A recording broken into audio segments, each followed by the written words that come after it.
So without further ado, let us switch over. Turn it on. Ah, there we are. I don't know why for some of the games that I play, the background music will continue regardless of whether it's minimized or not. But Necrobarista, got that sweet, sweet music regardless. And I love that. Oh, let me raise the curtain. There we are. Alright, let us continue. Let's see, it's just after 4 o'clock. Okay. Yeah, we're probably gonna keep going until my stomach starts eating itself, or do we beat the game? I actually don't know how much is left in this, to be honest. I kind of feel like we're getting close to an end, at least of the main story. There's still plenty of like the side stuff that I haven't unlocked yet, but comme ci, comme ça.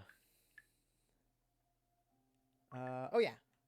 Okay, so we just finished the ritual for the second time, apparently. Beth 3, I haven't even done the other Beths. Sometimes I just sit. Is this the required one? Nope, this is extra, and I don't have enough stuff to unlock it. Well, but Judgment 2. Oh, I read Judgment 1, so... Nope. Oh.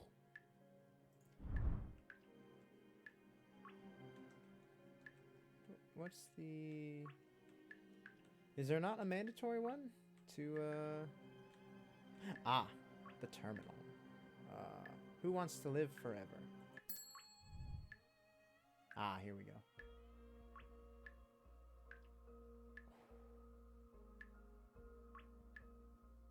Man. Doesn't this just set a mood? Who wants to live forever?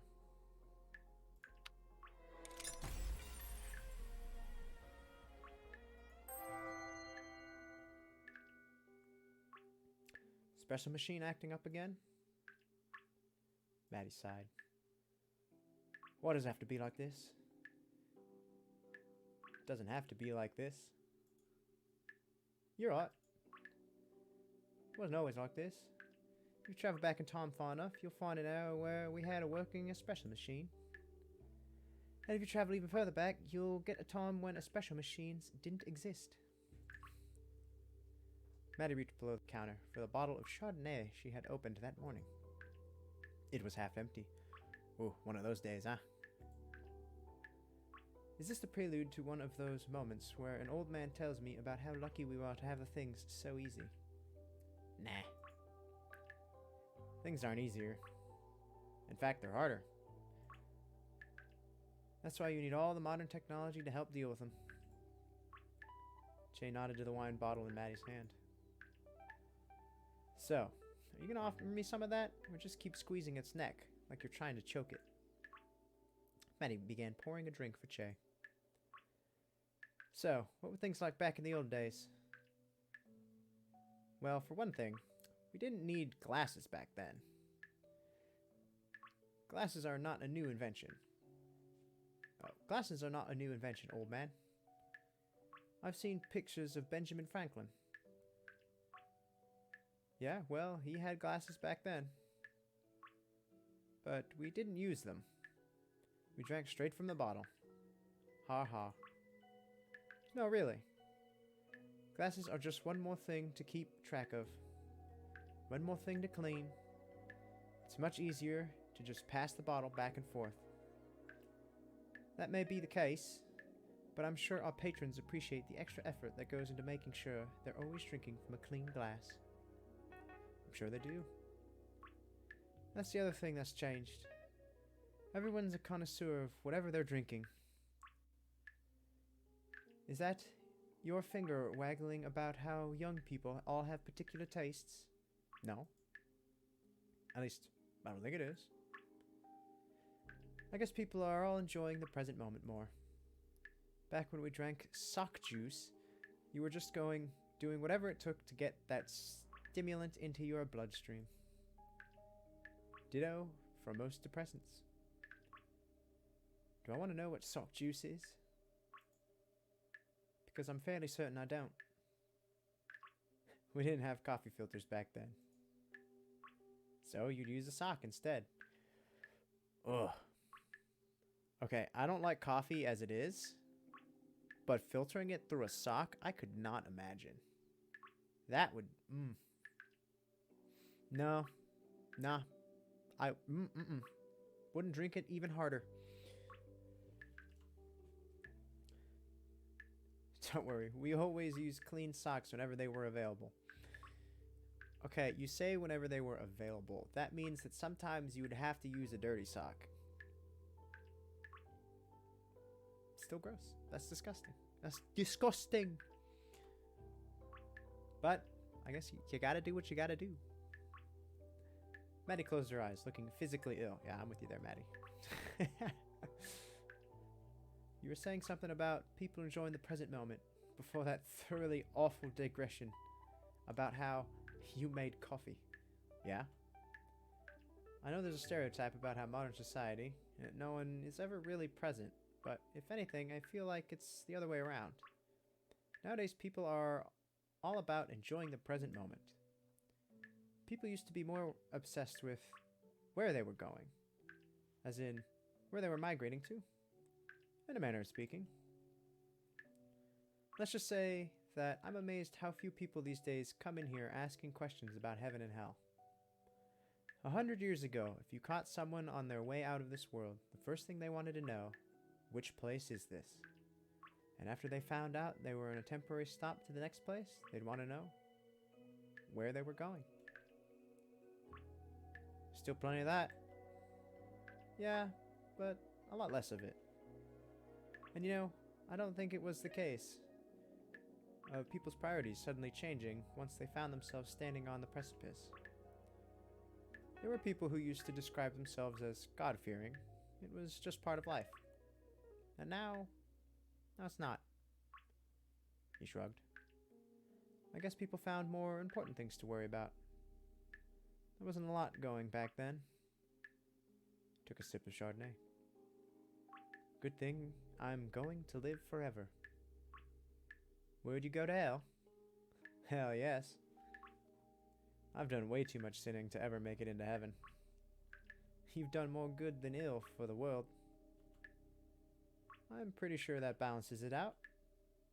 You probably have a positive balance. Nah. I don't think it works like that. I'm pretty sure I'm just a bad person who happens to do good things most of the time. Well, it might not be good enough for heaven. It's good enough for me. So I guess it's a good thing you're going to live forever. Ooh. Okay, a little bit more insight into the relationship between Maddie and Che. Oh, and we finally made it into the cellar. Oh, right. Okay, so that's where all this nonsense is. And I can't do any of that. Can I even do Beth? I don't even think I have the memories for Beth. Oh, look at that. I could do Beth 3. Not going to, because I want to read Beth 1 and 2 first. I think this is Beth 2. Oh, this is Beth 1. Can I do Beth 1? Hold on. Ah, I can do Beth 1. Okay, we're gonna do that.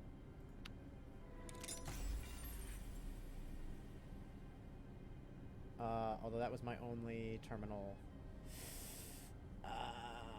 I hope I don't need that for something else that I wanted, like the fisherman.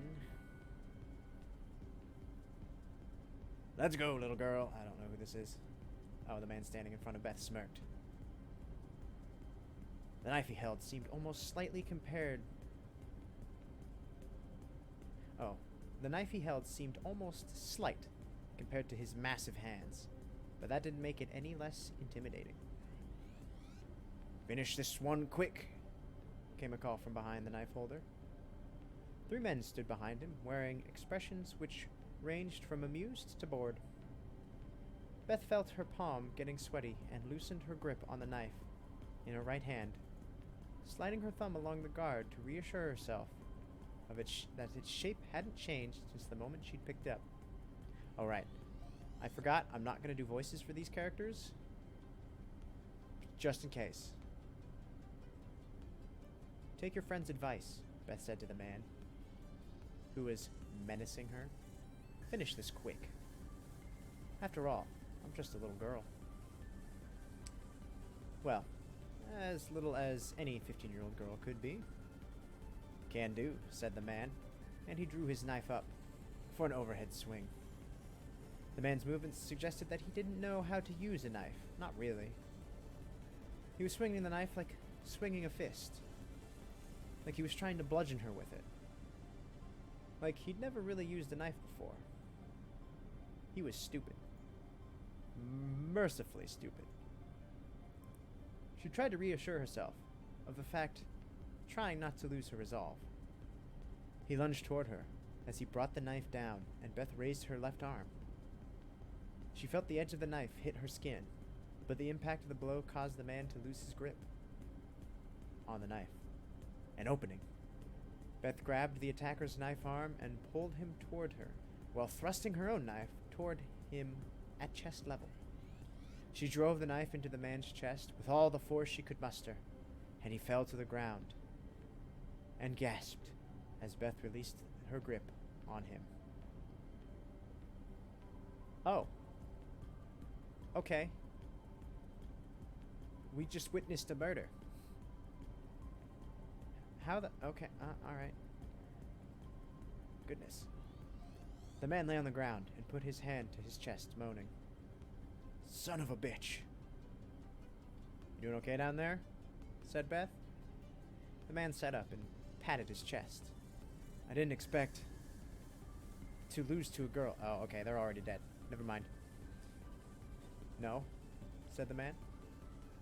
Well, that too, but I didn't expect it hurt this much. These rubber practice knives are no joke, said Beth. If I'd stabbed you any harder, I might have broken a rib. Oh, okay. They're rubber. Okay, never mind. They're not dead. They're just practicing. The man stood up. You got a name, girl. You can call me Beth, she said, extending a hand. He shook it, with a look of hesitation. I'm Kyle. Gotta say, Beth, that was kind of a cheap trick. How you mean? Said Beth. I mean the way you blocked my knife with your arm. It just bounced right off. You couldn't do that if we were using real knives. He's right, said one of the spectators. Not really fair fight with rubber knives. I'd like a rematch, said Kyle. Yeah, said one of the spectators. Rematch. The others began chanting along with him. Rematch. Rematch. Rematch. A voice thundered from above. I thought I told you guys to keep it down. Everyone spun around to face the stairs leading up to the ground floor. Maddie was leaning over the railing of the staircase with a stern look on her face. She tapped a poster on the wall. Beth took a moment to glance at the sign. Fight Club rules. 1. Don't quote Tyler Durden. Oh my god, yes! Oh, that is fantastic. Oh, I love this game even more. Fucking Fight Club references. Like, legit Fight Club reference. Fight Club is a fantastic movie, mind you. If you haven't seen it, go watch it. Stop watching my stream, go watch Fight Club. Like, seriously. It's way better than me. You won't be disappointed. Seriously, no Tyler Durden quotes. 3. Always assume your opponent is mortal. Practice weapons only. 4. Be considerate of other guests. Keep the noise to a reasonable level. We don't have many rules here, said Maddie. Please don't make me kick you out of the basement. Everyone else in the room cast their gaze downward, looking ashamed with several mumbled apologies. Maddie nodded, climbed back up the stairs. Content she had made her point. Seriously, though, said Kyle. Not really a fair fight without real knives. Beth walked over to the edge of the room and lifted a rug, revealing 2 steak knives. Several whispers erupted from the small crowd. Actual knives, oh my god. She's crazy. Where'd you get these? Asked Kyle. I swiped them from upstairs, said Beth. They're not exactly combat gear, but these blades are fit to cut through flesh. whether it's a cooked steak or a human arm. Beth held one of the steak knives by the blade, presenting its handle to Kyle. We've already broken one rule tonight. How about breaking one other? I won't get hurt, said Kyle. I mean, I can still feel pain, but, you know, not afraid of getting stabbed. Neither am I, said Beth. But don't say you're ready for this if you're not ready to bleed. She turned the knife over in her hand, pressing her thumb against the tip, just enough to draw a single drop of blood. Kyle grinned. Do I look like I would be here if I was afraid to die? Ooh, knife fight!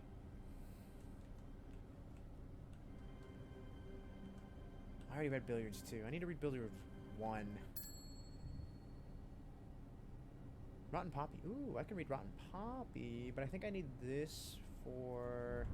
I think I need that for the Fisherman 2. Hold on, what else do I need for the Fisherman 2? I really hope I didn't need the terminal. I'm going to be so pissed if I needed the terminal for Fisherman 2. Please, gods. Okay.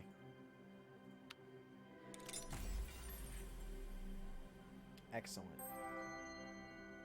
The Fisherman 2. The expression on Jack's face was expectant when Maddie came out of the kitchen carrying his plate. Expectant, but not impatient. The expression fit his posture, sitting upright with hands folded and resting in front of him. Your alibit is ready. Jack's eyebrows raised when Maddie set the plate down in front of him. He closed his eyes and lowered his chin.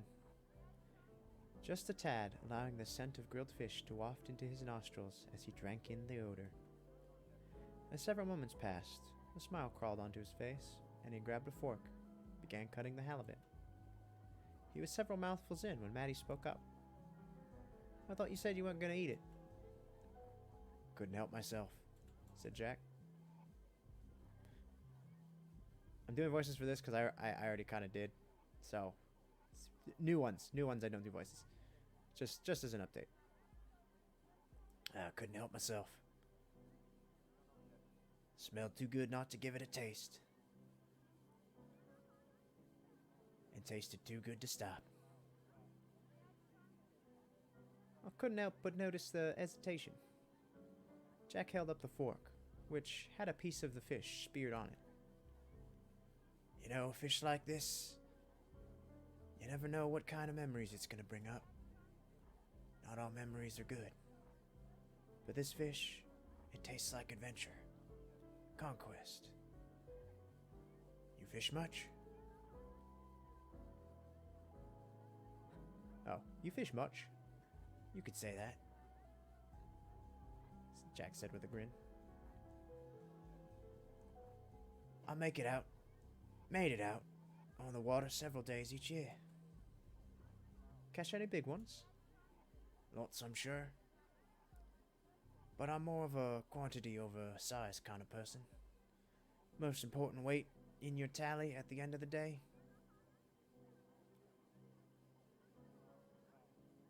I'm not the impatient kind of fisherman. Where'd you learn to be so patient from, if not from fishing?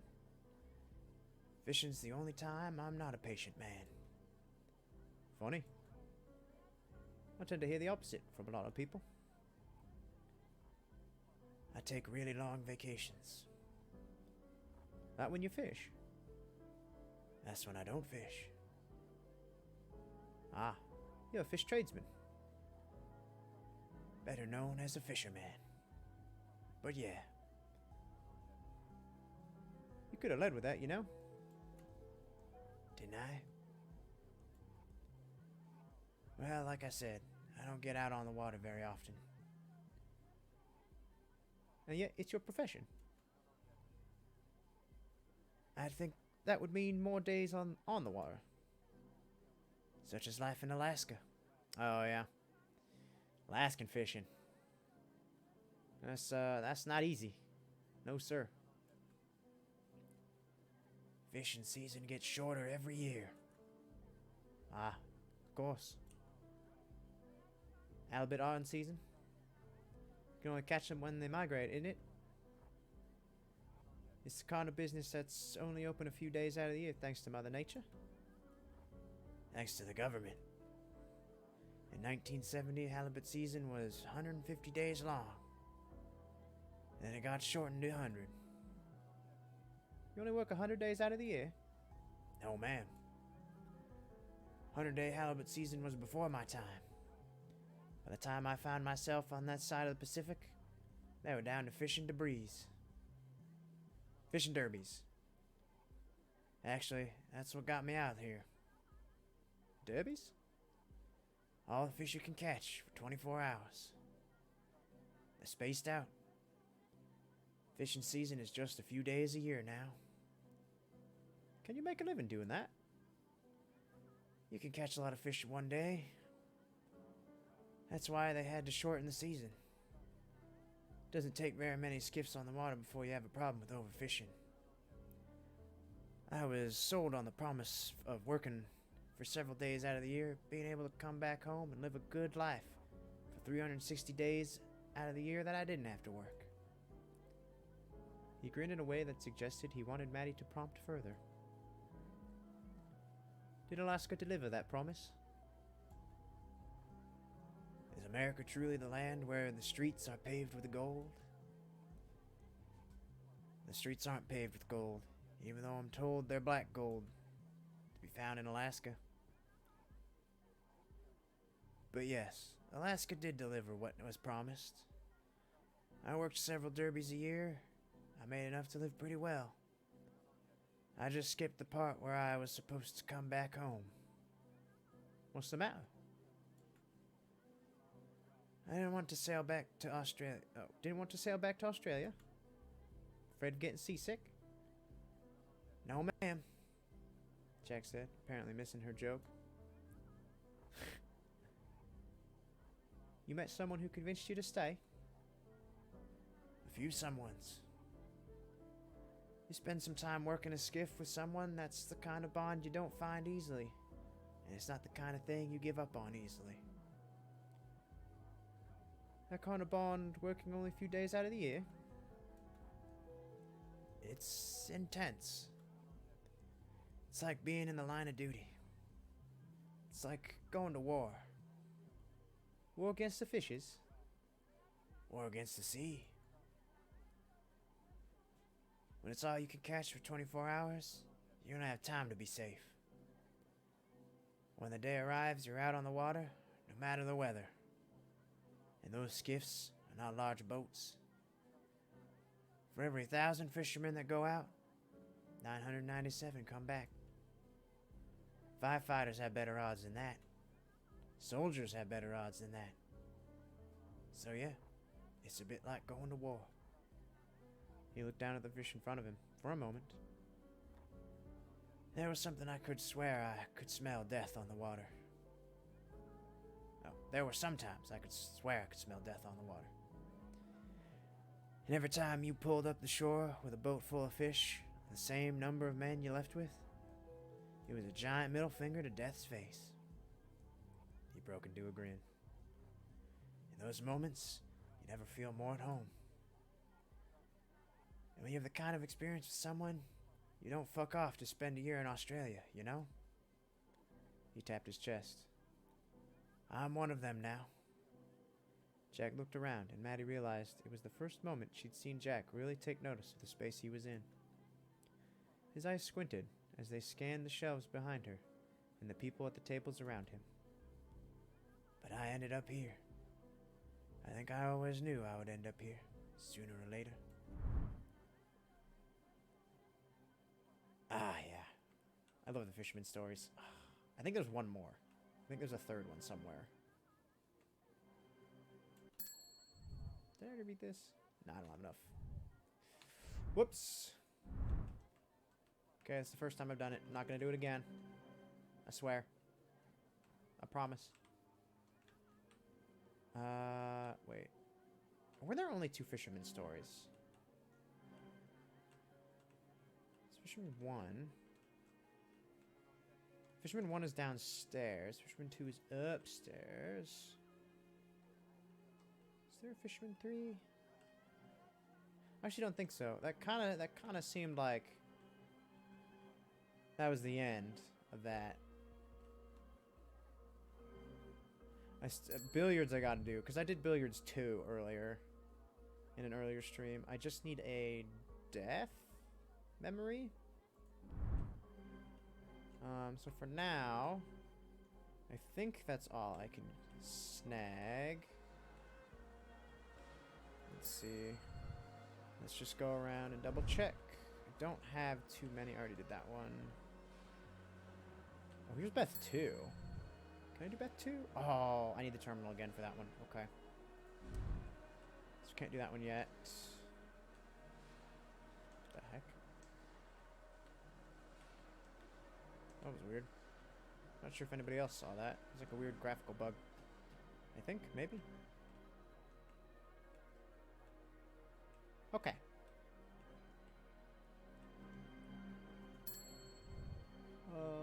Oh, I did this one. That's right. Judgment 2 is upstairs. I can't do Ashley's Journal yet. Oh, I can. Ooh. Hold on. I only have one Melbourne. Can I do Maddie? Maddie's inbox? I also need a Melbourne. And I need a terminal for this one too. Okay. Well. Oh, I said I wouldn't do it again. I did it again. We're going to do Ashley's Journal. Because I have it. I said I'd do the ones that I have. And that's... Whoops. Didn't mean to do that. That's what I intend to do, baby. Let's do it. Ashley's Journal 1. I like Ashley. Oh, this one's short. Battle Royale Robots Power Rankings. Windless. When I first saw the name of this robot, I thought it was styled to be like a girl who could control storms and run like a ninja. A real lass. A windlass. Of the wind. Or maybe a girl of the elements. Someone with the ability to become the wind itself. If I were a windlass, I could vanish in an instant whenever Maddie appeared. She would look around and say, "Where's Ashley?" And I would be right there, but she wouldn't notice it, because I would be one with the wind. And when she left, I would fade back into the room, like a ninja. This would only work outside, and in the rooms that are really breezy, so I would probably set up fans in the workshop to make it really drafty. Then I looked it up online and learned that windlass is actually a fancy name for a winch used to pull anchors up, which at first made me think this bot was lame. It works by hooking its arm under enemy bots and pulling it up to flip them over. It never even tries to smash the other robots to bits or melt them with fire. But when I watched it in action, I realized that flipping our enemy on their back to incapacitate them is the ultimate ninja move. Windlass moves like a master, spending the entire match trying to bait its opponents into exposing its weakness. And then, like a ninja master that knows how to jab at exactly the right pressure point on the back of the neck to make her enemy's head explode, Windlass grabs the enemy bot by one part of it that happens to be sticking out in the wrong time and flips it onto its back. Note, most bots only have wheels or legs on the bottom, not on the top, so when you flip them over, they're totally helpless, and the match is over. To avoid this happening, make sure to put wheels on the top as well. Then, when I make a bot like Windlass, I'm going to call it Badass, because that's what it is. I love Ashley. She's great. Okie doke. Oops. I had my fingers on the wrong keys.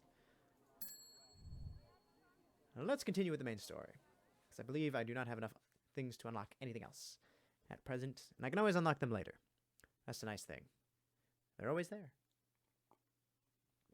And I just spilled water on myself. Ugh. Oh, shoot. And you should have seen this coming.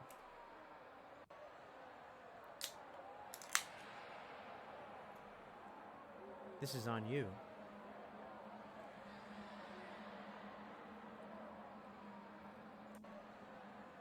There's no question. You are a failure. The council's going to take the cafe away from you. And you should have seen this all coming.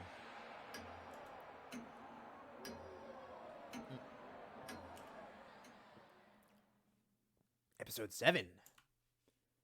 Ghost.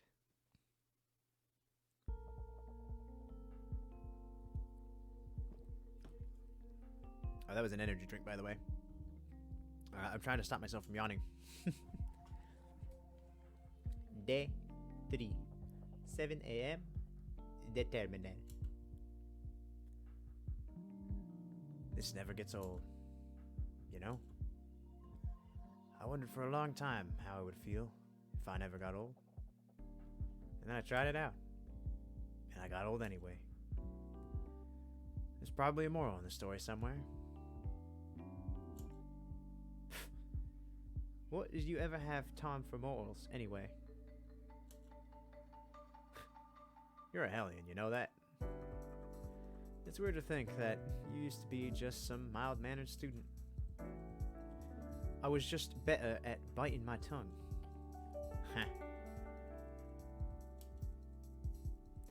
If anything, I just hope that I was able to make your life a little more interesting.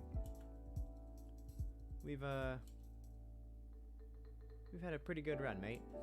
I don't want you to feel like I wasted my time on you. Or that having you in my life hasn't been an absolute bloody privilege. Can we do this later? Or just... Of course.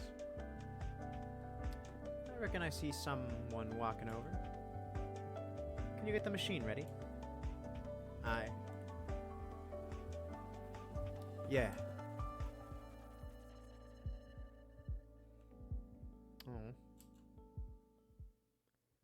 Let's make some fucking coffee.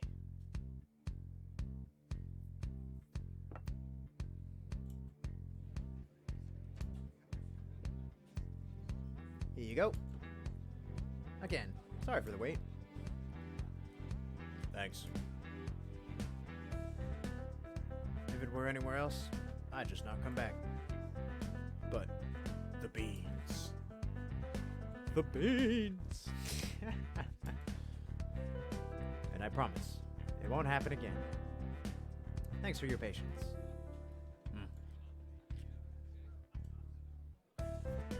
How long was I staring at the wall? 15 minutes by my reckoning. What the hell? I came inside from sweeping up the front. And just saw you staring blankly into your mug while that customer was just standing there. They were being very patient. I have no idea how that happened. I feel terrible? It's no biggie. Like you told me the other day, our roasts are iconic enough that we can afford to get away with stuff like that once in a while. Well, yeah, but the context of that conversation was when we'd fought off dozens of ashlings that didn't believe in us.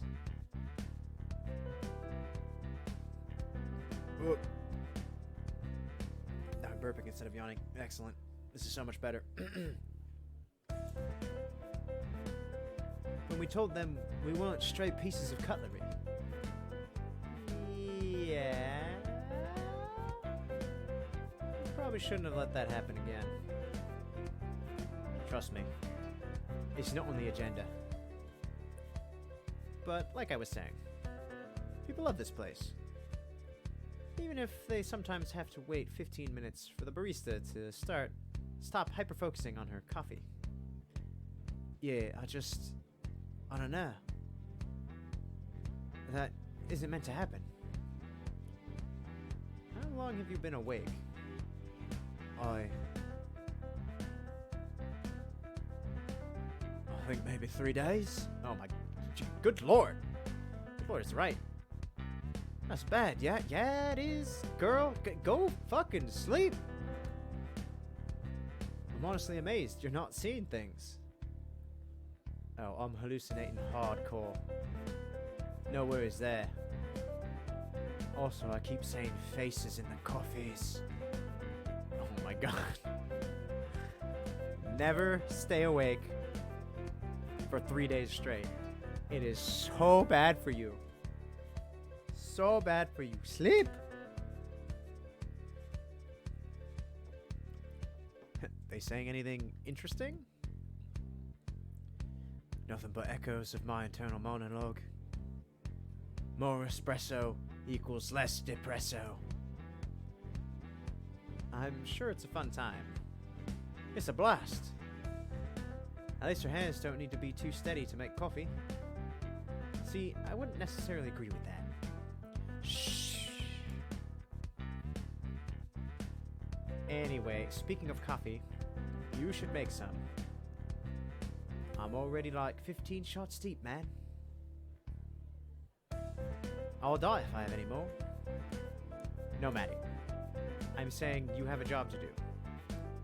So, I feel like you're trying to lead me into some sort of conclusion here, but...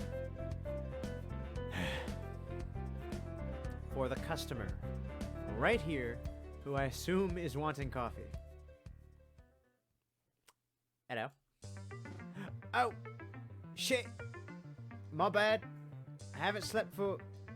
What can we get you? 1 latte, 1 soy flat white.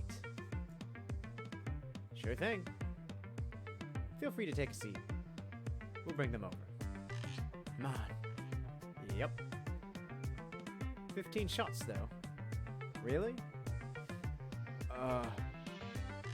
Because just saying, at some point, you're gonna hit a lethal dose.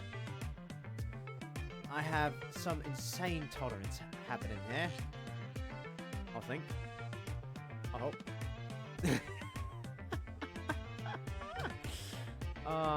I do that all the time. Right. Not the drinking 15 shots of espresso thing. The, like... I think... I hope? Sort of thing. Well, I respect your right to make a complete idiot of yourself and die in the process. I'd be a hypocrite if I didn't. Ha. Can't believe everyone's gonna know me as the person who killed her boss in a botched necromancy attempt. You know? That's hella street rep right there. Council's gonna be too afraid of me to screw with me. I don't think they're too intimidated by you, fortunately. Damn it. Let's not worry about them for now, though. What should we worry about then? Nothing? Buddy. I tried. Hey, actually. Where's Ashley? Sleeping upstairs. We're not gonna get much out of her for a few hours at least. And Kishan's gone off somewhere in the terminal with Ned. They're around. Somewhere. Oh, that Ashley's getting some sleep though. Oh, good that Ashley's getting some sleep though. Imagine if you did that. I'll sleep when I'm dead. Yeah. Uh-huh. But also, she's okay, right? Yep. Just needs some rest and maybe a few days of tapering off caffeine. Oh. She's gonna be cranky. As a mule. Well, I have that to look forward to. I'm sure it'll be plenty of fun. What can we get you? What roasts do you have today? Ah, let me see. We've got your standards, espresso, Italian, city. No, I'm looking for something fancy. I see you say. What do you have in mind? I don't know. Something new. Different. Special. Artisanal. Psst, Maddie. What? In English, that word translates to artisanal. Thanks. Anytime, mate. We've got a pretty nice house roast you might like. The beans are sourced from a faraway land, enchanted with subtle magics. What land? Tell me. They're from Brisbane. What else? I'll give you our secret blend if you stop holding up the line. Ah! I'll take it! Go sit down. I'll bring it over. What were you gonna give him? I was just gonna take a blowtorch to some espresso beans. Come on, Maddie. What? Don't be ridiculous. I don't know what you mean. I mean that it's a waste of time for you to do when we've got people to serve. Ah. Be right back.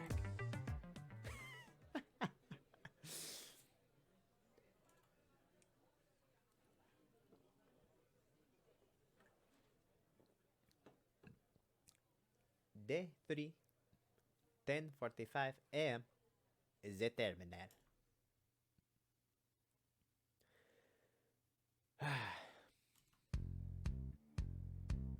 God, you weren't kidding. This is awful. How are you able to drink this without your entire face crumbling to dust? It's so dry that I'd give Antarctica a run for its money.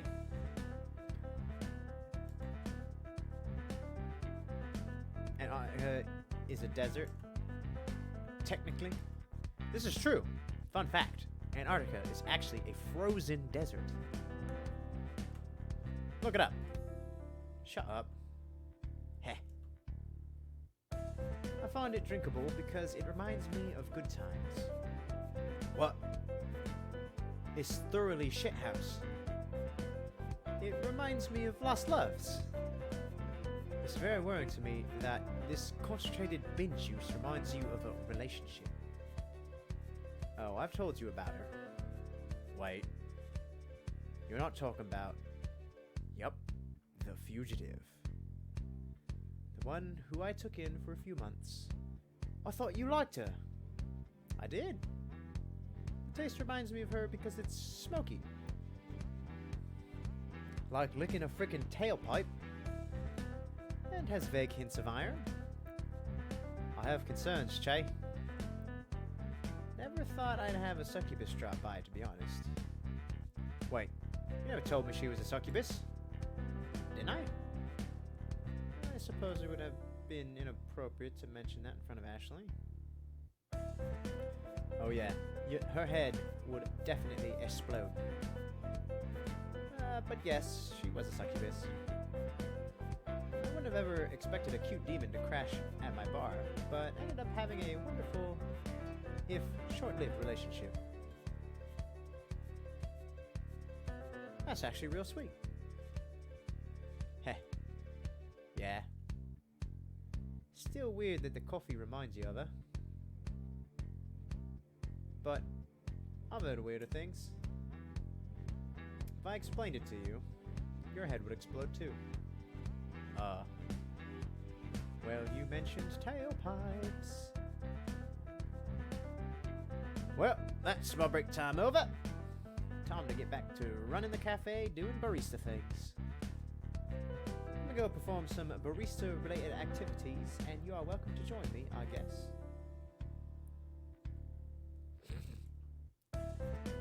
Don't forget to water the plants. Water them yourself. It's your job. Busy. Goodbye.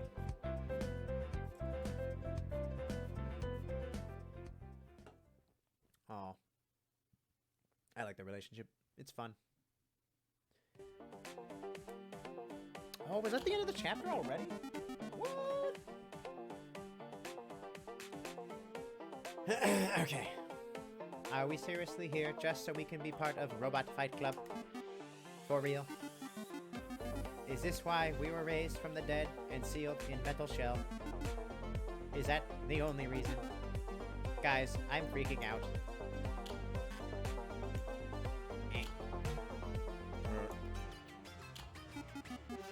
Why aren't you saying anything? Guys.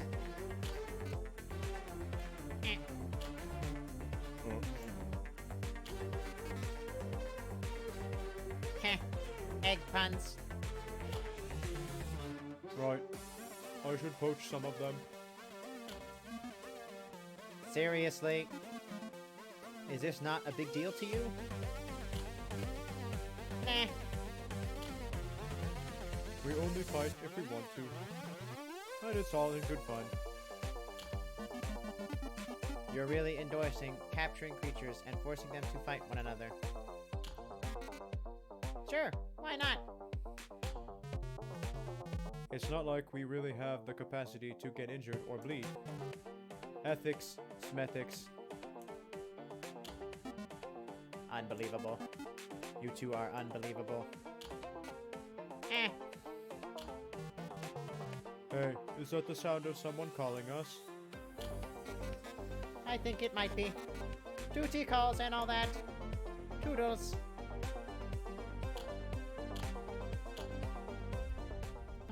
Oh, man.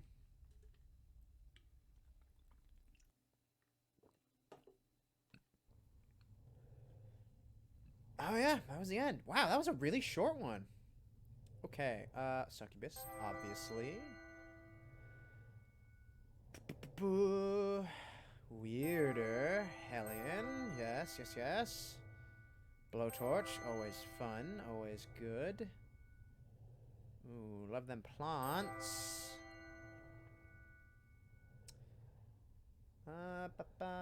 Tolerance. I like tolerance. I have a good tolerance for a great many things.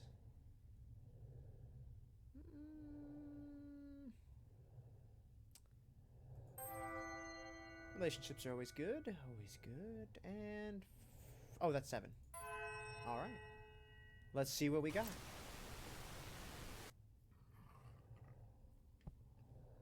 Ooh. Ow. That one hurt. Excuse me. Oh, we got a Maddie one. Nice. Nice, nice, nice. Oh, another Maddie one. I could really use... a terminal. Yes! Yes, yes, yes, yes, yes.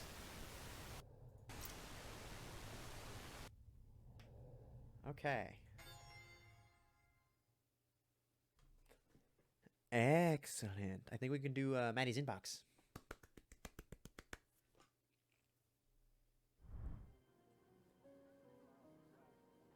Okay, so it appears that we've unlocked all the areas of the terminal thus far, that I can tell. We have outside, we have the main floor, we have upstairs, we have the storeroom, the basement, and then Ashley's room. But I want to do Maddie's inbox, because I believe I have... oh, wait. I also have Billiards 1. I could do now. Oh, wait, no, I can't. I need Melbourne and Death. Never mind. Never mind. We're doing Maddie's inbox.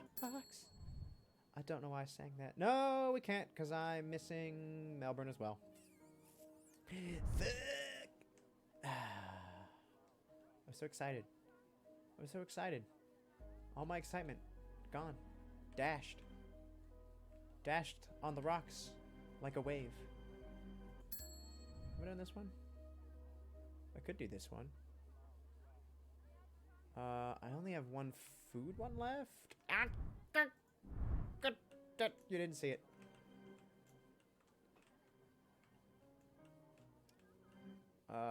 Wait. Okay, I'm pretty sure I've actually done all of the ones in the main dining area.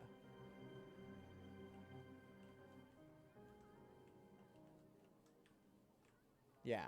Yeah, I've done all the ones in the main dining area. Ashley's journal was the last one that I needed. Upstairs now, I have Maddie's inbox, which I can't do. I could do delicate operation. Billiards I can't do.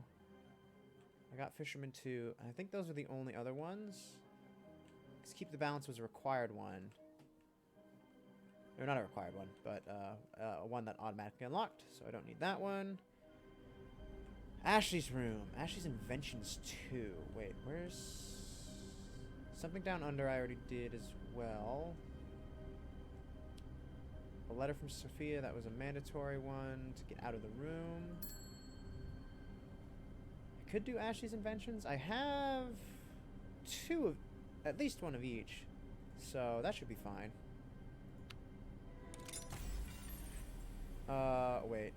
That's Ashley's Inventions 2. Hold on. Let me go find one. Tankery 10? Wait.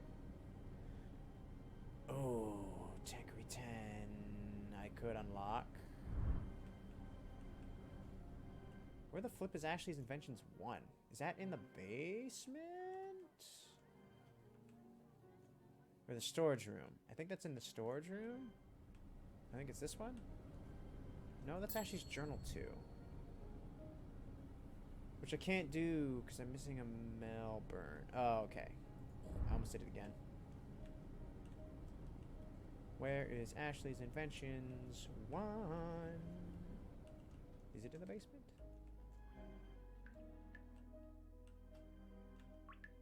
It's Beth 3. Judgment 2. Did I do Judgment 2? I don't have enough.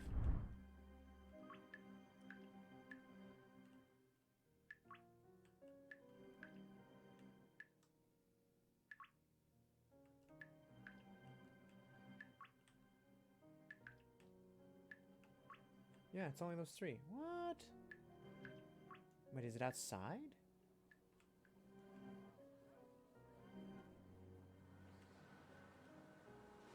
What am I missing here?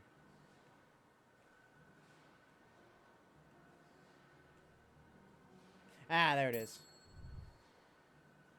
Ah, ooh, okay. So that also requires the terminal. Well, I unlocked 2, so I'm going to unlock 1. We'll read 1, and then we'll immediately go run upstairs and read 2. Good plan, great plan. Ashley's original ideas. Do not steal. Kitchen assistant. According to Maddie, the best way to chop hard ingredients like carrots or celery is to place the things you are chopping near the point where the tip of the knife touches the board, since this gives you more leverage.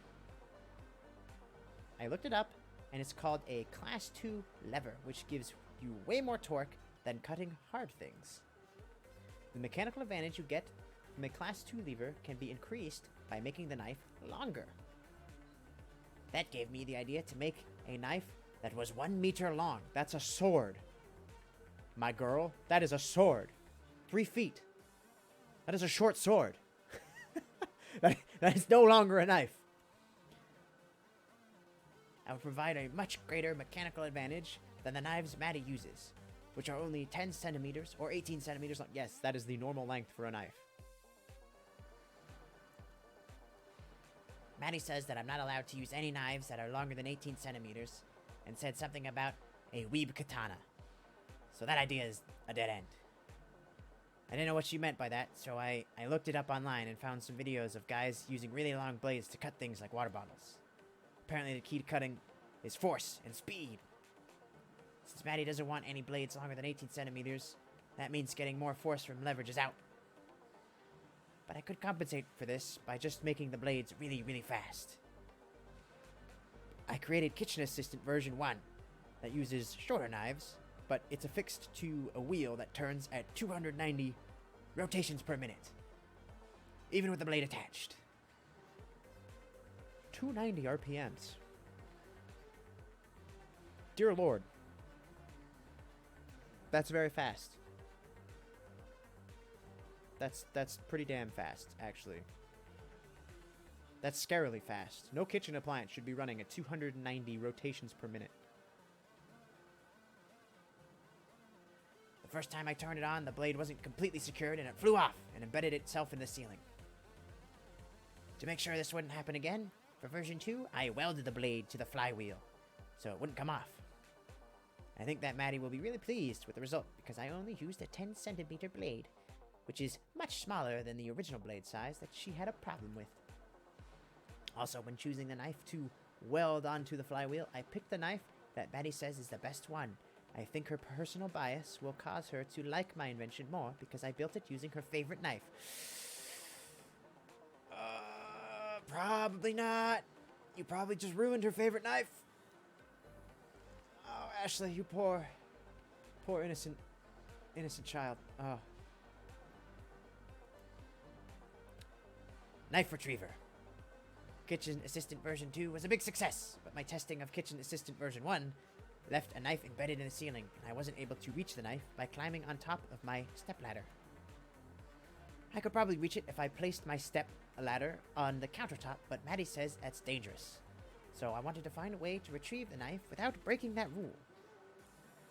I was thinking of making a giant magnet, but electromagnets require a lot of power, and the last time I tried to draw in a lot of power from the outlet, it tripped a circuit breaker.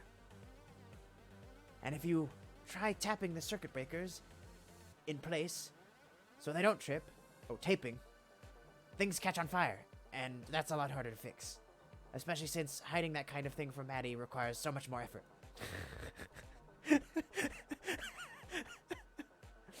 So clearly, she says this because she's done this.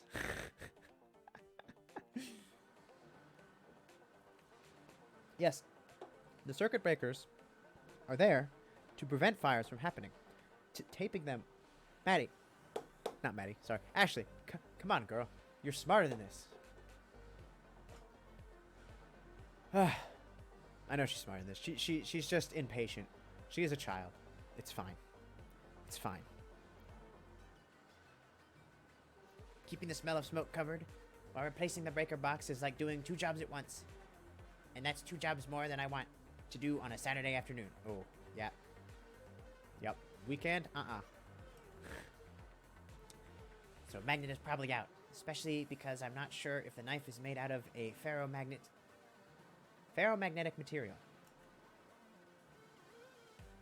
Oh, what's the other one? Is it ferromagnet? Ferromagnetic? Ferro and fur. I used to know this. I have forgotten. In any case, ferromagnetic material is just means it's magnetic. I don't know what Maddie's knives are made of, but if they're made out of aluminum, the magnet won't work. I would hope it's not made out of aluminum. I would hope it's made out of some sort of stainless steel. I might have to try the electromagnet thing if I can't think of a plan before Maddie notices. She probably wouldn't like it. The good news is the knife is firmly embedded in the wood, and the compressive force on the knife is enough to prevent it from falling down due to gravity, unless a loud vibration causes it to fall down, so there's a low probability of the knife falling down and hurting someone. Oh yeah, that's a good point. If it's in the kitchen, I imagine it's probably like in the middle of the kitchen, relatively speaking. That could be that could be a big danger, big hazard. But if it's firmly embedded in the wood, should be fine.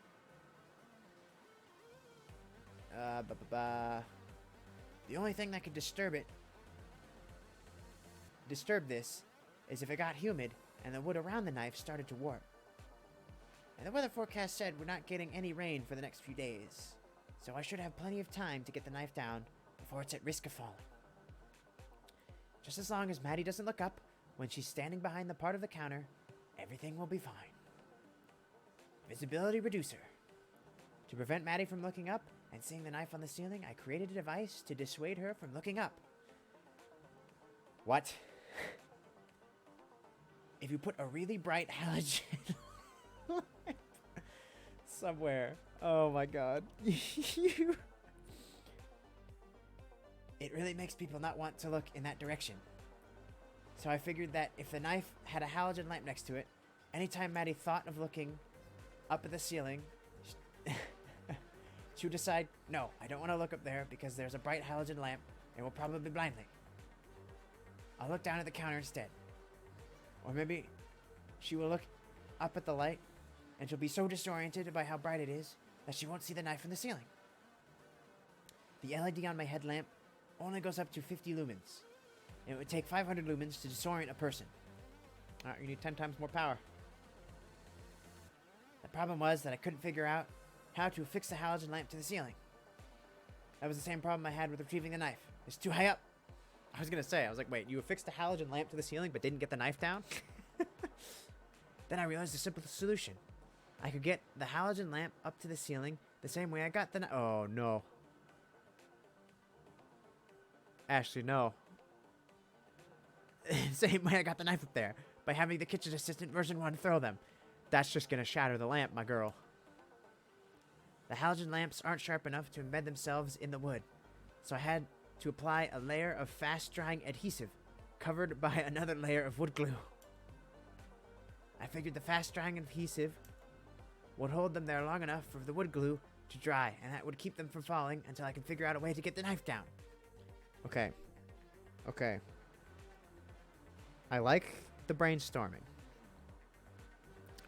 But a problem. Yes, that would probably get the halogen lamp up there. But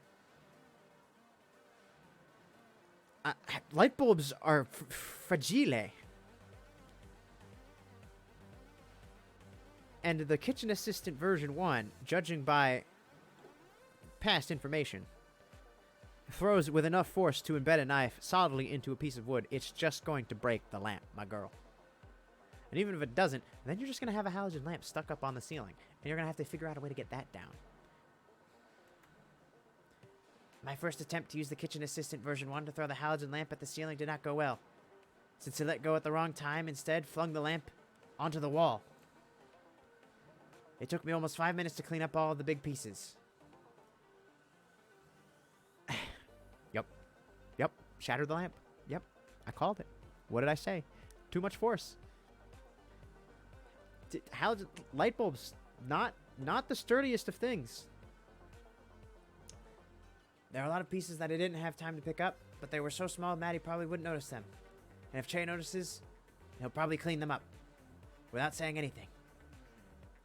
The second attempt, I got the kitchen assistant version 1 to throw it at the ceiling. But its velocity was too high, and the bulb hit the ceiling and shattered instead of sticking.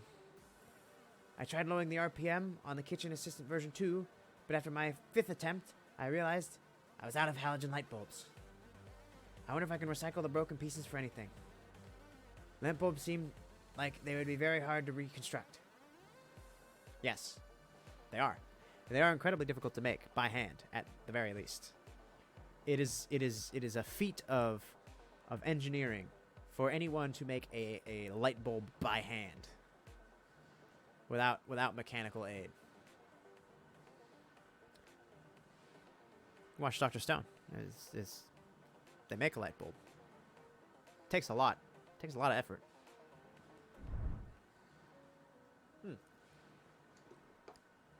All right. That was Ashley's Inventions 1.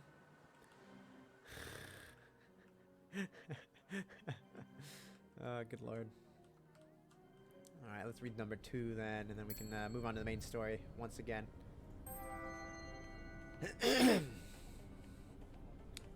Ashley's original ideas, do not steal.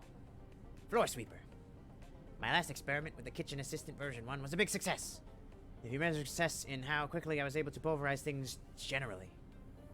The throwing objects at the ceiling technique does not work for pulverizing carrots or celery for salads, but it's good at pulverizing halogen light bulbs. This made me think of how much better it would be if the floor were self-cleaning. Ashlings can sweep up a bit, but usually all they do is move dust around, and it's hard to get them to actually collect debris and put them into the trash. If the entire floor were covered in air jets, any small bits of debris that dropped onto the floor would get quickly whisked away toward a corner, where a vacuum or something could suck them up into a disposal chute. Oh, that's actually pretty sound idea. Having a bunch of air jets would require a lot of power to run. Yeah, that would actually also be a thing. But air isn't the only fluid that could be used to carry dirt and dust and broken shards of halogen lamp bulbs. Fun fact, also, by the way, air is a fluid. You are breathing in a fluid. Seriously, I'm not joking. Look it up. Fun fact. Air is a fluid.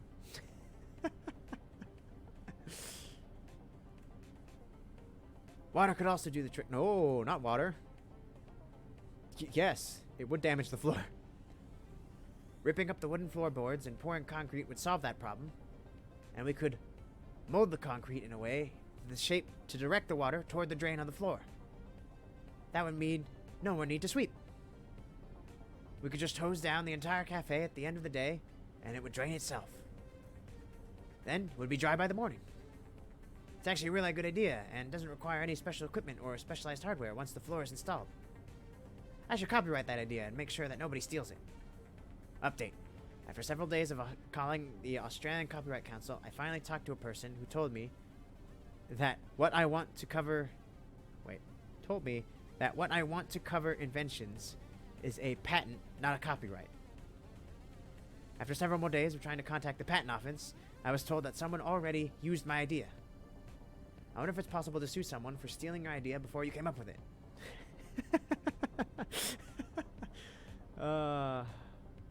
God, I love you, Ashley. Oh, oops. Stupid mouse. Get out of the way. It's pretty unfair that I'm not able to patent an idea just because I'm too young to have had the idea before someone else claimed it. Knife Retriever version 2. Previously, I discarded the idea of using a large electromagnet to retrieve the knife that was lodged in the ceiling. My research led me to believe that the knife in the ceiling is actually stainless steel, which contains iron, which is ferromagnetic. Which is weird, because you'd think that only ferro would be ferromagnetic, but I guess iron is too. Oh, you sweet bean. Also, I was able to find a gas-powered generator that could supply enough power to run an electromagnet for a short period of time, so don't need to worry about the circuit breakers. It requires a lot of gas, but luckily getting the knife down only requires running the electromagnet for a short period of time. I created the electromagnet by spooling a power cable around a piece of iron. The good news is the electromagnet is great for pulling knives from where they are. The bad news is that it pulled all the knives from the drawers that were within a meter of when I turned it on. Also, the knife in the ceiling wasn't affected because it was too far away. I looked up. The magnetic attraction follows the inverse cube law. Oh, yeah. Magnets are great. But, I wonder if she's going to explain it. Hold on. I'm not sure what the opposite of a cube is. Maybe it's a sphere? But the more I think about it, the more it makes sense that objects further away aren't pulled as strongly by the magnet. Said Beseecher 5000. Oh, the Beseecher 5000. Oh, goodness. Okay. So another fun fact. Magnetism decays at a rate of... I don't know the exact units, but for every X unit away, it requires 3 times more power. Something like that, if that makes sense. Or for every X unit away, it's three times less attracted. I'm not a scientist. I don't science, so. But I mean, inverse cube law. It's just to break it down. The further away it gets, cube is 3 times. Cubed is to the power of 3. Right? Right. I think so. I'm like 90% positive. So yeah. 3 times. Magnets decay at a rate of 3 times, however, whatever unit of measurement away from the magnet. So if it's super close, super strong. But as soon as you get that specific unit away, it's 3 times less strong. Yeah. There we go. I got it. And so on and so forth. So for every unit away, it's another cube, so it gets exponentially weaker. Very quickly. It'd have to be an enormous magnet. Okay. Apologies. That was a tangent, wasn't it? It's rare that I get to flex my arbitrary and random knowledge, though. So, you know, gotta do it when you can, right? Gotta flex that. Flex those random facts to whoever will listen. And since you're here, and you don't really have a choice, yeah. The Beseecher 5000. I'm gonna like this, I think. After my lack of success with the Knife Retriever 2, version 2, I asked Che for help, and he lifted me up so I was able to pull the knife from the ceiling. He asked how long it had been up there, and I said, not long. And he said, more than a day? And I said, oh, it wasn't up for a day. Which is technically true. I'm glad asking Che for his help succeeded, but I think in the future, there needs to be a way to automate this process of asking Che for help. Oh no. I think I need to create a robot with speech capabilities that is capable of asking for favors.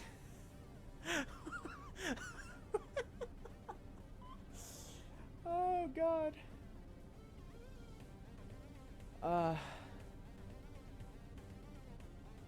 If only. If only we all could have this. Then I could have the robot ask for favors on my behalf. I think this is a good idea because usually when you ask someone for a favor, then you owe them a favor afterwards. But if they're a robot asking the favor, then the robot would owe the favor, not you. Flawless logic here. Flawless. Then the person would ask the robot to do them a favor, and the robot would say, sorry, I'm only capable of talking to people, not doing tasks.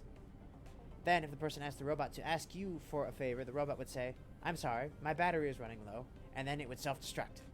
Wait. It would be expensive to build a new robot every time you asked it for another favor, but it would be better than having to owe someone a bunch of favors after they help you. I love Ashley's logic. Ashley's trains of thought are a delight. To be sure. Alright. A little bit more of Ashley there. Like it, love it. Let's keep going.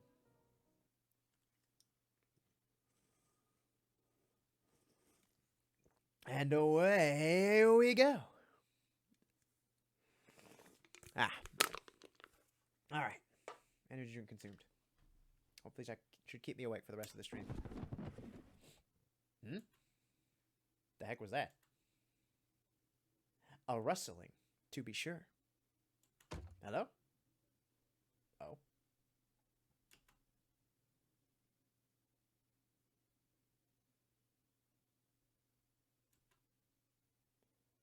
Ooh, a creature is stirring. Perhaps.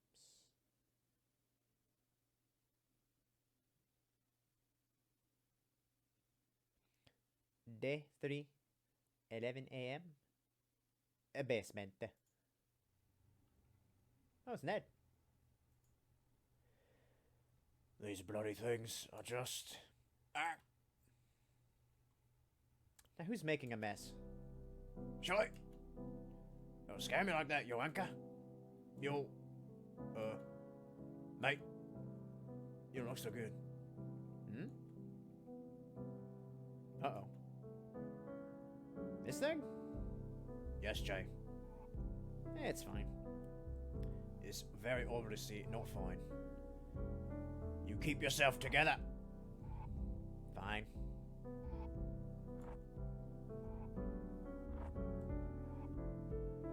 I've only seen this once before.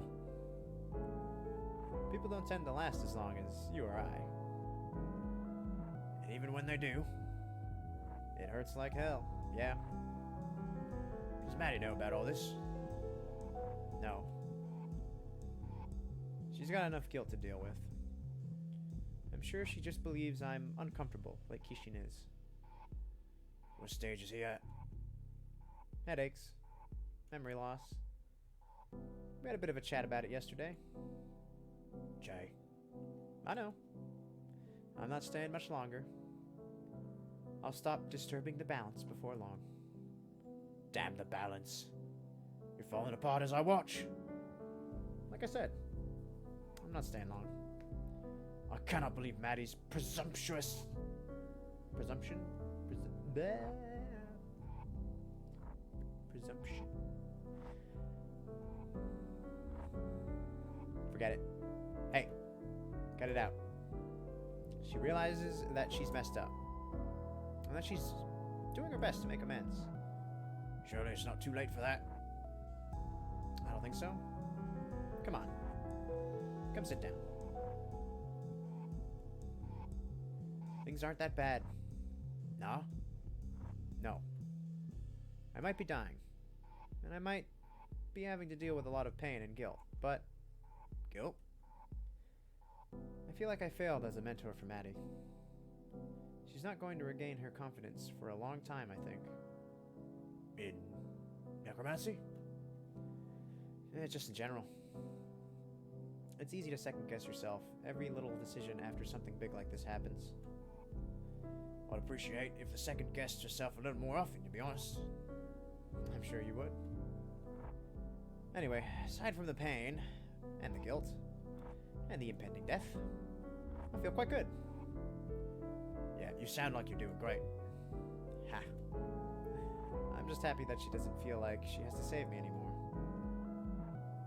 Even if that's just a result of her not managing to pull off the wrist roll.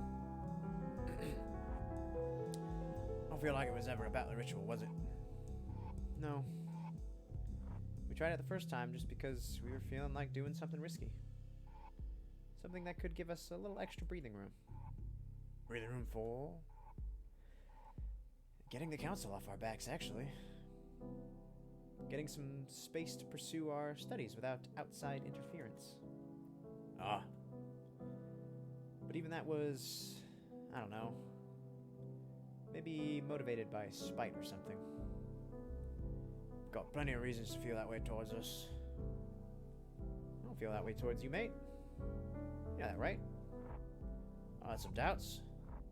You might be a constant needle in my side, but you're also one of my oldest friends. That means a lot more than any sort of affiliation with a bunch of snobbish prudes who wouldn't know innovation if it slapped them in the face. Oh. That doesn't mean I don't miss the good times we had. We were undermining governments before it was cool. You mean the prank letters we kept sending to Parliament in '77? Subversive pushes for real democracy.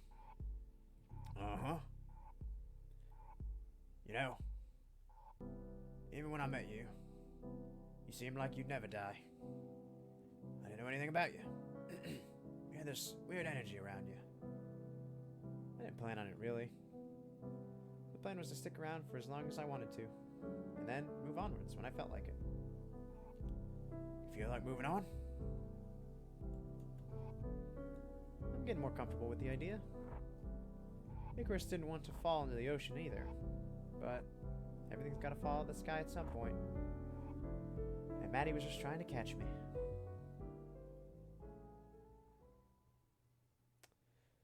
Man. You're not actually okay with this. No, I'm not. Lying to myself is easier than admitting that. I'm gonna miss you, mate.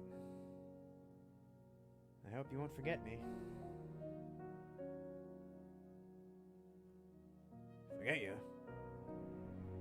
I'm gonna stick a photo of you on the wall of my office. Big one. But seriously, I want you to know that you've been a real good friend. Even though we've taken different paths. When they caught me, pressed me into service, seeing you again was the thing that really brought me back to life. Made me realize I could live like this, stuck here, because there's nobody else left for me. Nobody could see me, at least. You know? I won't forget that.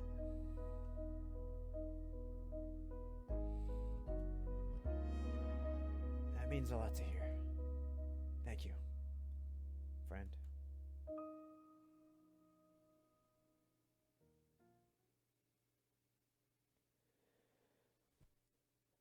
Oh, man. That's rough.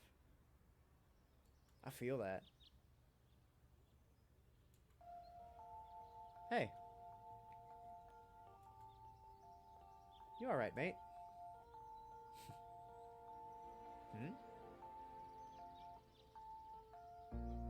I'm gonna sit here for a bit, if that's okay. Right here on the ground. If you'd like me to leave, just let me know anytime, and I'll let you be. Alright?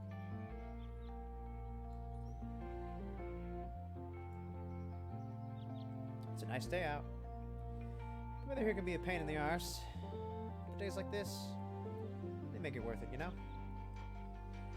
I'll just sit, let the sun warm me. It's been a couple of weeks since it happened, you know? I feel like the sun's warmth is the only thing that really helps me pull myself together. Yeah, what you're feeling? I feel it too. Pretty intensely. Don't worry. It's gonna be okay. A few times a day, I totally lose myself. As in, my sense of self. And also my physical self. But if you plan on sticking around and taking up a position with the council, that'll go away.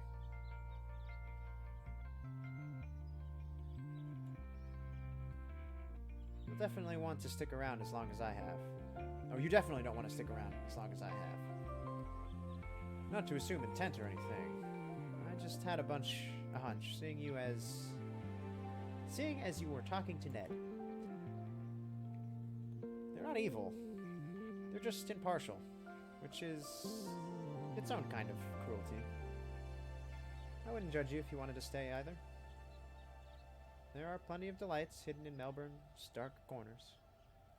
Ned can show you around, if you ask nice enough. I'm sorry, mate. I've got to ask, is this helping at all?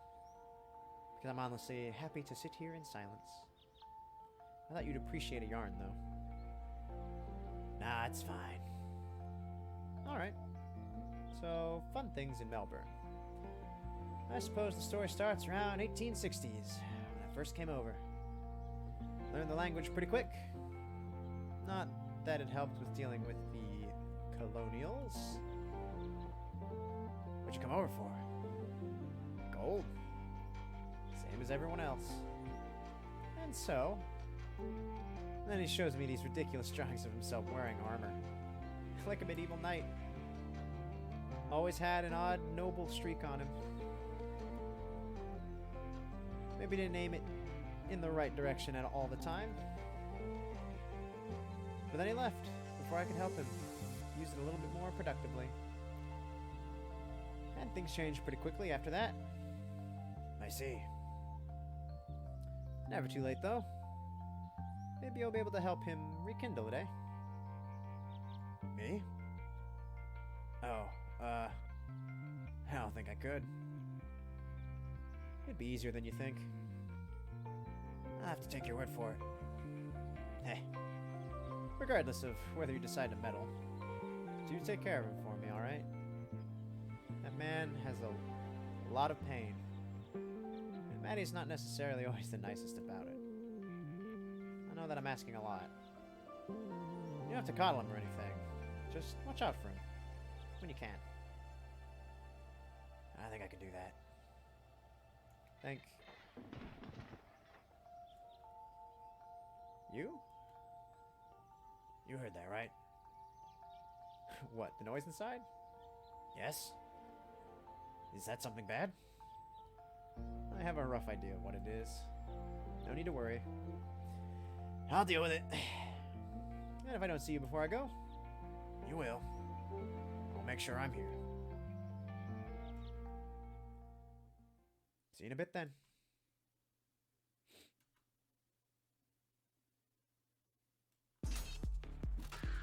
Ho ho! BattleBot time! Hell yeah! Get him, Cooper. Make your creator proud.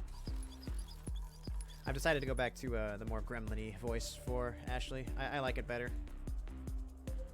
Palmer, stop slacking. Duck and weave. Kick his arse. That's in order. Ashley! What? No knife this time? I mean, What? turn around. Now, how'd this get... Oh. Yeah, it went straight through you. Interesting. I'll say. You should perhaps not do this in the future, though. Most people aren't as... insubstantial as me. I'm trying to wean myself out of the habit, yeah. You'll notice that this knife is slightly smaller than the previous one. Honestly, I can't tell the difference. But I'll take your word for it. I'll be throwing butter knives at the back of Maddie's head before you know it. Don't worry. Please don't murder each other after I go. Of course not. No, really. It'd break my heart if you two stopped being friends over something silly. I won't let it happen. Good.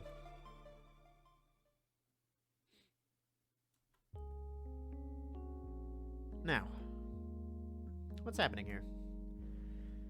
Just some prototyping for Row Battle Royale. Ah. That name, though. What about it? I just feel like everything's a battle royale these days. Ain't that the truth? Okay, to be fair, this game came out a little while ago. A few years ago. Actually, when did this game come out? It's not new. That's for certain. I want to say it's at least 2 years old? It was considered an arcade game. Interesting. Oh, actually, no. It came out... Oh, no. Okay. Never mind. It came out August 8th, 2019.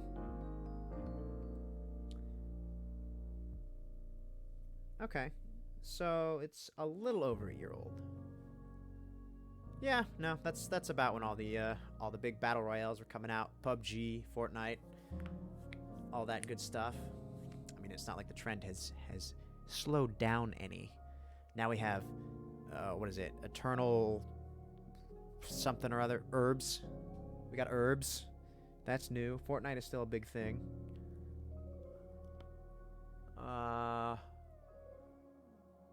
Oh, Apex, you know. All that good stuff. I have no idea what you're talking about, old man. Never mind. What's the story with these poor things?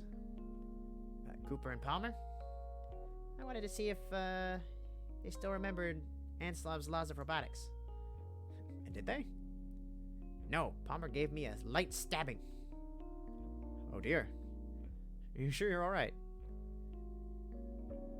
Yeah, I like to give them a little taste of blood every now and then.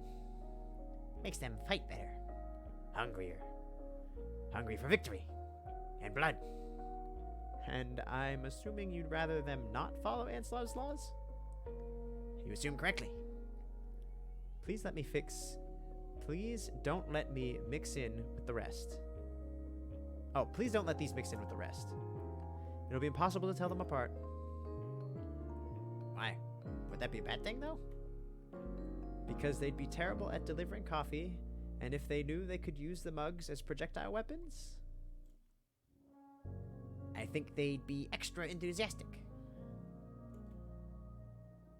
I won't, though. Don't worry. I wasn't going to do it in the first place. Look at you, turning into a responsible human being. Hey, you take that back. No, I'm proud. With you and Maddie in charge, I feel like I'm leaving the cafe in good hands. We'll do our best to make you proud, you old fart. What'd I do to deserve that? Getting all sappy on me. If you'd rather me not talk about it. Nah, it's fine. I feel pretty good about it. Good? People always come and go from here, right? Oh. I suppose you're used to it. I think so. I sort of expected to be all sad and emotional, but this is just another goodbye. And that's fine. I'm gonna be sad, yeah, but I don't think this is a new feeling. Plus, you're always gonna be around here to some degree. Can't have a cafe without Shay. You're a good egg, you know.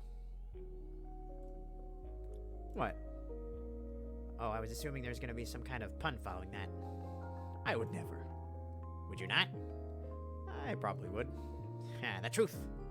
It finally revealed. Good. Because I'm great, and you don't need any extra encouragement. Good egg? Really? I called you that because when you're around, it's always a shell of a good time. I'm always cracking up. You've got an excellent poker face there. You don't like my yolks? I'm not scrambling the delivery, am I? Egg puns! Egg puns! There you go. There were like 8 in there. Enjoy.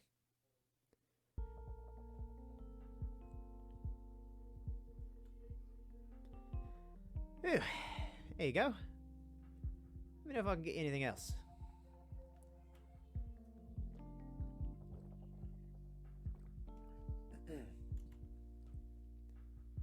Can't leave you alone for a moment without you being mean to the customers, can I? You've got to stop appearing out of nowhere, man. Gonna give me heart palpitations. But you didn't even jump. I'm very startled. Internally. Well, enjoy it while you can. You're gonna keep using that excuse for everything, aren't you? Might as well, right? I guess I'll let you get away with it. How generous. But you gotta come downstairs and help me figure out some stuff. What sort of stuff? Science stuff. You want to troubleshoot the ritual, don't you? Yep. And you're sure you want to do that instead of anything else? Uh-huh.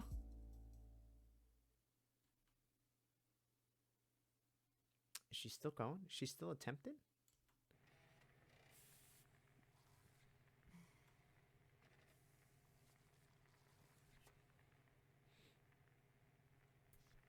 Things are not looking great down here.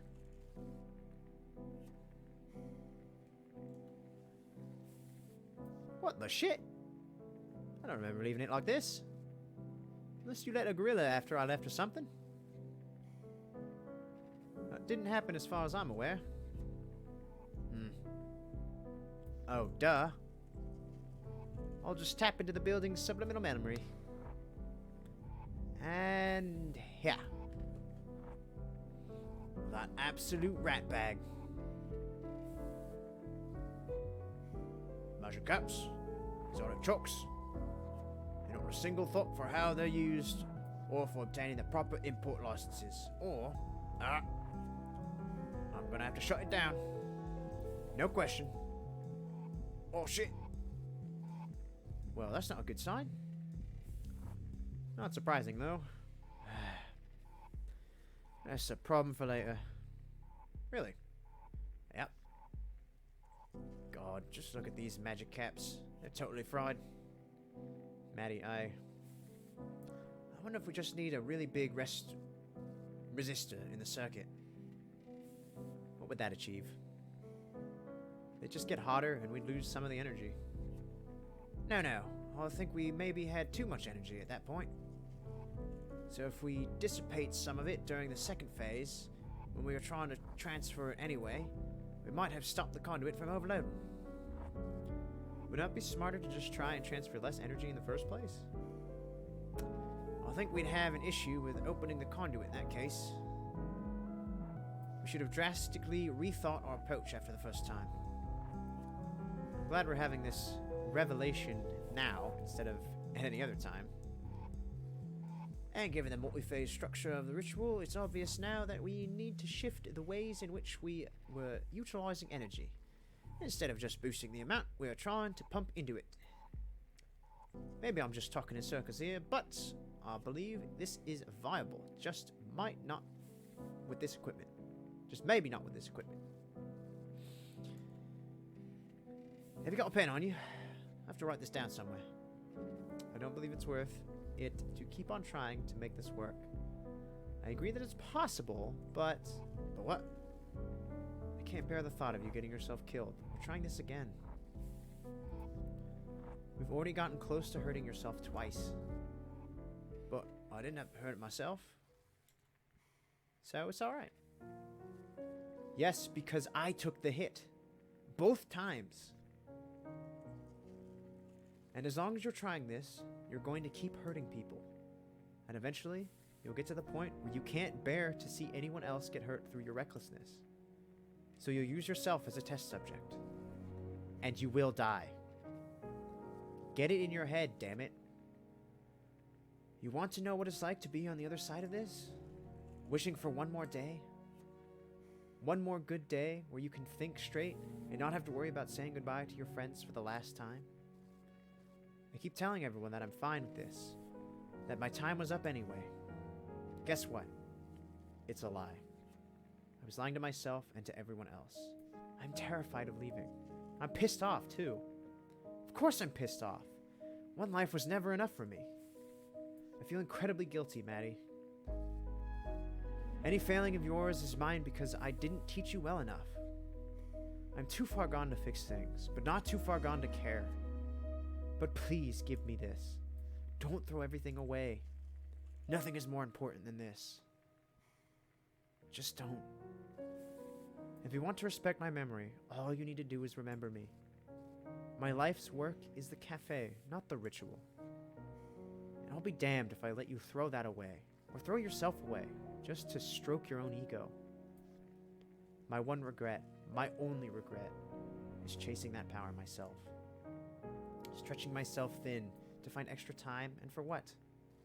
Some overblown sense of achievement? I regret it. And as I stand on the cusp of oblivion, I realize that I'm afraid for the first time. It's new, Maddie, and it burns.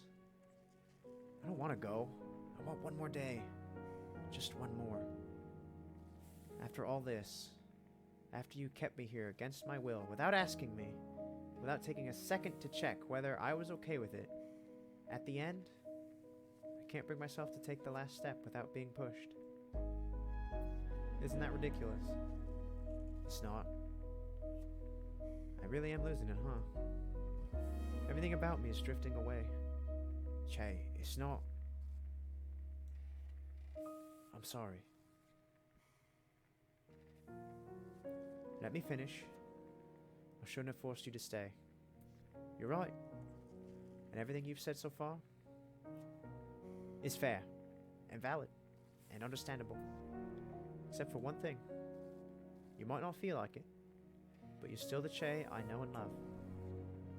Doing your best to take care of everyone, keep them safe from anything that'd get in their way, and give them space to work things out themselves when they need to.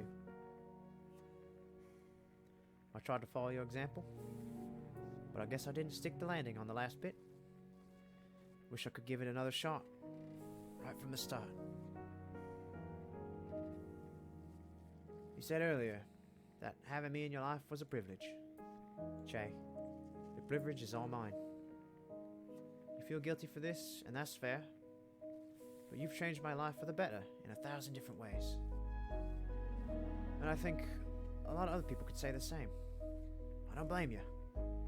Maybe one day soon, I'll be able to stop blaming myself too. I'm sorry for yelling. You didn't deserve that. It's alright. And you know, it's okay to be scared. You can't practice dying.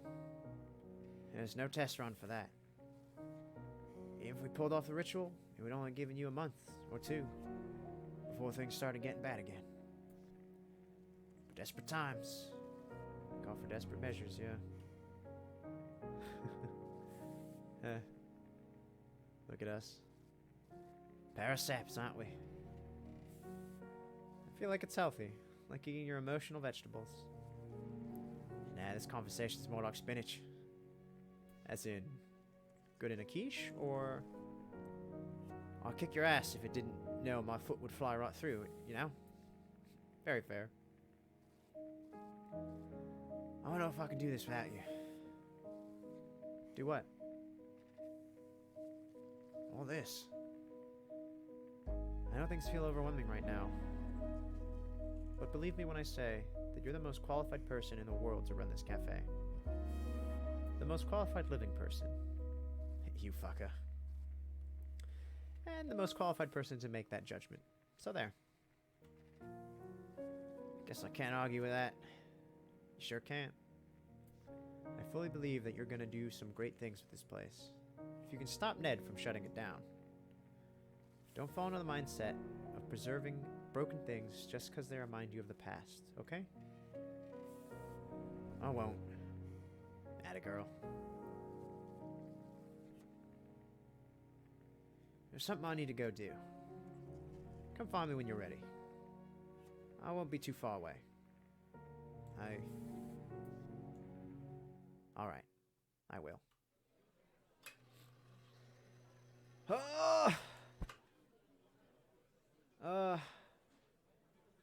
My heart. I'm getting... Oh, my goodness. The feels. They're hitting me.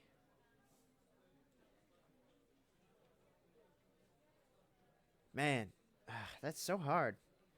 They've known each other for hundreds of years. Hundreds of years. Like, you can't even imagine. And then suddenly losing someone.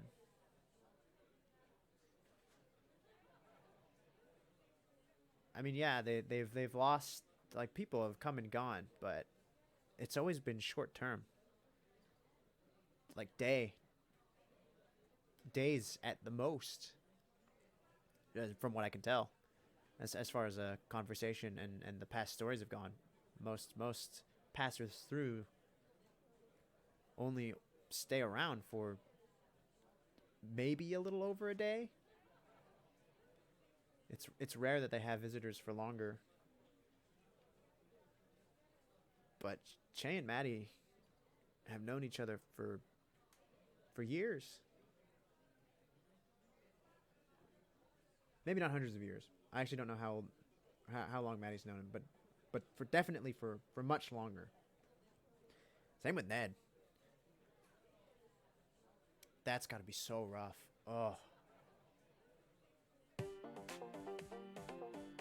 Okay. Back to Ashley. Back to gremlin mode. No, not like that. Like this. But you said not to tamp too hard. Look at it. The coffee just fell out. You gotta tamp it hard enough that doesn't fall out. I could have told me that before. I didn't expect you to just lightly tap it. Why? Hey, is this gonna take much longer? I got somewhere to be. It'll be just a moment. It's just a short black. How are you finding this hard? I got this.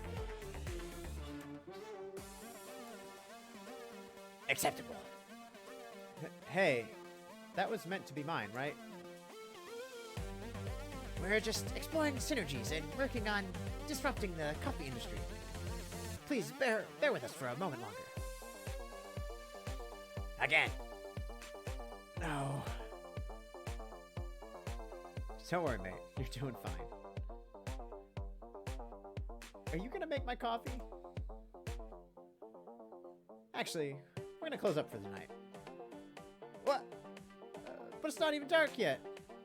What sort of crappy coffee joint closes at 5 in the afternoon? Basically every place in Adelaide, I think. But we're not there. We're in Melbourne. So just go find some coffee somewhere else. Unbelievable. What? What gives, old man? I'm closing because I want to spend time with you lot. Yourself included, Ned. I was beginning to think you'd forgotten about me. Of course not. How long do you plan on sticking around? Not much longer, you old curmudgeon. I didn't mean like that. I know. You should all sit down. I'll make us drinks. Oh boy. So, I've decided that this is it. I'm gonna head off for a little while. You sound pretty calm about it. I am calm.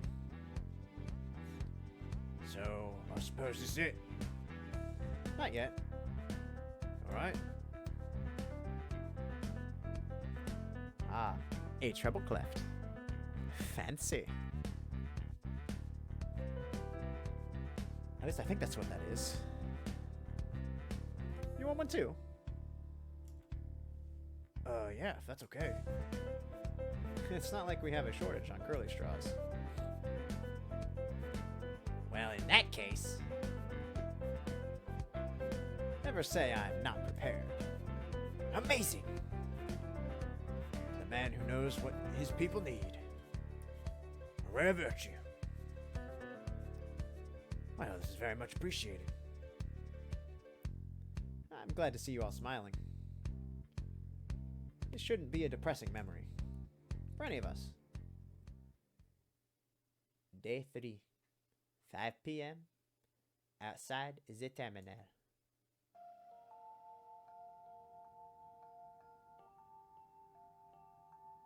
Hey, there's still somebody in the cafe. I thought you said that. Oh, there's still a bunch of people. I thought you said it was closing.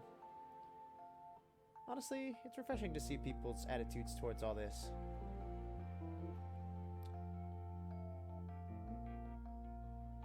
Shit, I don't know who's talking.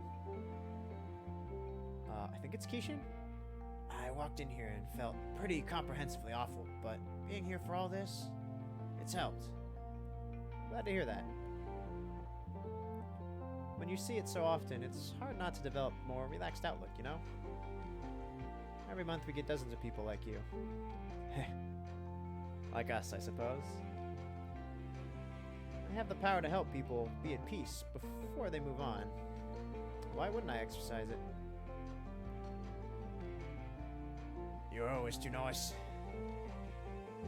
Better too nice than too harsh, generally speaking. Not sure about that. I'm sad. I'm sad about this. Just wanted to make that clear.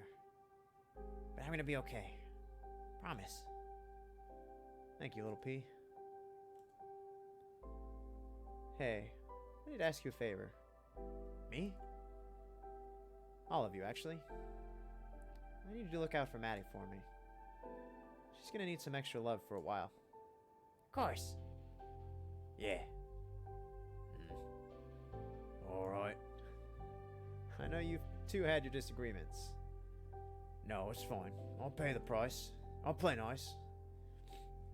You have my appreciation. Yeah.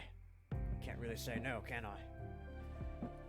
Oh, you better bet I'm milking this. I'll allow it. Any chance you'll come along with me? Absolutely not. I've got things to get done here.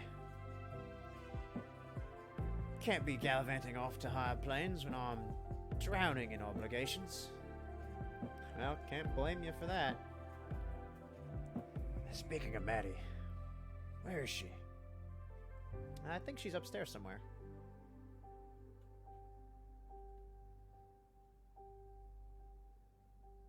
I'll go up and join her shortly. Will you be coming back down? I don't believe so, no. I see. Is there anything you three would like me to do for you before we go? Any special requests? Oh, nothing for me. I'd ask for a special drink or something, but I'm sure Maddie knows all your recipes. You'd be correct here. Ashley?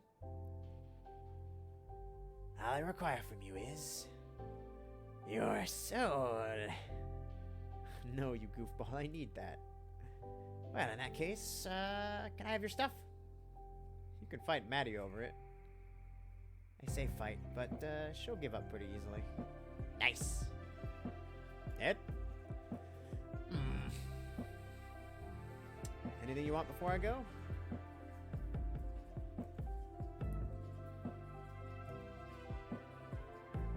Don't leave me. Sorry, I didn't catch that. No, don't worry about it. doing things for you anyway. Run errands, grab milk from your servo, you know. Man, the sun's getting low. Oh, God. When Ned said that. I gotta go in a moment, I'm afraid. Are you scared? Nah. Cool. Oof. Feeling old. Not half as old as you deserve to be feeling, I reckon. Trust me, I'm feeling it. Now. I'm gonna miss you. I'm gonna miss you too. I wish you didn't have to go.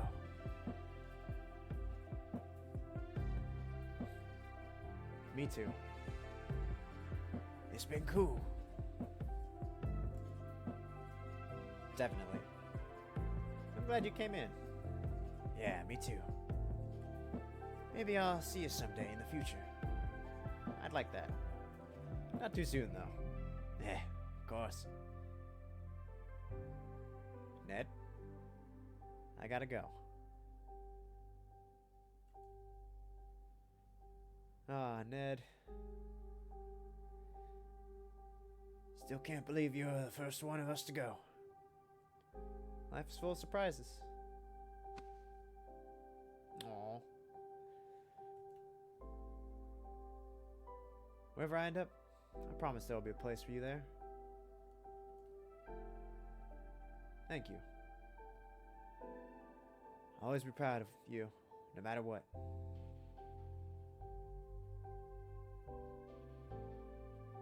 Wow, that's actually fairly, okay. I know I'm kind of ruining the moment here a moment, but the reflection in his helmet, I'm kind of surprised they added that. That's a nice touch. I like that. I'm not stalling. That's not what this is. Oh wait, that's not a reflection. That's you can see through it. All right, enough of that. Fair enough. See you around, mate. And you.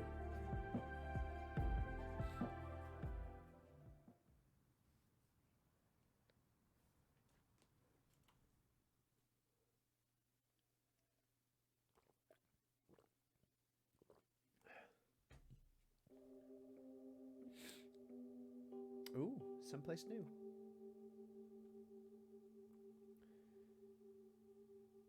Maddie maintained her calm. His body had laid here for weeks now, gently moldering.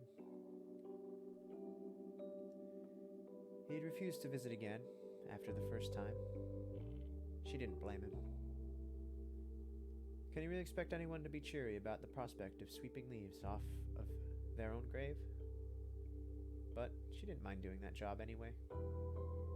She'd always liked gardening, bringing things to life.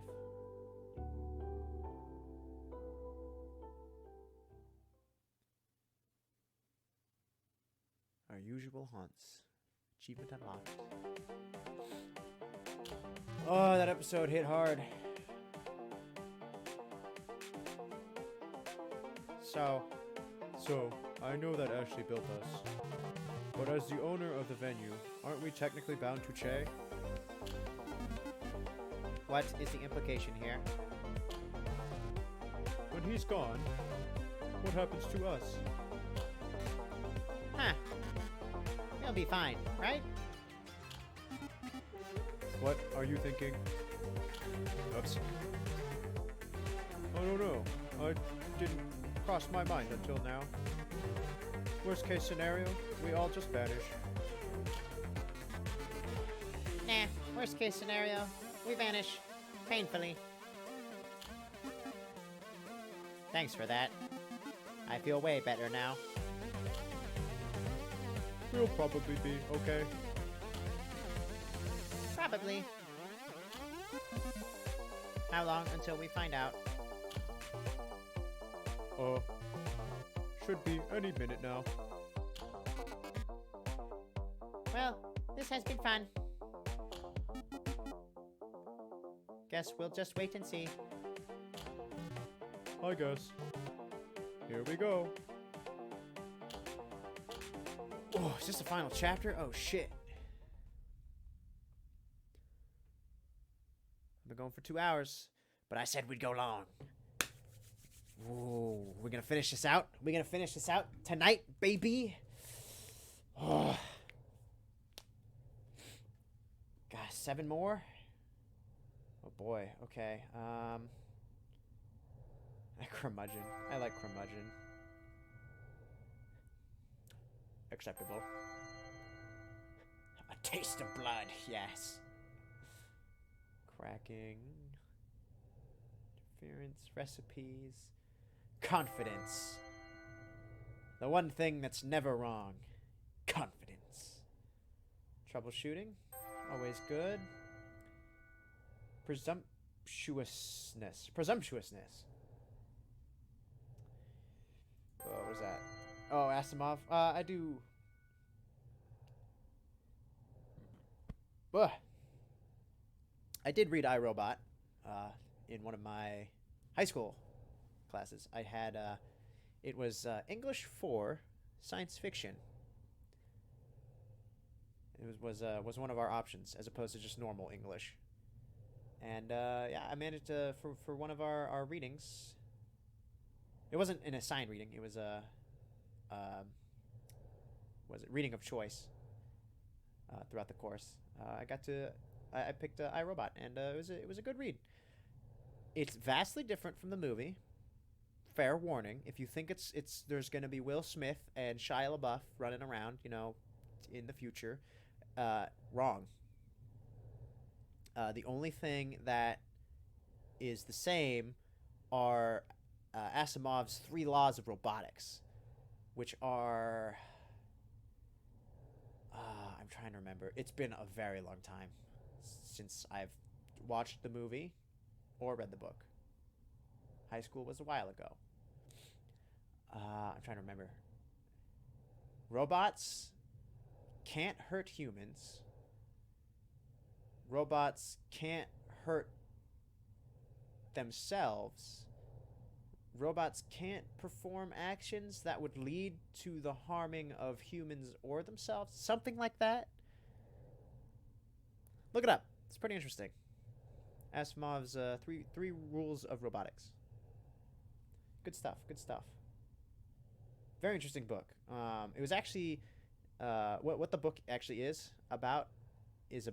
It's like, I think 3 or 4 different stories about different scenarios testing those 3 laws, if memory serves. Like I said, it's been a while. It's been a while. I'm getting old. Not as old as Che, but impending. Yeah, that'll do. The taste of blood. Magic.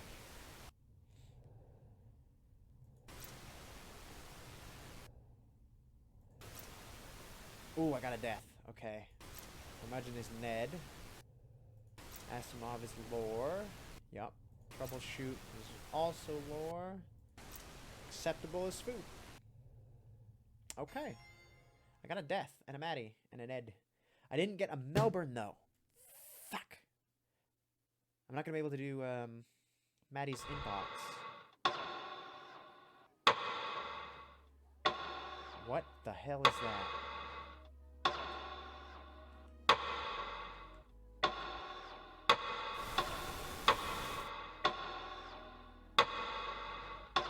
I don't like that. What? No. Cleaning apart. Wait. I can't go anywhere else. That's it for now. Train calls. The clock is ticking.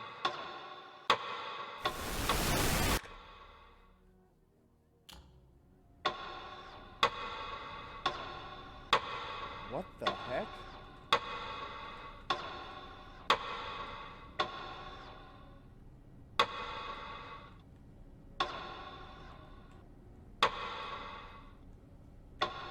This is so eerie. Ugh, I don't like this. Fishing?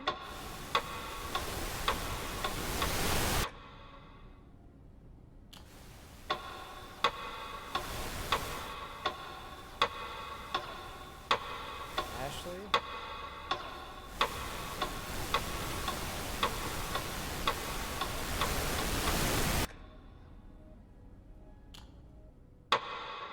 Ned. Farewell, my friend.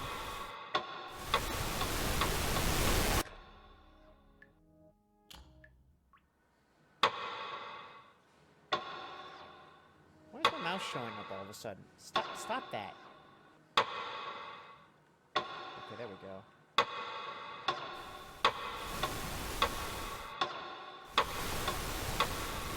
Oh, other side?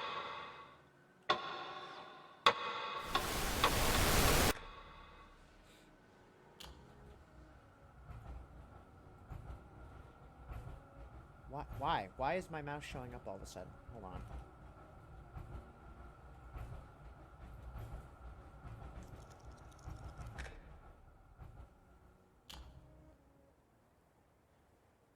Ah, we're here, I see.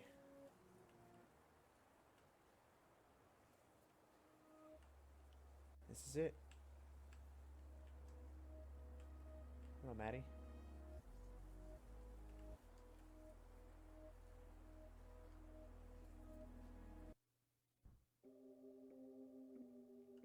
Hey, old man. Hey, you. How you doing? Fine, I guess. That's good, I think. Yeah, I think so. Why is this so awkward? I've never had to do this before. Not even the one who's got to sweep up the mess afterwards. Not like this, no. Gotta say, I'm a little surprised. Life has a way of taking you for a loop like that. So, are you gonna... No, not yet. Let's sit for a few moments. It won't hurt. Sure?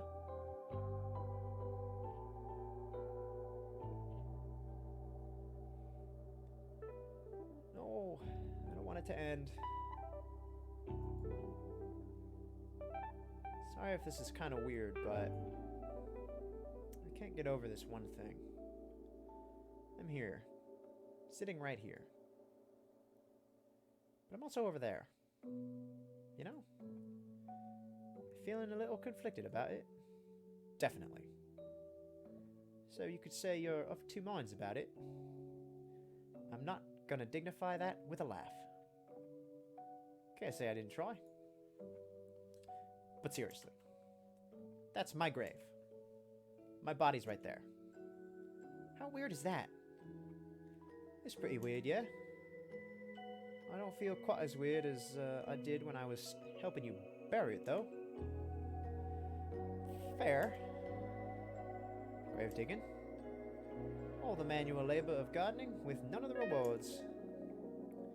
You don't reckon I'm gonna grow into a beautiful tree?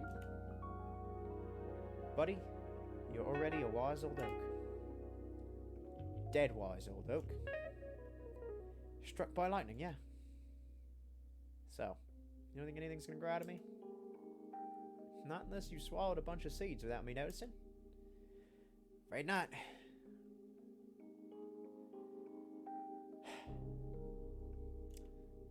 Hey, just a name. Ooh. Welcome in, welcome in.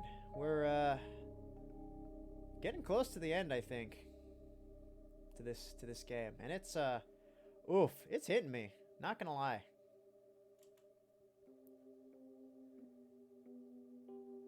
I'm not prepared at all. Am I meant to be doing extra self-care or something? Yeah. Our main boy is he's about to kick it after being around for a while, and it's tough. It's big sad. It's finally time.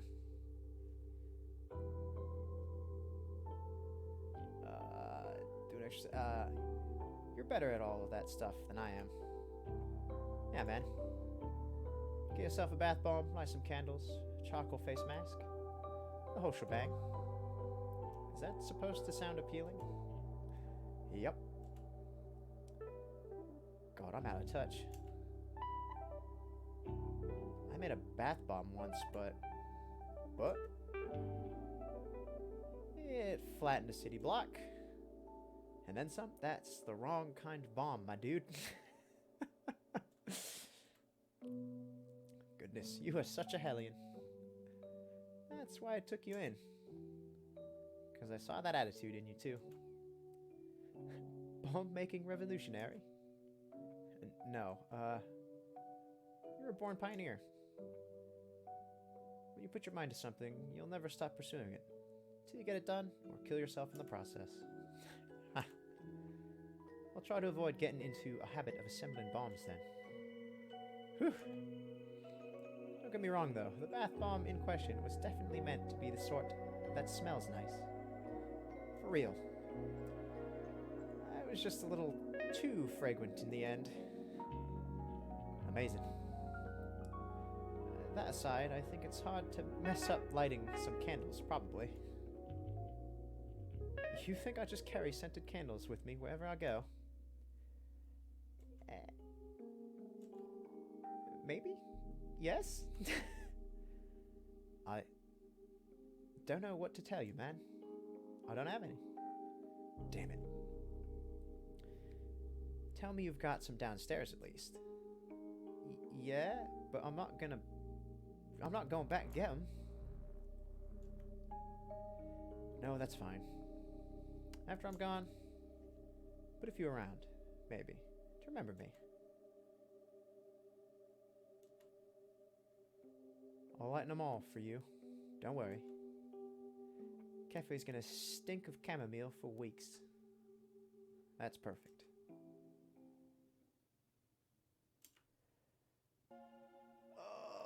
No! Now, I think it's about time. What do you think? That one's your call. As it should have been the whole time. Come on, let's go have a look at your work, eh? It was always about time. Oh, Kevin Penkin, damn you.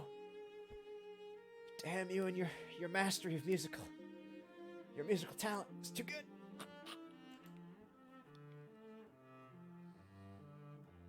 Oh, the violin. It's very minimalist. I like it. Hush you.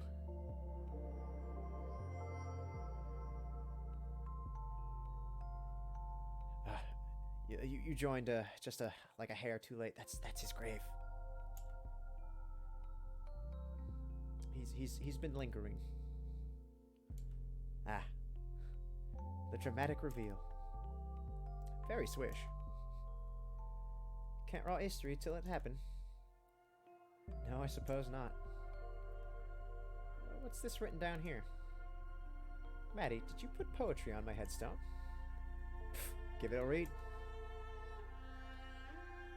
We see but dimly through the mists and vapors. Amid these earthly damps, what seem to us but sad funeral tapers may be heaven's distant lamps. That's comforting. Chin up, old friend. It's just another step. We just gotta keep on putting one foot in front of the other. No matter where we're going.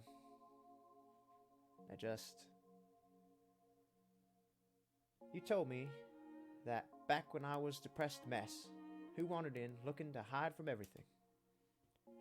Throwing my own advice back at me. You monster. Hey. I guess I should stop dawdling anyhow. You do you. I feel guilty for swinging back and forth on you. Being anxious, then eager, then scared, then brave. It's cool. I'm not gonna have a go at you for it. And you're every right to feel complex feelings about this very specific scary thing. Seriously. Thank you. But I can't do this. I can't stand here making you wonder if I'm gonna do it or not. I need to do it now, or I'll never leave.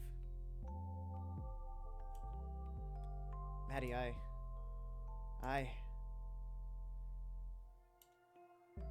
It's okay, mate. Take a deep breath. Take it in. Let it all out.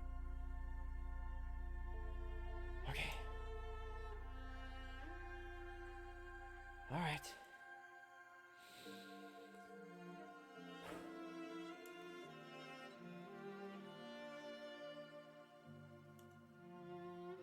Maddie? Yeah? You got this.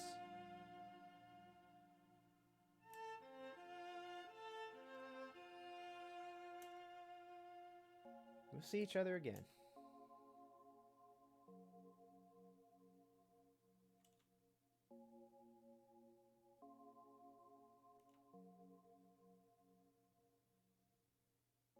And he's gone.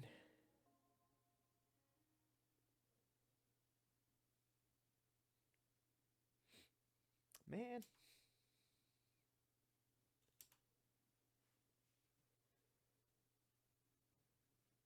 A double shot, long black.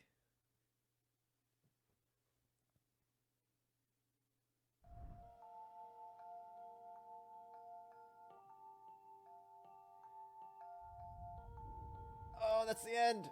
Oh my god. Ah! My heart. The feels.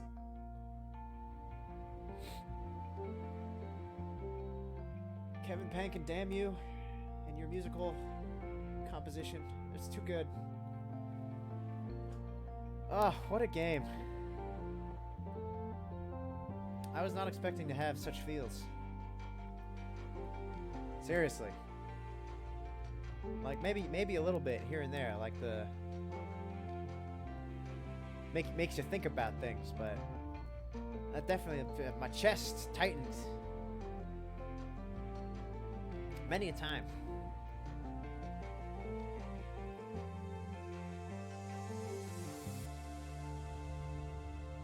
Ah, I need a minute.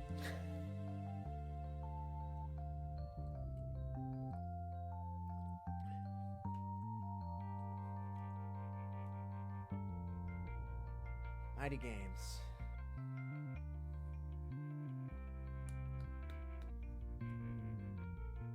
Japanese localization. Oh, very nice.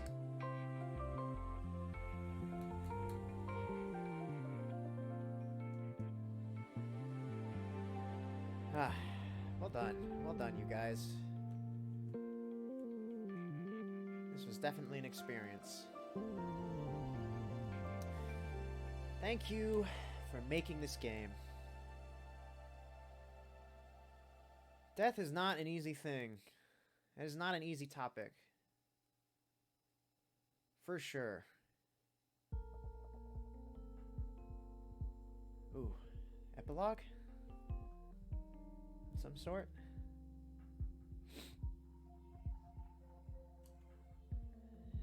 A few days later. 2 p.m. The terminal. All done. Looks pretty good. It's got the right number of legs and everything. And 50% less homicidal impulses. I think, Ashley.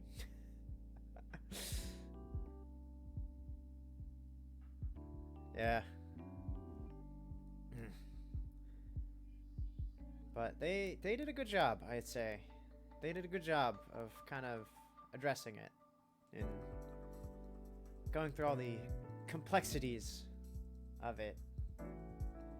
For sure. Whew. We're still aiming for 100% less, right? Sure, I guess. Well, it's progress, I suppose.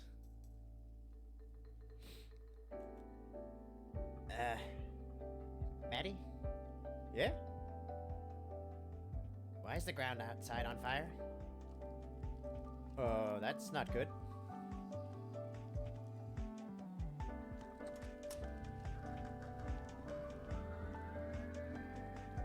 What's this? Oh, brother. Hey, is that... You ready? Yeah. Rat shit, isn't it? You know what this place needs, pal? Tell him.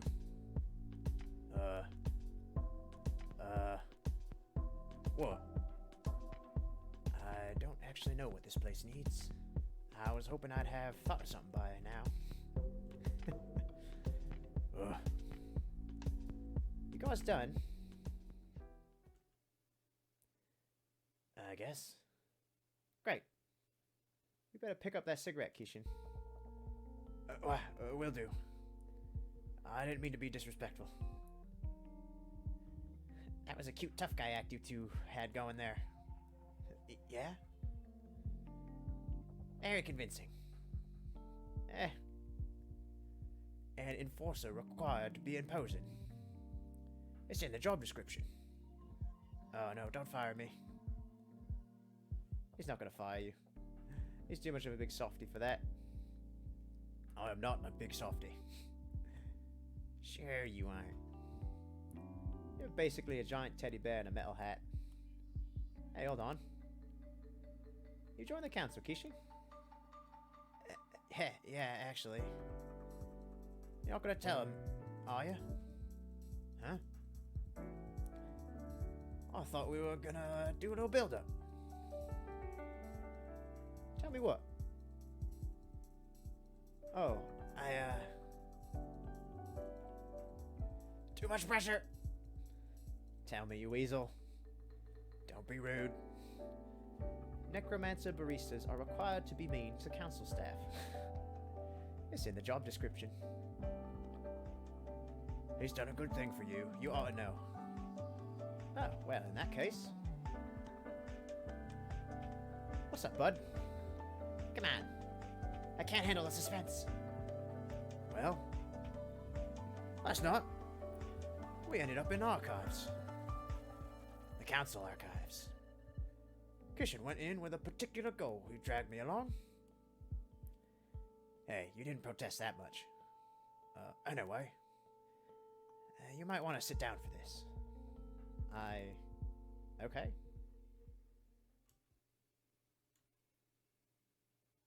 I managed to wipe your debt. Is this a bad practical joke? No, it's telling the truth. Turns out there's some odd bylaws that have loopholes, and... Well, you're not going to believe this, but the council allows payment of debt in a bunch of weird ways. Yeah, we really ought to fix that. And one of those ways is through voluntary sacrifice of a soul. Wait, what?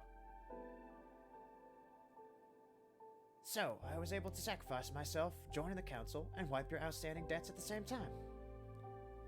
Well, that's just silly. Huh? So, you guys get to do as much human sacrifice as you like, but as soon as I'm doing it, I'm a menace and upsetting the natural order. Matty, Yes, Neddy dearest. put your head in. Ahem. You're right, I apologize. Kishin, you didn't do this just for me, did you? Are you sure you're okay with this? No, I promise this is fine. I wanted to stay. I was way too afraid to pass on. Kishin is kind of our other main character who died, and he's been dealing with his own death. Understandable feelings. For sure. And I thought the council was interesting. I wanted to learn more about it. I mean, to be fair, if I was in Kishin's shoes, I'd kind of want to learn a little bit more about how the whole in-between worked as well. If there is such a thing. Ned might have talked me into it a little bit, but I absolutely promise I didn't feel pressured into it. I made this decision on my own. I don't know what to say. Just consider it repaying the kindness I was shown when I walked in. I was really freaked out by you all and helped a lot with that. Ah. Thank you. Thank you so much. So, we're gonna be okay? As long as you stay on the straight and narrow from now on, yes. Cool. Reckon you'll be able to do that, Maddie? Yeah. I'll do my best. No more illegal rituals? No more illegal rituals. Promise. I'll stick to the legal stuff as long as I can. I suppose that'll have to do. I understand that you're somewhat of a stuck record in this regard. And I'm trying to make my peace with that.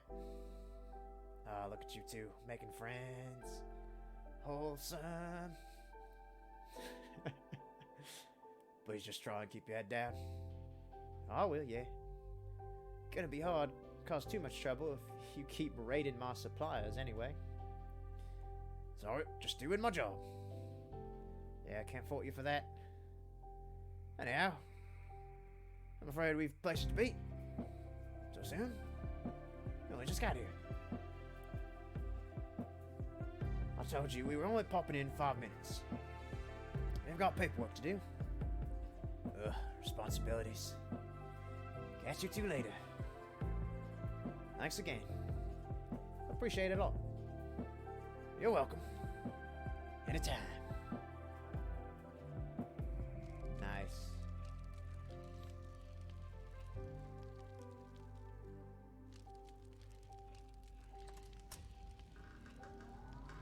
Well, that's cool. Portal travel. It's quite the dramatic entrance and exit. Guess befitting the Council of Death.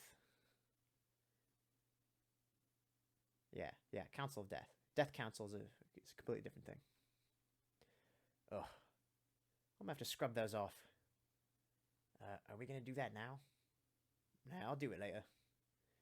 Right now, though, everything's pretty calm, so I was thinking we might close up early. Oh boy.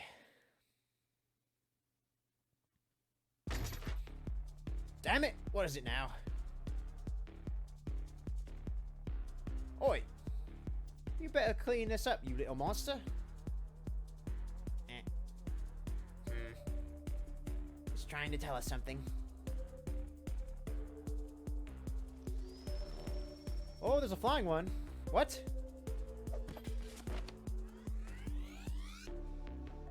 Hey, watch it! It's got a potted plant! Look out! It's a plant. With an envelope? Who sends mail by plant? Smells nice. What's the card say? It's from Che. Oh shit, he left a message. The time for regrets and apologies is long past. All we can do is look forward to the future with a smile on our faces. Don't obsess over what could have been, please. I know you're going to do great things, and you don't need my help for that. This is my last gift to you, my apprentice. You kept saying that you need this, so I went out and got it. I think that even though some people claim to be ready for what lies next, everyone wants a little more time. Che. Hey, you okay? Why? bastard couldn't resist playing one last joke on us, could he? Still with the feels. Oh, I thought they were over. Ah. You even threw in a joke, you son of a bitch. I'm okay. Seriously, a pun? I can't even give him a withering look in response. I mean, he was just quoting you, wasn't he? Yeah, he was. Let's go hang this up.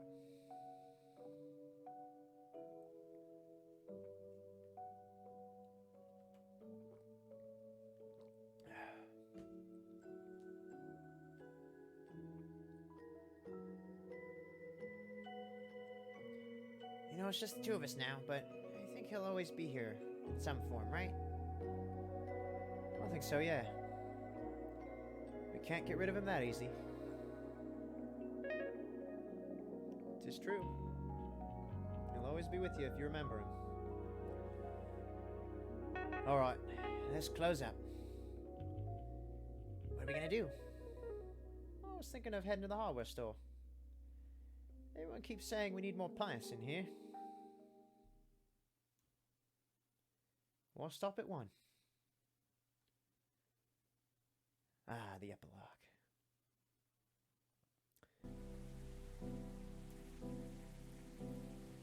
Oh, that was the epilogue. Hold on. What's this? Walking to the sky? Oh, hold on. Okay, I guess, shoot, I probably should have waited a minute. So that was the main story. The story of Che's last few days in the terminal. Solid. Took about how many streams did I do this? Like 4 or 5? It's like 8 to 10 hours, depending on how much stuff you unlocked in between. I guess it would be faster if you just did the main story, because a lot of it is... There's a lot of unlockable side stuff that kind of gives you more insight into the characters and the world. So, pretty solid though, I'd say. Not bad. Well worth it. And I guess this is DLC or extra content, a free episode, actually, I think, if I remember seeing correctly. So, we'll keep going. If I get to see more of those other characters, let's see, last time I streamed, they introduced 3 new characters that you only saw the once. This is one of them. I really want to see another one, because she was a babe. And she was interesting. I want to see more of her. Tuin's cool, though. What you up to, Tuin? Tuin bent down to face the robot, which seemed to alternate between retreating and approaching him. Wow, hold on a second.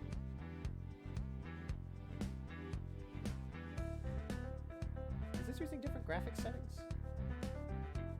It appeared wary at first, before it began skittering about like a little critter wanting to play.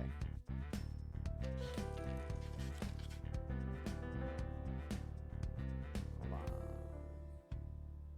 Oh no, okay. It still looks okay. Maybe you'll have an easier time with this.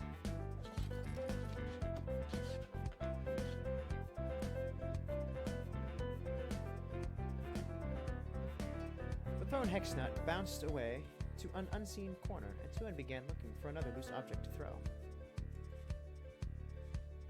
He ran his hand along the shelf and found a weird washer shaped more like a thin cylinder than a typical washer. Catch. Nice a catch.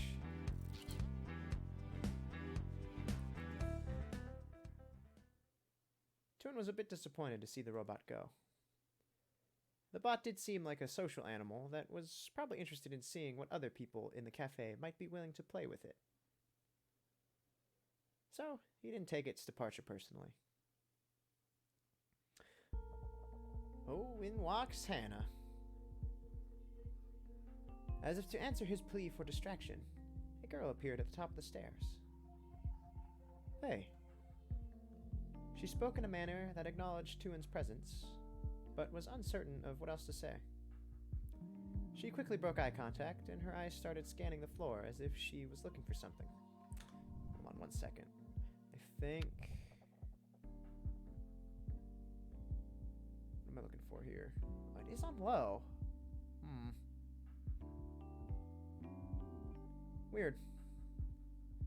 I'm noticing a slight bit of lag on my stream, but... Oops. It was set to default. I didn't mean to do that.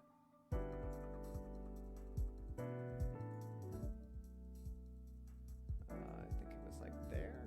That should be fine.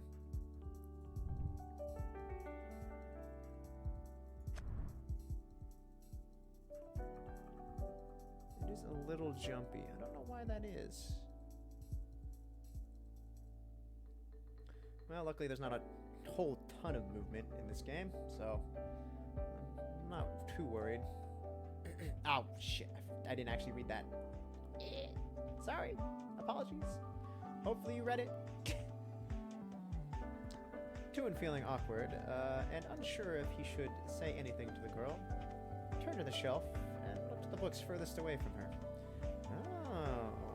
Okay, so this is the first time these two are meeting. When you meet them earlier, they're like fast friends, so... Cool. Clearly the girl had come upstairs looking for something, though it seemed that something wasn't conversation with Tuan. For a moment he found himself imagining what it would be like to have an excuse to talk to her. He just wanted a chance to get to know her better. But of course, he had to be realistic. He didn't have the initiative to approach a girl like her, nor was he sure of what else to talk about. She was too determined, too focused on whatever she was looking for to tolerate being distracted by conversation with a stranger. Everything about her appearance, from the way she was dressed to the way she moved, implied she had come here deliberately. While she exuded a clear sense of purpose, she seemed hesitant to greet him.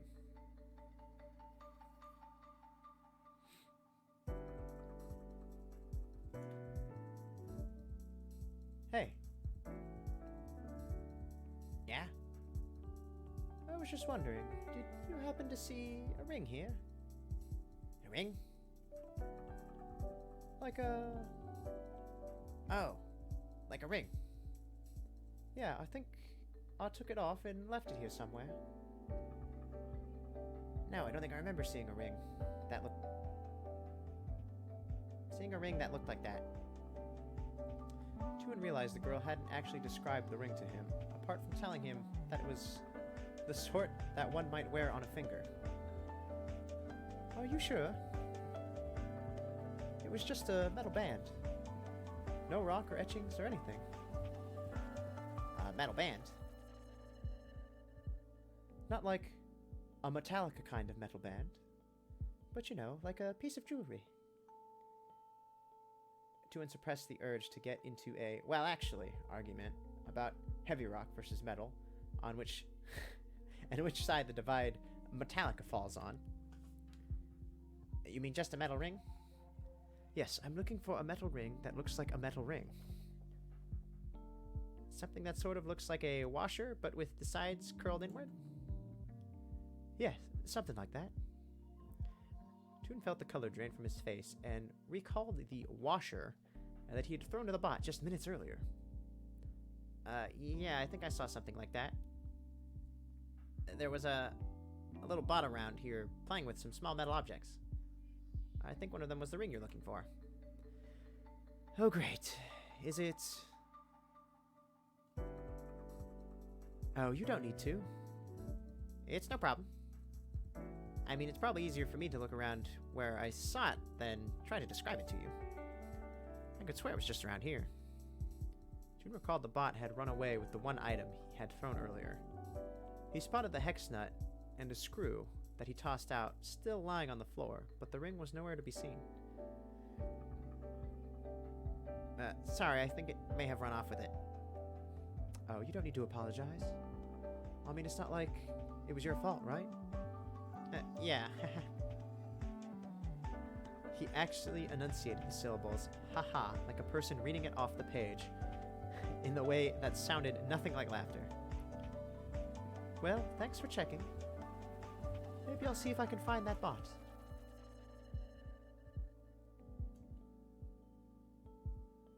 She hesitated, looking around as if she was a bit unsure what to do.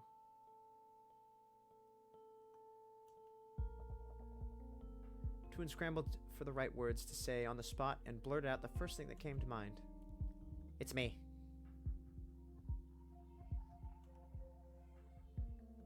I'm sorry?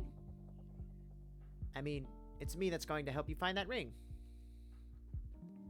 Oh, that's not really necessary?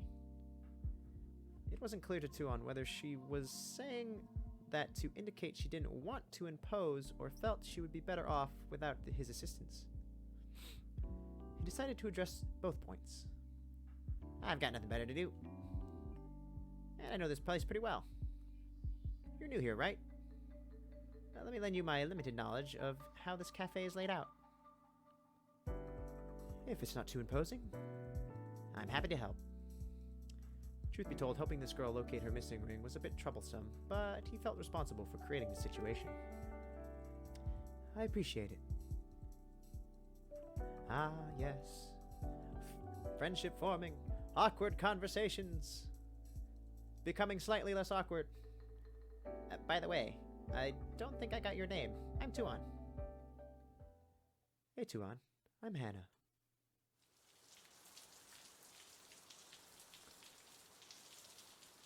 And from this moment forward, Tuon and Hannah became the fastest of friends. And they were nigh inseparable. Oh, we're still looking for the ring. Okay, never mind. We're not there yet.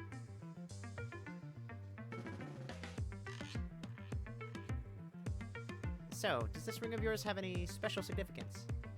Something like a special gift? Sentimental value? Oof. Why is it so choppy? I see that.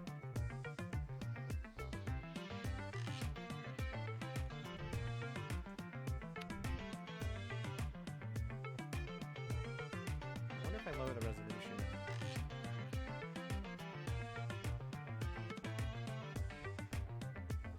It'll help. I honestly don't know what else to do. What if it's just a CPU thing?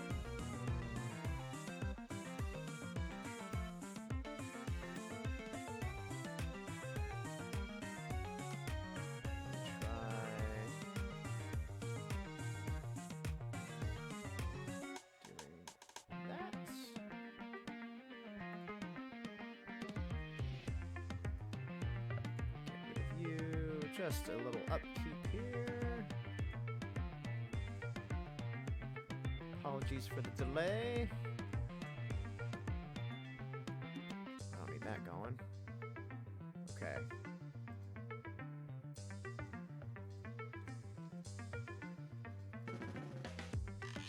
Alright. Cool beans. So let's try that. How's that? Is that any better?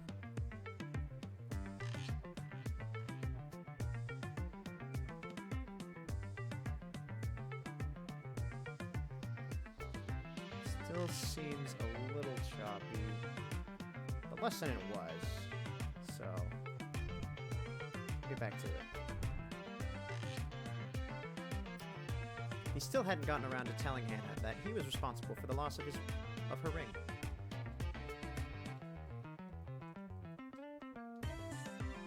Oh, I see that on OBS too. I'm dropping frames. Why?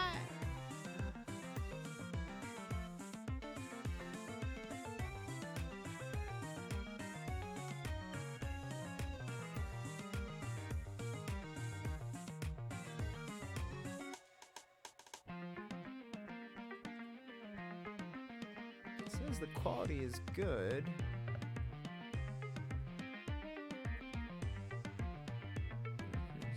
Notification specific here. Okay.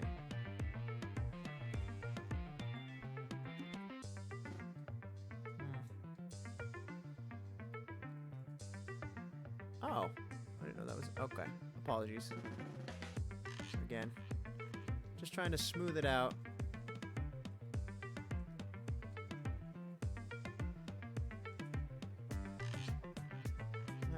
why. When the game is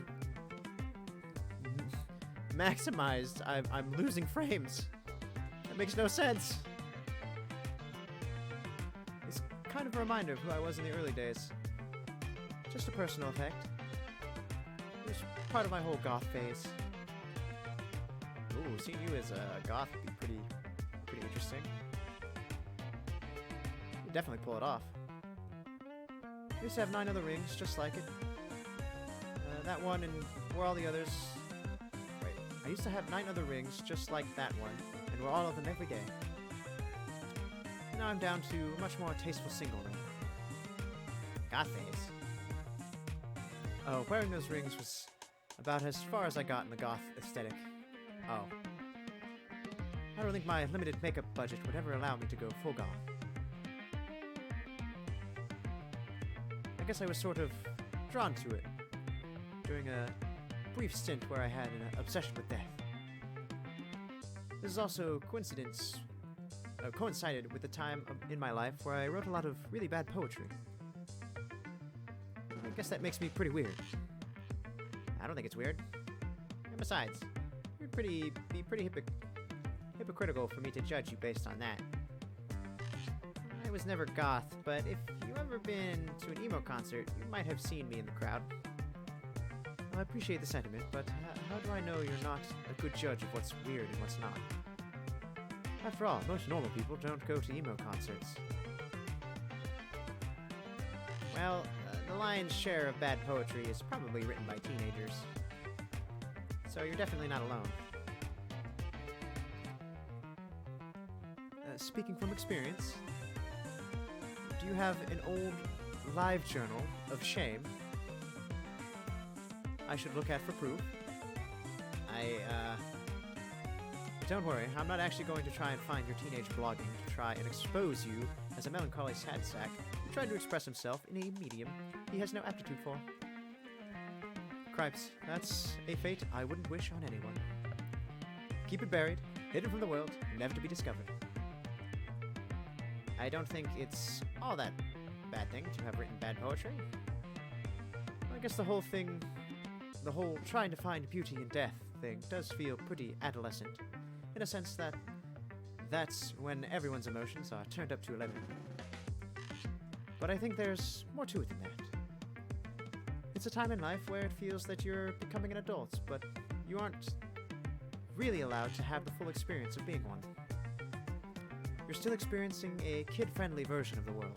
Ain't that the truth? Teenage years suck. Not a kid anymore, but still not an adult. If you live in a sanitized suburb, it feels fake. And in trying to avoid that fakeness, maybe teens run the opposite direction.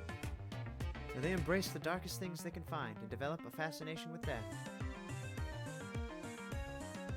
I guess teenagers don't typically confront death directly. Twin tried to keep his voice low as he said the word death. He was becoming increasingly self-conscious about who might be listening on the conversation from beyond the grave. After all, a person's voice could carry pretty far in a place like this. Joe knew enough of the cafe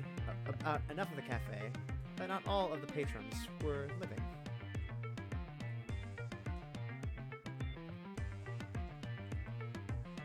If a typical teenager has no experience in being around death, I guess that means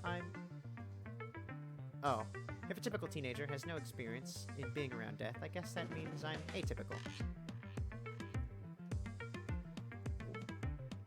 You look like someone who wants to ask a question, but isn't sure if he's allowed to ask it. That's a big assumption. Am I wrong? I'll take that as a yes.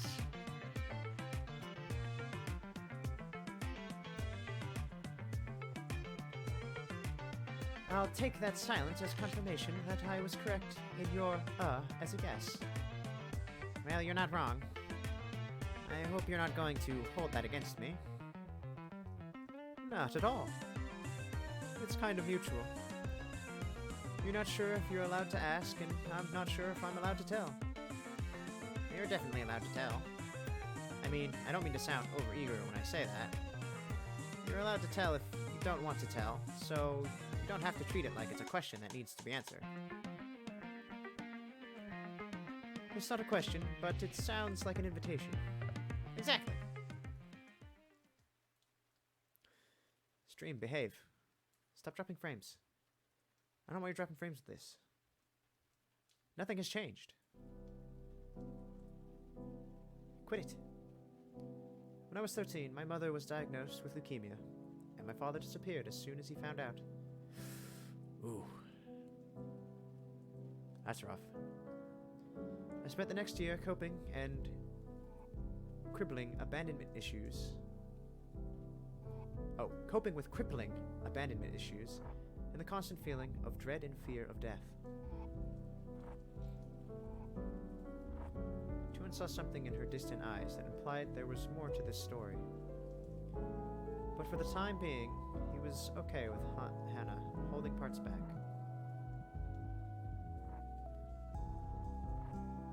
Yeah. I kinda have a similar experience. Family. Not quite as bad, but there was a yeah.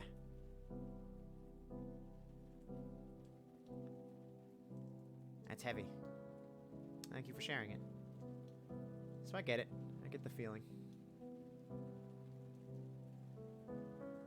Close family. Not or I guess aunt and uncle. Aunt and uncle cousins.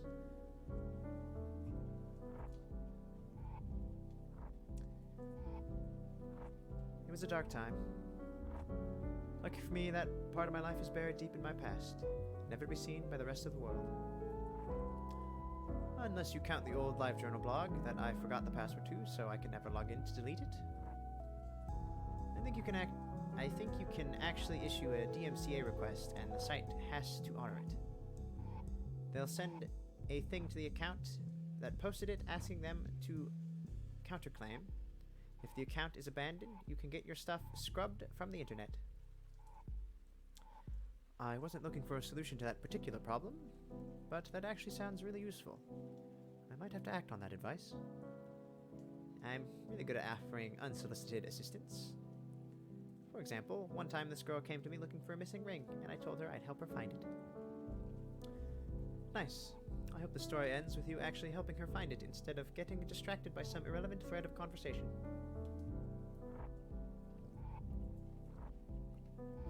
Ugh. Okay, this is really bugging me.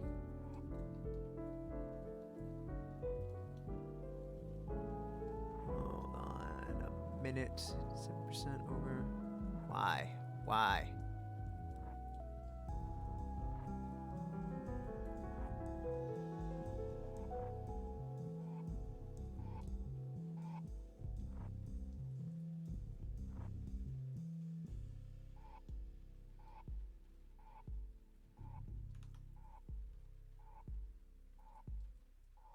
That is so bizarre. When I alt-tab out of the game, stream is fine. Alt-tab back in. Stream quality goes down.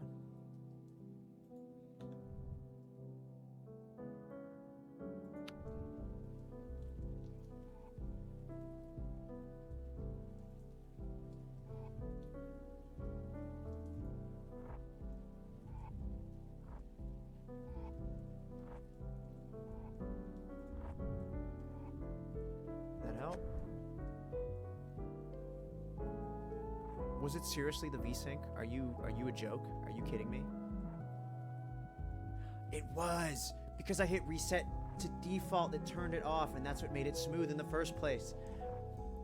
Oh, I'm so dumb. I forgot I turned that on to smooth it out. Oh, I'm sorry. Yep, and now it's buttery smooth. Look at that. Oh, God, fuck. I want to die. I want to die. I want to go to this cafe when I die, at least. Okay, back to it. Now I don't have to worry. But I think the big turning point might have been when we decided to study the bookshelf. A bookshelf just like the one we're standing in front of. Just like this one, in fact. Oh, yes, buttery smooth. Can we stop now? I mean, I've always been one to appreciate commitment to a bit, but this is getting kind of exhausting. The bookshelf had more than a few books, and nooks and crannies the bot might hide in. Even if Tuin didn't find the bot that had Hannah's ring, he might ferret out some details that could give him a clue as to its whereabouts. Oh, a wooden plane. Man, I used to have one of those. It had like a rubber band propeller on it. You'd wind up, and then you could throw it, and it actually flew like hella far. Oh man, I wasted so much time as a kid. Just a big open field throwing that thing around. Ah, simpler times. Are you okay? Are you sure it's okay to move stuff around like that? Try not to seize unless you want to see this thing reduced to splinters. Is it really that fragile? Yes, I'm speaking from experience. The shoebox ROG is not a plane known for its tenacity. I'm sorry, I'm not sure I caught that. What's this thing called?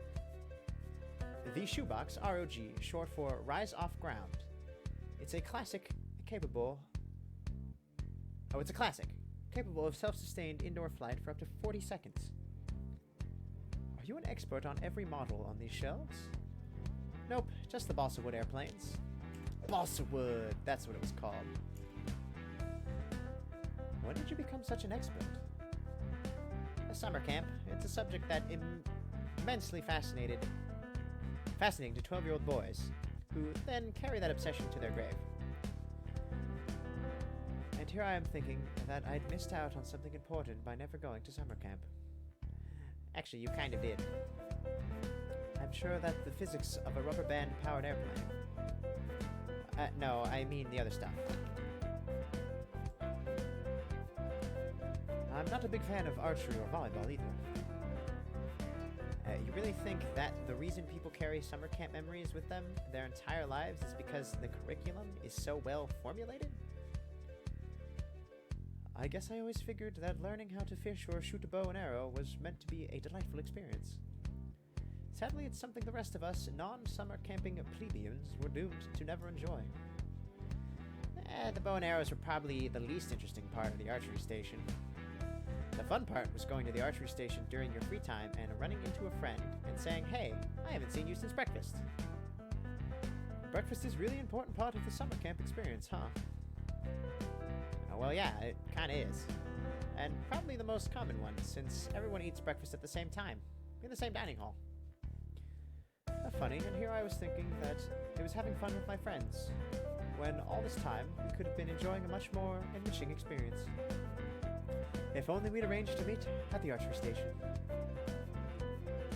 It's that arranged to meet part that causes you to miss out on the magic. Randomly running into someone that you know is a different experience than planning to meet up with someone. True. Bumping into someone you didn't expect to meet in a place that you weren't particularly planning to meet them in is always an interesting time. There's no replacement for serendipity. And so you bring your friends to summer camp so you can have these serendipitous encounters with them? No, I didn't know anyone the first time I went. So how did you serendipitously encounter all of these friends? You make friends while you're there. Sounds like hard work starting from square one. Actually, it's not. The thing about summer camp is that you make friendships with people who you know won't be a part of your life after several weeks. You meet lots of people, spend a short amount of time with them, then, in all likelihood, never see them again. Unless you go to serious lengths to stay in contact. Also true. And that's the fun part. Knowing that whatever friends you make, you'll be separated from them. Yeah, in a way. When you only have a short time together, everyone is really all about making the most of that time. in that a metaphor for life? Anyway, it doesn't look like it's here either. Good news is there's still lots more ground to cover. That's good news. I'd prefer if our search radius were a bit smaller. Well, it would be really bad if we found out we'd completely searched every place that we could and still hadn't found it, right? Plus, if there are any random items lying around here, you'd probably be able to see them right away. No need to dig around.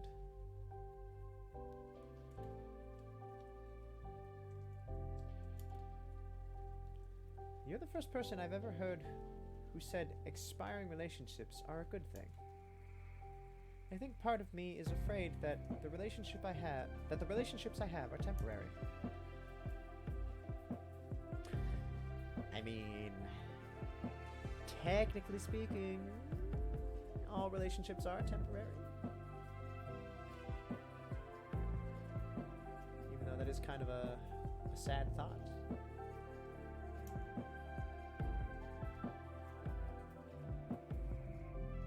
The opposite thing happens way too often. You see it happen whenever someone moves into your neighborhood. You have those moments where you discover that you have a new neighbor and it's like, oh, we should have them over for dinner sometime. Sometime gets defined as next week, and next week becomes next month. And you put it off more and more until eventually you realize that you spent years living next to people that you don't really know because you've never spent time with them. You never took the time to really get to know them, or form anything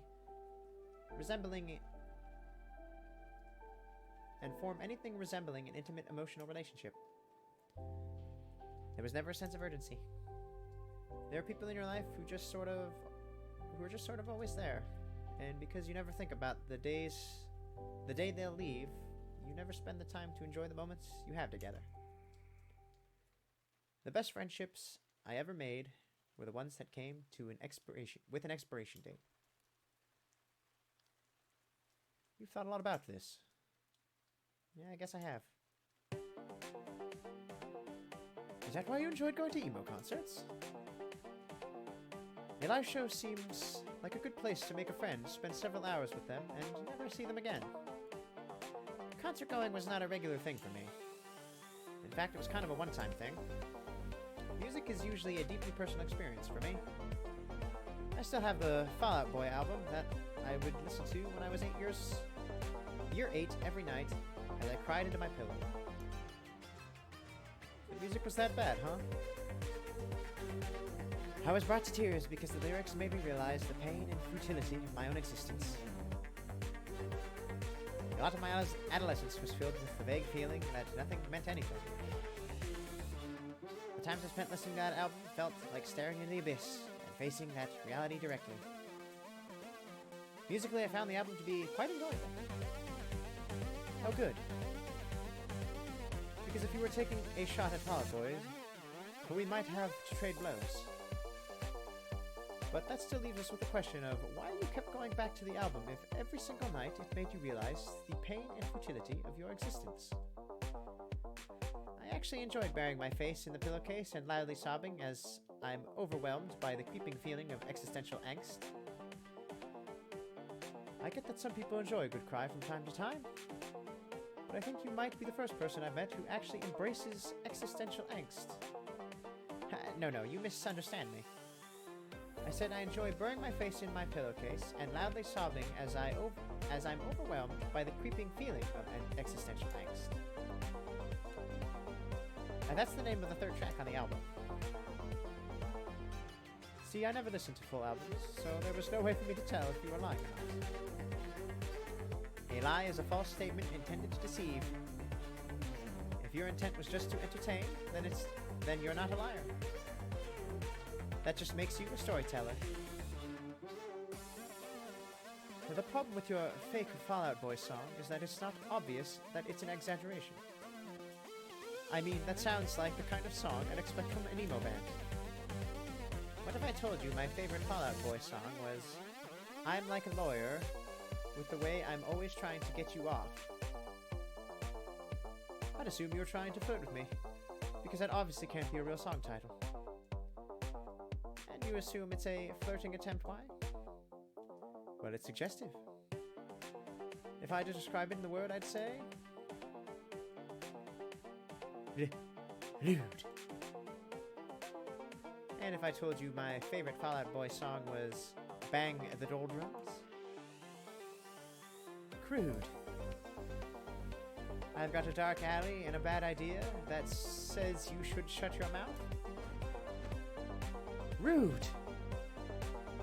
This ain't a scene, it's an arms race. Feud. Our lawyers made us change the name of the song so we couldn't get sued. Oh, these two are forming they're becoming friends. Yes! Well, that's all there is to see in the upper level.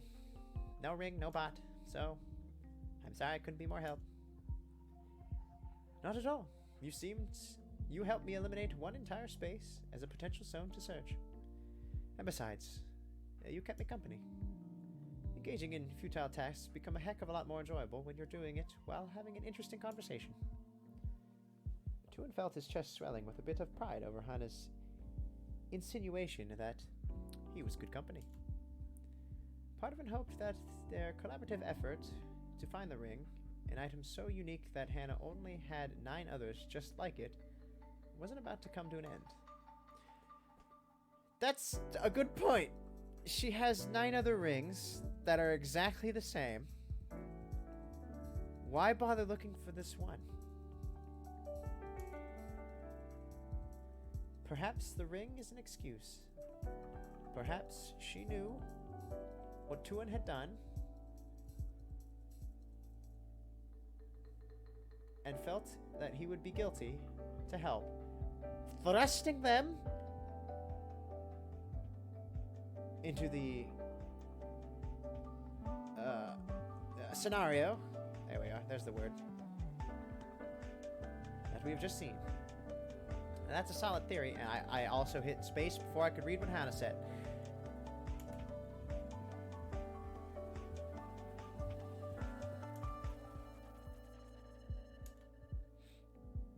You going to come with, or are we done searching for now?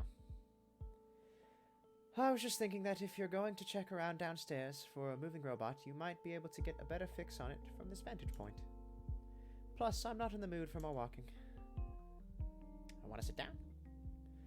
Nah, sitting is overrated. I'm really into leaning against things. Ah, she's a leaner. It doesn't require any effort, but it's slightly more demanding than sitting, so you don't feel completely sedentary. Because you're doing something that's at least sort of resembles supporting your weight on 2 legs. Tuan wasn't sure if they would make much progress on finding the ring from this perspective.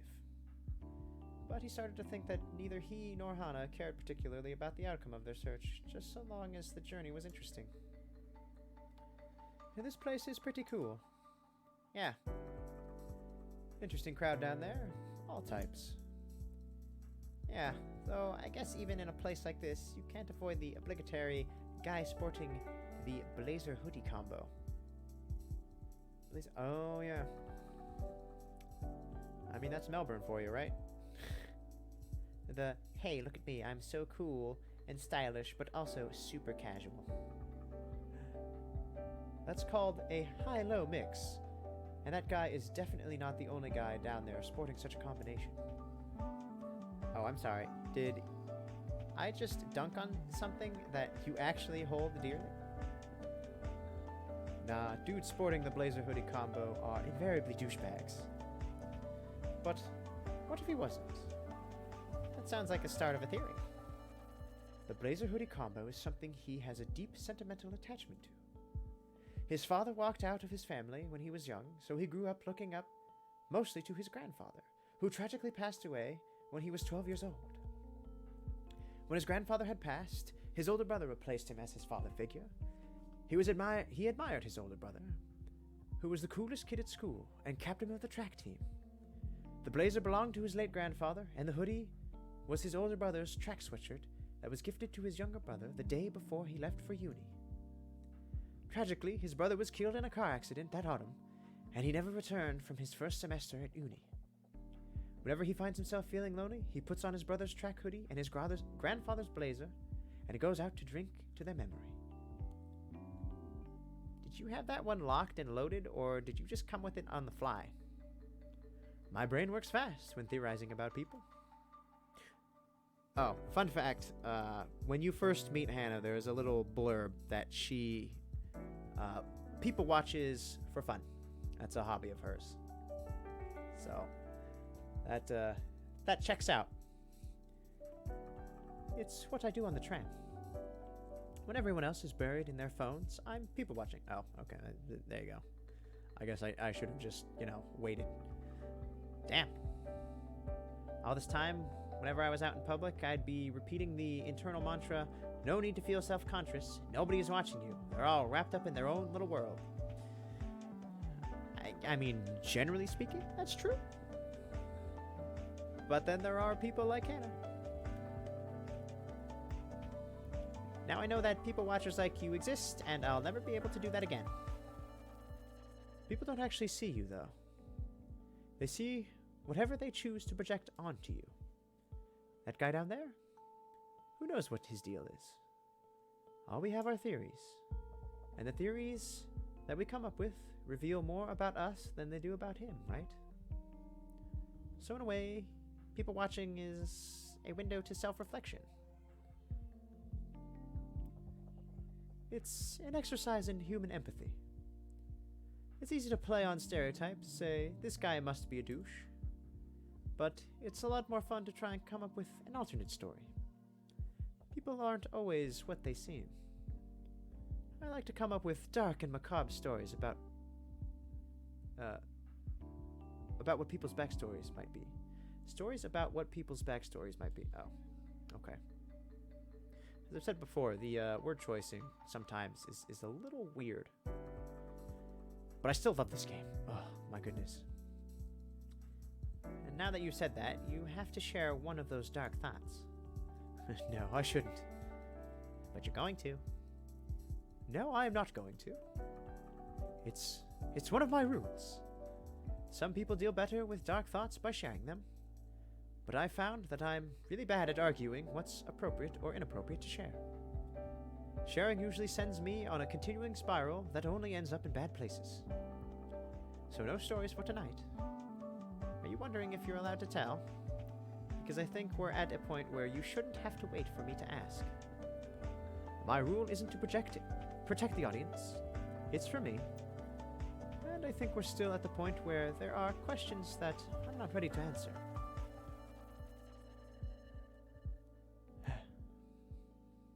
Well, that was weird. It doesn't mean I'm bothered by you asking. I mean, there are always going to be topics that aren't on the table. But you won't know until you ask. Very true. Very true. You never know until you ask. I think it's great that you think that. And here I was thinking I ruined the mood. It's okay for the mood to get somber. When the mood gets dark and serious, it doesn't mean it's ruined, right? After all, some people like it dark. You like it dark? Hey, can't have light without darkness, right? Sometimes you need to get somber and serious to make yourself enjoy the good times more. Good thinking. That's why I start every day by slamming my head against the wall. So that way, I'll feel good when I stop. The distance grew between two and what? Was that on purpose? No. Or was that a mistake? In any case, that was kind of funny. I grew up north of Brisbane. Do you know what the weather's like there? Nope. But I don't know that I like talking about the weather to get away from unpleasant subjects. Oh, but I do know that I like talking about the weather to get away from unpleasant subjects.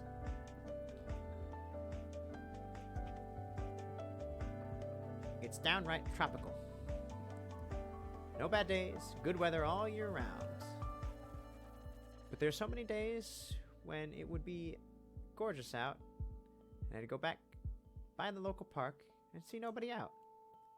No kids playing, and no one out walking their dog. Sounds like a lame place to live. It kinda was. The thing is, when you've never had bad weather, when there are no bad days, there can never really be good days either. But in Melbourne, you get a nice day, people go outside. They don't squander it.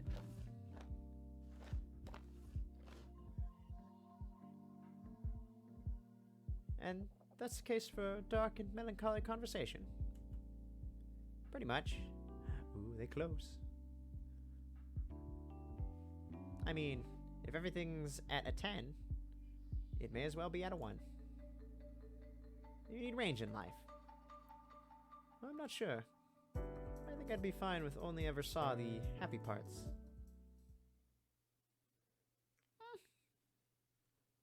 That's true. It would be nice if there were only the happy moments, but I do think Tuan does kind of have a point that you do need some sad moments to put the happier moments in perspective, more or less. To really, really know how fortunate and happy those moments were to have.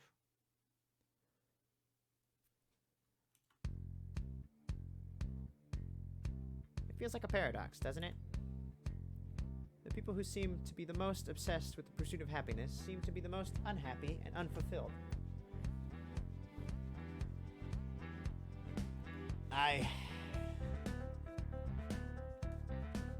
Happiness is not something I feel like you need to seek. It's just something that happens.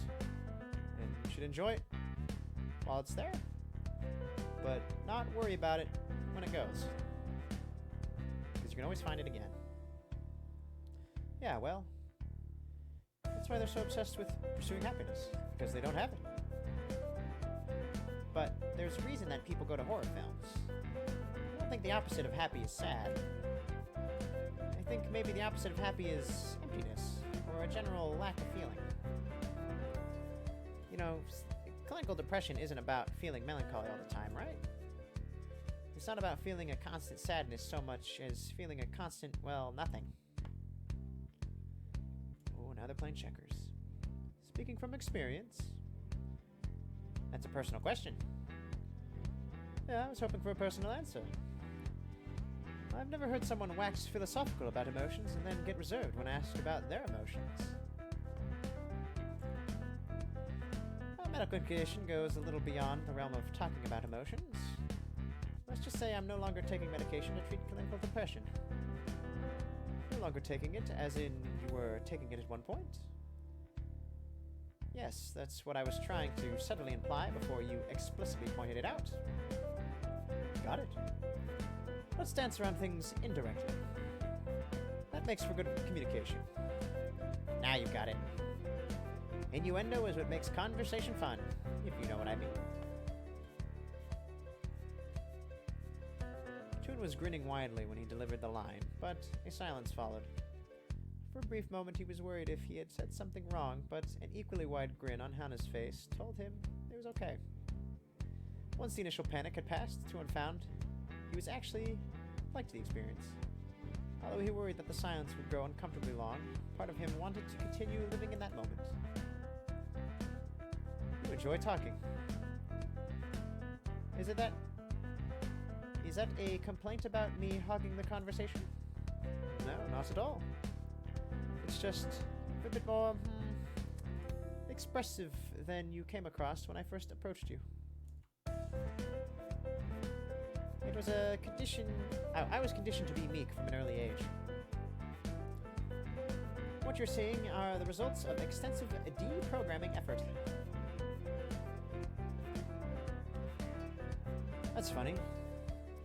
I guess I can kind of see it, but I didn't want to assume based on... She trailed off. Seemed a bit unsure of how to phrase her thought diplomatically.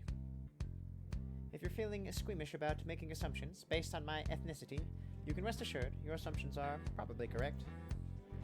You can probably deduce everything you need to know about my childhood from what you know about the kinds of expectations that Asian parents place on their kids. Ooh, yeah. I know all about that. Not that I've had any of those experiences myself. Thank goodness my parents were very understanding about my academic endeavors and didn't push me to perfection. But I know that is very much the case with a lot of Asian parents. And that sucks. For some, meekness comes naturally. For me, it was a learned trait that came from growing up in a household where being well-behaved was synonymous with being quiet. Yep. It's okay. We can say Asian.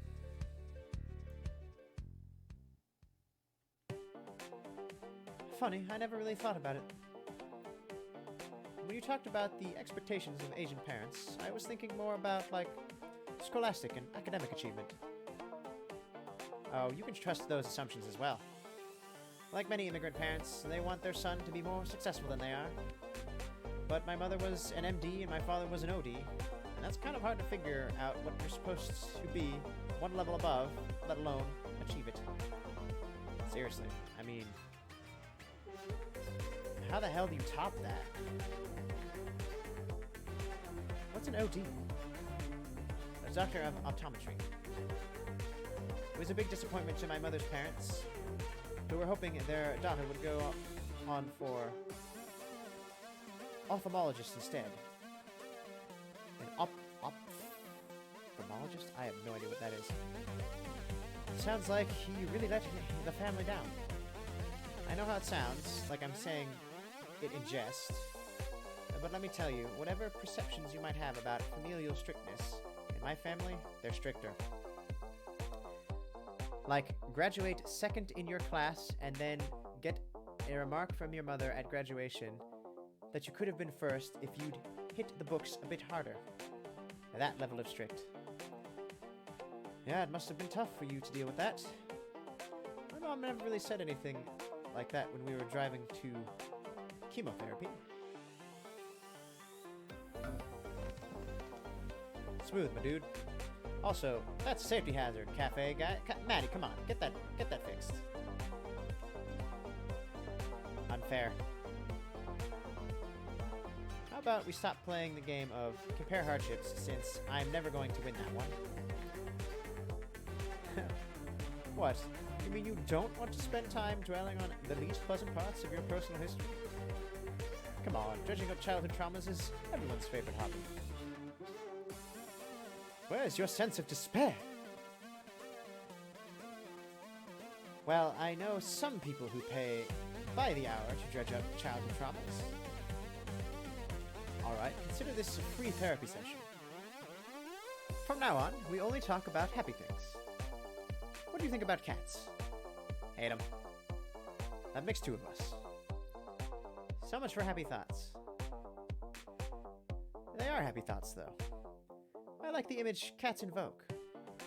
Also, as a concept, cats are great. But as beasts, they're vile, spiteful, wretched creatures. I wholeheartedly agree. They only look cute, but in truth, they're terrible.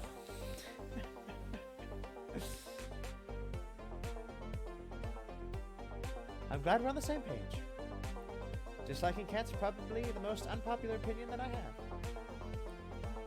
Toon enjoyed the easy rapport that seemed to have quickly built up between him and Anna, but it also made him feel an unease deep within himself.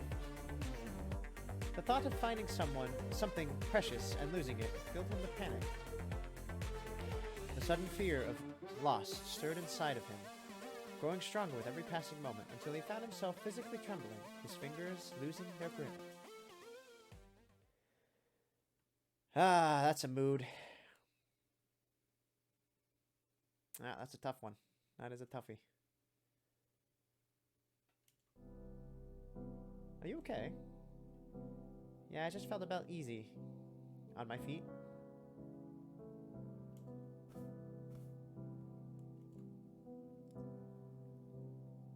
Oh, excuse me. Sorry about that. This place, well, it's not normal. Say that again? This place definitely isn't normal. Toon felt himself lying as he said that. The truth was, The truth was that the feeling of anxiety, physically gnawing at his body, were frequent occurrences he had dealt with since his early teenage years. And they were hauntingly normal for him. He stood uncomfortably in front of Hannah, searching for the normal thing to say. For the right thing to say. But he was pretty sure chasing normacy was the thing that had reduced him to a pile of mush. So instead, he stayed silent.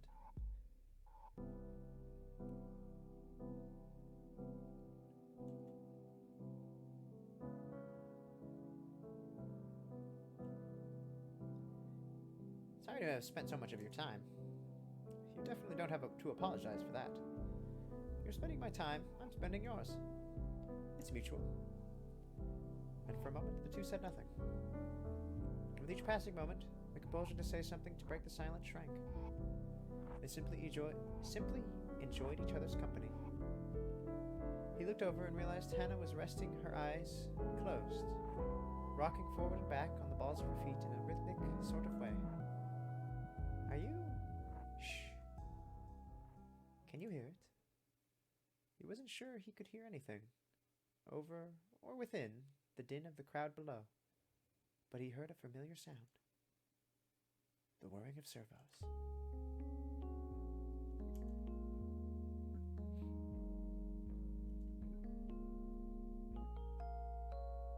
He brought it back. Is this your ring? That's the one.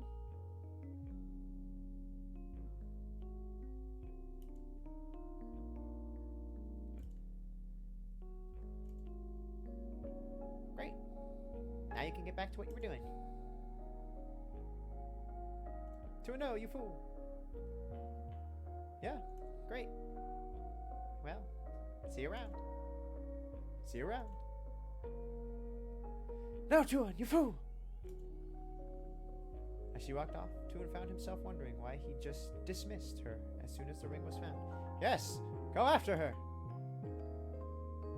As she walked towards the stairs, his mind raced for an excuse to continue their conversation.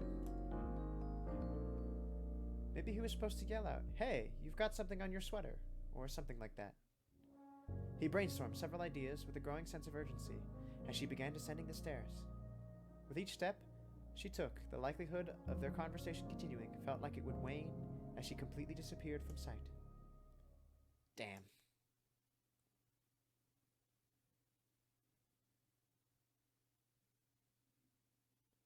Come on, my dude. You don't even really need to say anything. Just be like, hey, let's keep talking. Tuan had spent enough time playing darts by now. The grip of the dart in his hand began to feel natural, like holding a pencil. It was easy to become wrapped up in the game that he completely lost track of time. Everyone seemed to be preoccupied or otherwise uninterested in conversing with a teenage boy, so he turned back to the dartboard, over to the wall to retrieve his darts. Damn, he's really far away from the dartboard. Playing darts was something that had started as a distraction, something to keep himself busy during moments when there was nothing else to do. He also figured it looked a great deal less awkward than burying his face in his phone, which was his usual go-to in places where he actually got service. In both cases, Tuan's behavior was guided by the thought that if you look like you're focused on something, observers tend to pay no heed to the fact that you're by yourself. The more he practiced, the more he grew immersed in the activity. Over time, it became less of an escape from the potential awkward moment and more of an interesting way to challenge himself. Despite the practice, his skills didn't seem to be improving much. But Tuan didn't mind. He wasn't on a path of self-improvement. Still, it put him ahead of anyone who had ever played a game of darts, which happened to be most people, even in a setting like this. He chucked a dart at the board without a care for those around him. Hey, I haven't seen you since breakfast. She's back! Yay! Hey. You know that line only works when you're actually had breakfast together, right? Duly noted. That would make more sense.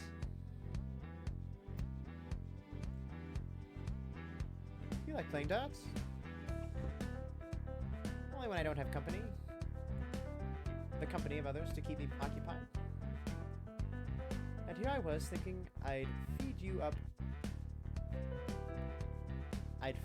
perfectly to give me a lesson on how to play darts. Thinking I'd teed? Oh, that makes me... Okay. I don't know why in my brain that didn't make any sense. Thinking I teed you up perfectly to give me a lesson on how to play darts. It does actually make sense.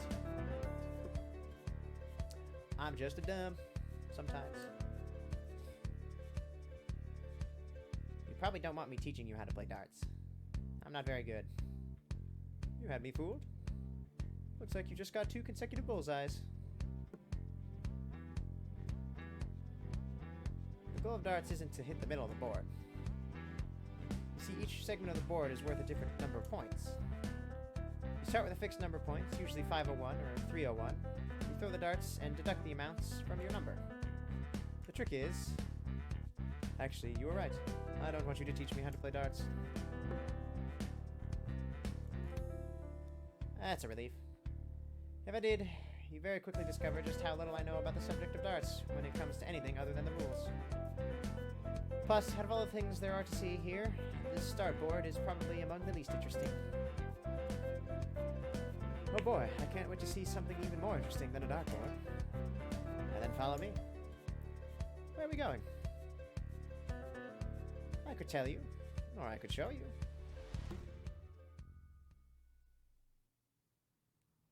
Okay, really quick, while we transition to outside, I'm going to take a brief intermission, because I gotta pee. I will be right back. Also, since there's no music, I can turn on my break music. Give me a second.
I returned.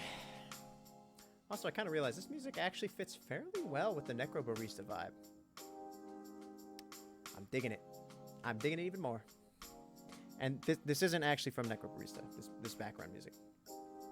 This is copyright free. And I'm loving it even more. But we'll turn it off to go back to, here we go. Back to the theater. And resume the game. Yes.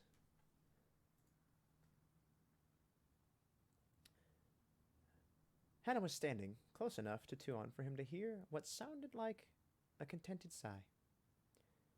He wasn't sure exactly what separated a contented sigh from an exasperated one, or the sigh of boredom, or the wistful sort of sigh that accompanied thoughts of nostalgia. The sight of the scrapyard was quite the mess, not the sort of picturesque vista that usually inspired feelings of awe. Leaving already? That's the idea. I did say I wanted to show you something interesting. If you're talking about what's at the end of the catwalk, I've been there before. I came from there, in fact. I'm not interested in what's at the other end of this catwalk. And where are we going? Going down. Oh!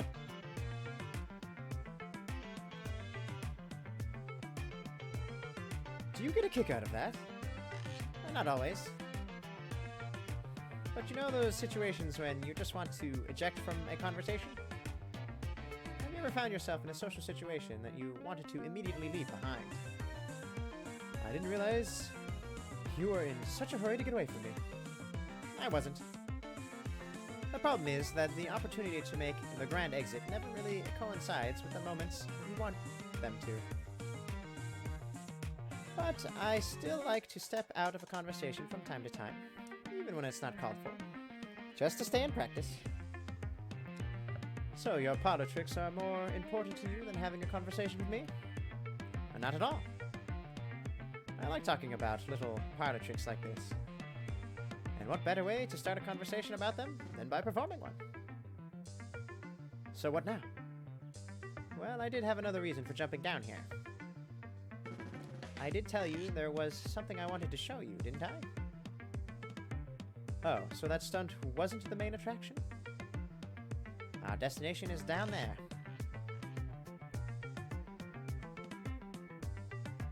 With his finger, Tuon traced the path along several other platforms that descended of descending heights, painting a picture of what might follow.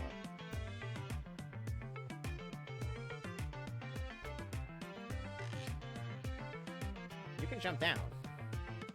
I don't have the feet of an athlete. Landing is less about your feet and more about what to do with your legs. Just bend your knees when you land, and it'll distribute the impact force to your hip bone instead. Hanging like this is not the best time for me to learn lessons on athleticism, methinks. It's really simple. Just be sure not to lock your knees. The more words you say, the less I feel confident in my ability to execute them. Just do what comes naturally, I guess. I guess my slow and steady method worked. Beep boop. It's a vacuum cleaner. It's kind of like a Roomba-like appearance to it. The bots are all different. How'd you get here? If all I can do is roll, how is it supposed to get up or down? Maybe it's not supposed to get down or up. Maybe this platform is where the bot's supposed to hang out until someone moves it to another place. Someone like us. Boop. We probably shouldn't mess with that. You sure? If somebody left it here, they're probably going to come looking for it. It would be a problem if we became responsible for getting the bot lost. How would you feel if someone moved something you had left in a specific location? If I left something like a purse in a place like this, I would hope someone would pick it up. Maybe turn it in at the cafe.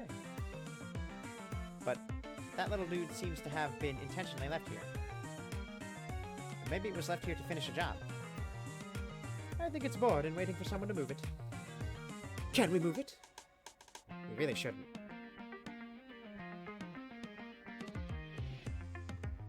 Well, okay then. Oh, Hannah looks so disappointed. Is this what you wanted to show me? Nah, this is just one place on the way there. Ah, good. He wasn't concerned with appreciating the sights. His eyes moved with purpose, attempting to carve a path forward. We'll get there. Is it safe? I feel like I'm a bit young to be asking that question. Or answering it. Do you think young people need to take risks? Nope. I'm just too young and inexperienced to recognize danger when I see it. But if it puts your mind at ease, the rubbish we are stepping through here already has been stripped for useful parts. The risk of stepping on something like a live wire or an upturned screw is probably minimal. Probably? Like I said, I'm too young and inexperienced to recognize danger when I see it. Well, you're more experienced than I, at least. Hannah seemed to grow more comfortable as she followed to him, her strides becoming less cautious with each step she took. Though the feeling of parts shifting under her feet made each step a bit uncertain, there was something pleasant about the crunching sounds the debris made when, as it shifted under the weight of her feet. Careful. It's easy to lose your footing out here if you're not careful. No worries. I've tripped many times before. Skinned knees are part of life. More truth. Man, this game just spitting facts up in here. I thought you said you weren't an athlete. How'd you wind up with skinned knees? Well, if I had the grace and balance of an athlete, I wouldn't have to worry about skinned knees, would I? For all his posturing earlier, Tuan wasn't sure he shared Hana's fearlessness. Taking a tumble onto the grassy hill or pavement walkway was one thing. Stumbling and potentially landing face first into a pile of tiny pieces of jagged metal was quite the other. Indeed it is. He found himself starting to worry if he had been mistaken to try escorting Hannah through this area. Actually, at this point, he wasn't escorting so much as trying to keep up. Hannah crested the hill in front of him, and as he opened his mouth to yell out a word of caution, she disappeared over the top, and he lost sight of her.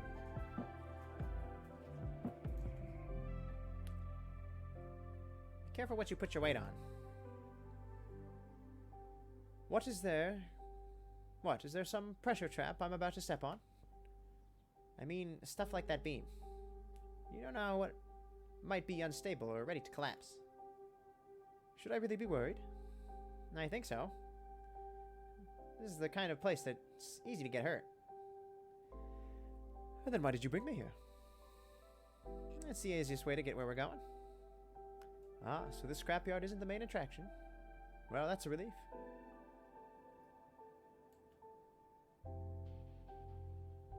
So, what here is dangerous?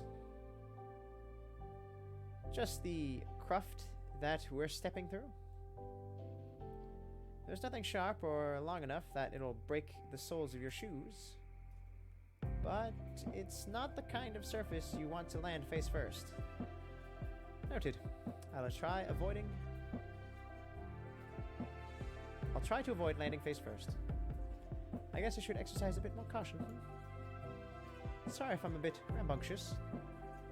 I guess I'm bad at evaluating risk. Is that a chronic condition? Well, I followed you here, didn't I? Anything ahead I should take note of? Just more the same. Sweet. I guess I'll know what to expect. I really like these two. These two's dynamic. It's so cute. They make a nice couple. I ship it!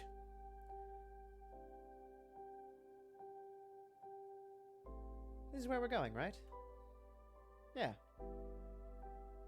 He wasn't sure if Hannah was growing impatient with him, or just eager to get on to the next part of their journey.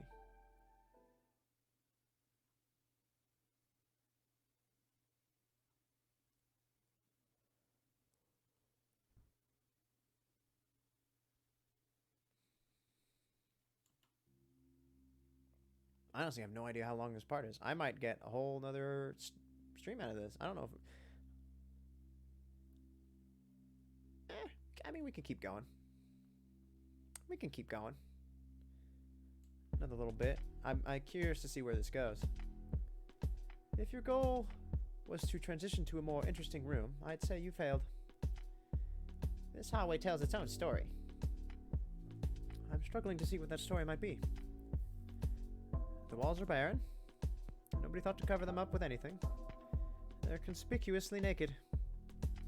Why hasn't anyone taken the time to make this place nicer? Maybe the person tasked with decorating this place preferred a minimalist approach. There's no accounting for taste. That's the ultimate cop-out answer. There's no accounting for taste.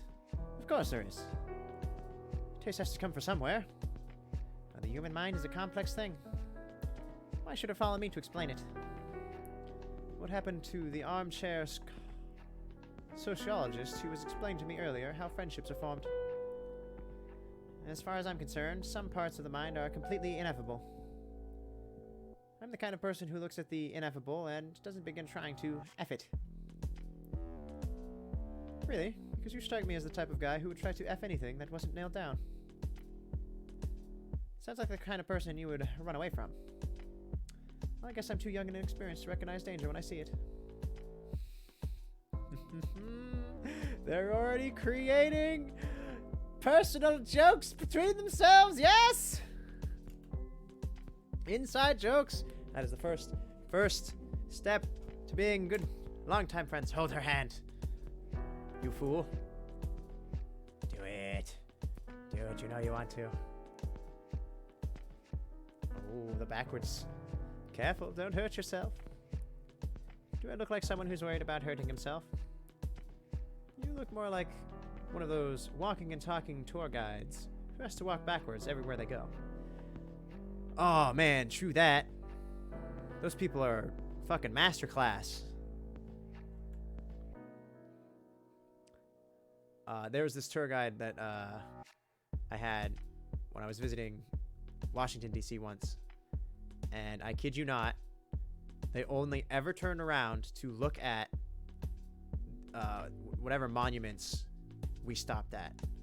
Aside from that, they were fully staring at the group, walking completely backwards in between, just spewing out facts about the area, about the next monument, that kind of thing. It was very impressive.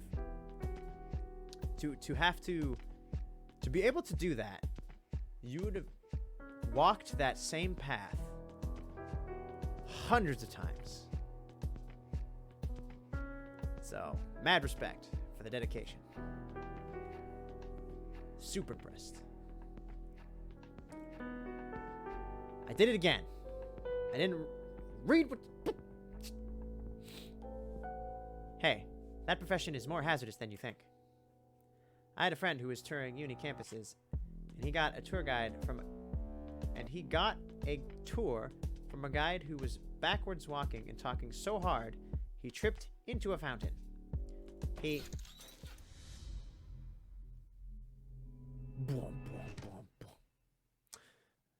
were saying, my good man. Whoa. I'm not hurt. Thanks for asking. I'm sorry. I know I messed up order of operations. First, confirm safety. Then, have a good laugh at your expense. But sometimes you just feel a good laugh coming out, and you don't want to suppress it. Tuan ordinarily would have been a bit ashamed to have taken a tumble. But as Hannah got the remaining giggles out of her system, he saw a twinkle in her eye that made him sure that she was enjoying herself. So, who do we have to thank for the wonderfully comedic moment? The bot seemed dog-like in the way it looked up at her with anticipation, rocking back and forth on its hindquarters. Can I pet it? Sure, go ahead.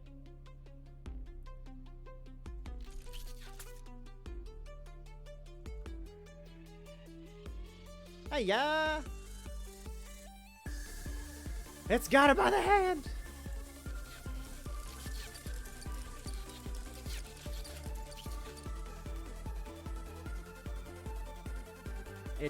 It got the handheld and skedaddled. What a lewd bot.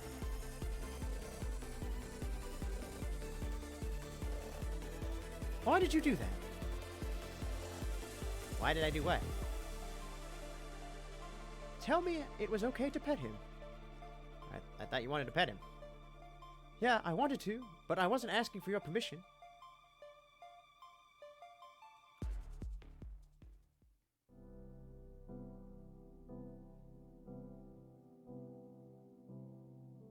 just seemed really bothered when I said not to touch them. The other time, I mean. I didn't need your permission. I was asking your opinion. You know, since you seem to be such an expert on this place. I thought I'd ask, hey, any risk associated with what I'm about to do? You know, so I can make an informed decision? So imagine my surprise when I do the one action you decided to greenlight and it ends with smarting fingers. Are you okay? I'm fine. I'm fine. Several moments passed in silence as they continued walking. Toon wasn't sure whether it was a good idea to say something in his defense, but the silence seemed even worse, so he started talking. I thought you'd be really disappointed if I said it would be a bad idea to pet him. Like I said, I wasn't asking your permission. If I wasn't prepared to hear no as an answer, I wouldn't have asked. I'd very much appreciate it if, when I ask a question, you actually say what you think, rather than tell me what you think I want to hear. It's a good point. It's a good point. Hannah makes a good point. I'm sorry. You're forgiven. I guess that dramatic outburst was a little more than what the situation called for. But geez, sharp pinching pains are the worst. Worse than throbbing pain? Of course. Why do you think I found it so easy to laugh at your stumble? Throbbing pain is comedy. Sharp pain is tragedy. Well, at the very least, I hope you've persuaded you of the dangers of backwards walking and talking. Indeed, you should probably do the rest of this hallway walk facing forward. That sounds like a challenge. Thanks for coming out for tonight's tour. This marks the end of our tour in the nondescript hallway. If you think anything is nondescript, you need to come up with better descriptors. I can come up with several. Dull, sterile, boring. Nondescript is such a great word, though. Have you ever read Lovecraft? So many of the monsters in the book were so unimaginably terrifying that their appearance defied explanation. Mighty convenient that for a guy who was writing the books... Who was writing the books? Lovecraft. I just said that. Lovecraft was the name of the author? For real? Yeah. Why would someone name their kid after a word that people use to describe eldritch horrors? You're going to have a real cow when you hear about the guy named Mud. Let me guess. His name was Mud.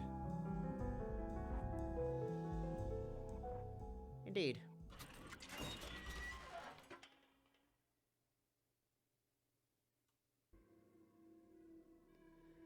As they scrutinized the jars on the shelf, Tuan began to guess what substance they contained.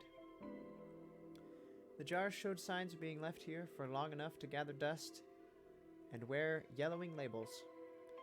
A mere tap would be enough to send them tumbling off the shelf. Now this is interesting. Why do you suppose they'd stick these all the way out here? Try reading some of the labels. You might get a clue. It's written in some language I don't understand. It's Latin, at least. Some of them are. You speak Latin? I don't speak Latin, per se. But I've sort of developed an ad hoc understanding when it comes to common words, phrases, acronyms, etc. Those are Latin phrases, I take it. Yes. You know... Now that you've explained my joke, it's hilarious. Does your brain come up with wordplay like that on the fly, or do you have that line locked and loaded for any time the subject of Latin comes up?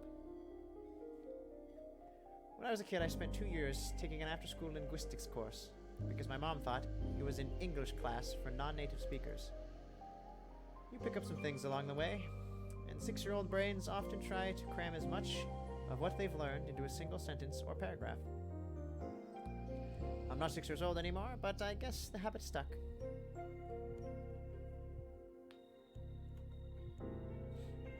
I don't suppose you can read any of these labels? Nope. But if you see one that says Memento Mori, you should take notice of the fact that you're going to die.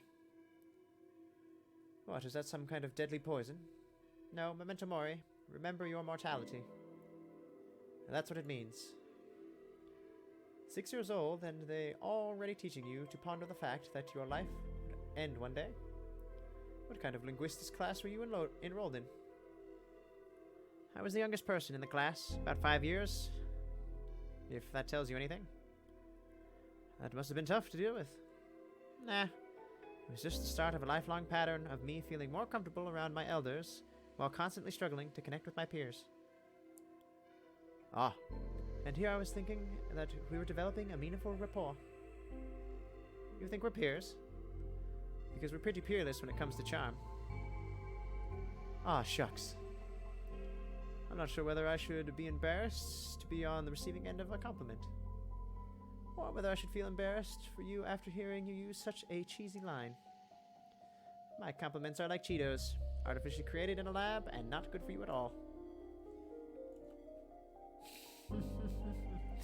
I like that line. That's a good line.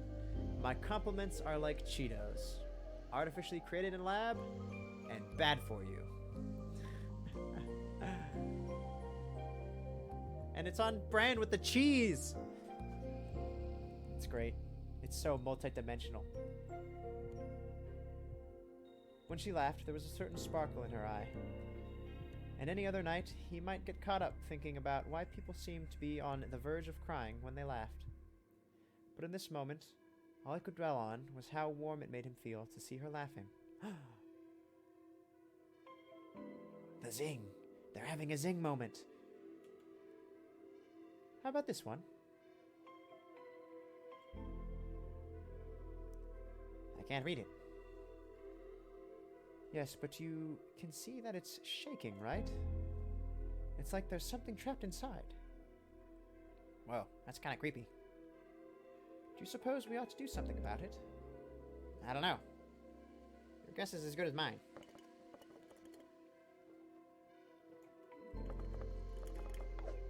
Oh, A nice catchy. whatever is in this jar wants to be out, I think. Do you think it ought to be out? I don't know. Do you think it ought to be trapped? Doesn't really strike me as a nefarious thing.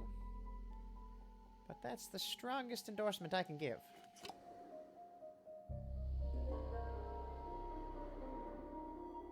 Thank you. Toon felt a warm glow around them, and it occurred to him that perhaps this was the inverse of what some people might feel upon seeing a benevolent spirit. Did you hear that? If you heard someone whisper, "Thank you," then yes, I heard it too.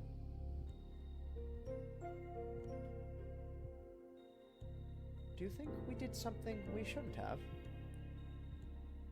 What's this we stuff? 2 hands touched that jar, and they were both yours. Yeah, but I get the feeling that we just unleashed something. I got that impression as well. Do you think we made a mistake? I think that you opened a jar that, without your interference, would have shattered anyway. So I'm not sure that our being here really changed anything. You're right. What if your existence here doesn't really change anything? I wasn't trying to be existential with that comment. So you did it without even trying. Wow, you're a real natural. Aw, shucks. Nobody ever told me I have a talent for bringing up existential ambivalence.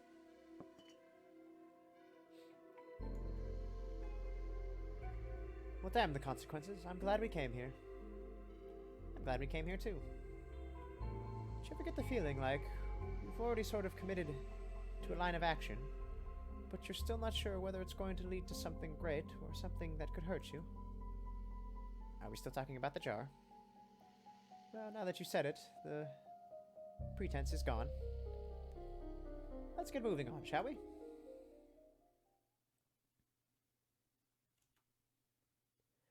Anyway, the thing I wanted to show you is here.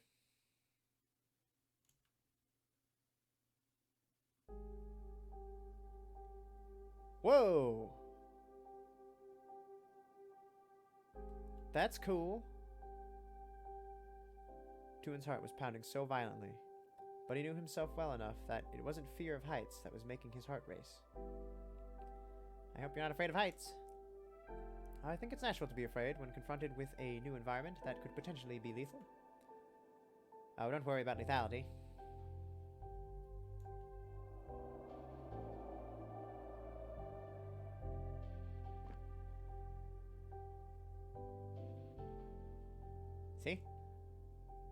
Nothing to be afraid of. Anna touched him in the sort of way Tuan would have expected from her, just to confirm that he was really standing in front of her, and not some illusion. But her hand seemed to linger on his chest several moments longer than the simple spot check ought to have taken. He found himself feeling a bit disappointed when she finally withdrew her hand. Doesn't seem pleasant. The fall, I mean. Just because you can, doesn't mean you should. Just because you'd survive, doesn't mean it would be enjoyable. I know roller coasters are mostly safe, but I avoid them nonetheless. The falling does take a bit getting used to. But in some deep primal fear in your body that gets unleashed when it realizes that it had nothing to support its weight for several seconds, you get used to it over time. I get that it must be an exhilarating experience once you get past the sheer terror of it. What I want to know is how you've repeated it enough times to get over that fear. What compels a person to do that sort of thing? Truth be told, I don't know if I've gotten over the fear. Some people like to embrace the terror. It's the same reason that people go to horror movies or read books that make them cry. Or listen to albums that make them sob into their pillow. Yeah, some people just want to feel something, even if that something isn't warm and cuddly. Is that downtown? I think so. But I don't really know the area that well, so you'd have to tell me if you recognize anything. I don't recognize anything specific, but judging from the number of rooftop bars, I'd say you're right about location. Do you suppose any of them can see us up here? I don't know. It's kind of amazing to look at the city like this. I know how we got here from down there. Oh, I know. How we got up here from down there, I'll never know. It just meant it's very picturesque. The city has a certain kind of beauty to it that seems lived in. Most cities do. That's why they're cities. People live there. But some cities seem so sterile. Skyscrapers and the like, uniform suburbs. You know, the kind of things that look like they were churned out of a factory and on an assembly line. Cities created neighborhood by neighborhood instead of building by building. It is quite picturesque to look at. Is it safe to sit like that?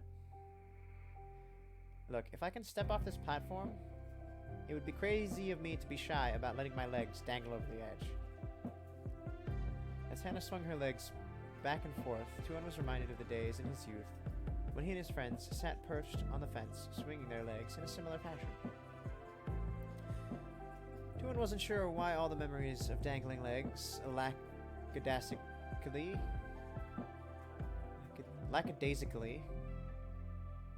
were of early childhood. Maybe as his legs grew longer, his desire to try and climb on top of tall structures solely for the sake of sitting on them had waned. That's true. You don't do much leg waggling while sitting on stuff as an adult. Do it all the fucking time as a kid, though. My God.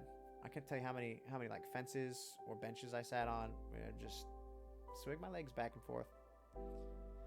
Just to kill the time while chatting or waiting.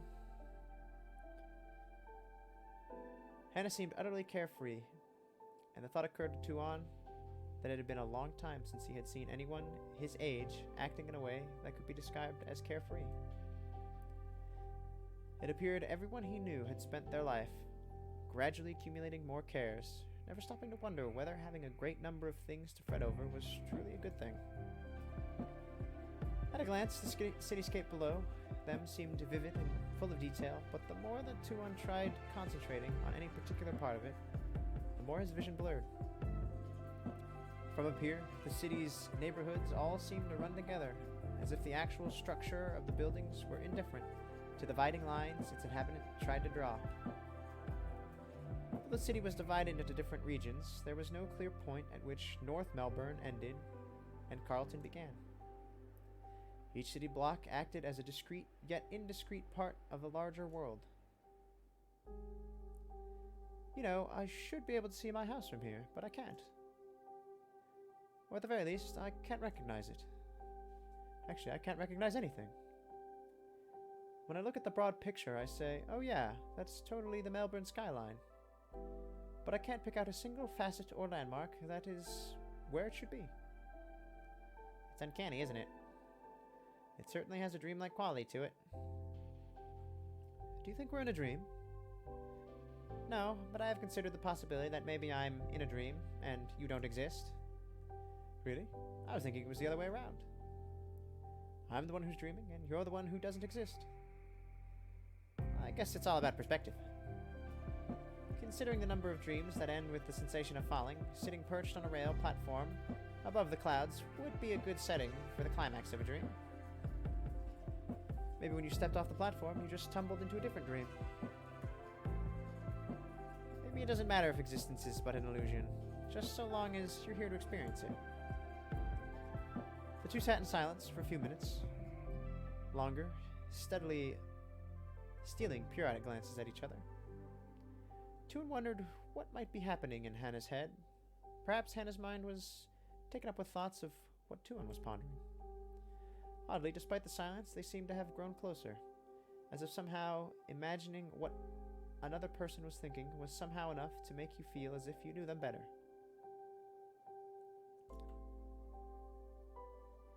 You know, the purpose of coming here was just to sit and stare longingly into each other's eyes. We could have done that back at the cafe.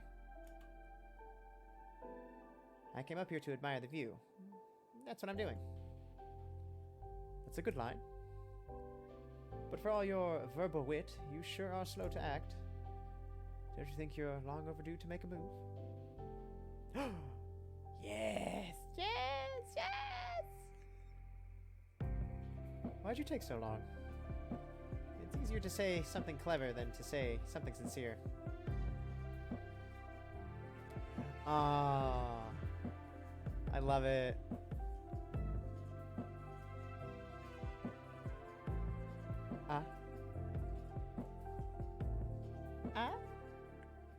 Oh, rebuffed. It's okay, you'll get there.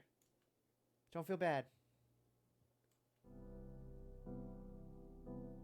Oh, no! No, there's... No! I lied to you earlier. About what? Remember when I told you about my mother's leukemia diagnosis? I was 15 years old at the time and my father left us. Yeah, I remember. Well, I lied about one thing. My mother wasn't the one who got leukemia diagnosis.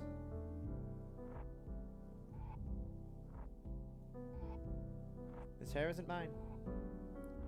6 months of chemo were not kind to me. I felt like a fraud every time I tried wearing someone else's hair, so I got this synthetic prop wig from a costume shop. I decided if I was going to lie to the world about having hair, I might as well go full Rapunzel. I'd like to hear you say something. I shouldn't be surprised. I wouldn't make light of someone else's ailment. You take shots of other people when it's something trivial, and you take shots at yourself when it's something that matters. So when you started joking about cancer, I figured you were talking about yourself. It was that obvious? Not at first. But the more you talk to someone, the more you can understand them. Oof.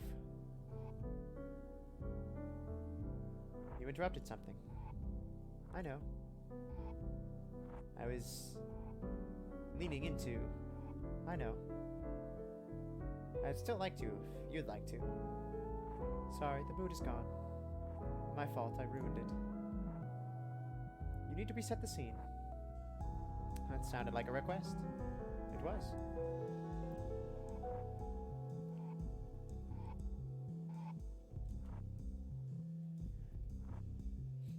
Tua knew the rules of conduct in the terminal. As the last familiar sign of the cafe slowly receded into the distance, he came to realize they were now entering a world of their own construction. That they were in a place without rules, handed down to them by whoever policed behavior in the cafe. The idea that the two of them were free to do as they pleased was a thrilling yet frightening prospect. Perhaps thrilling and frightening didn't have such different meanings.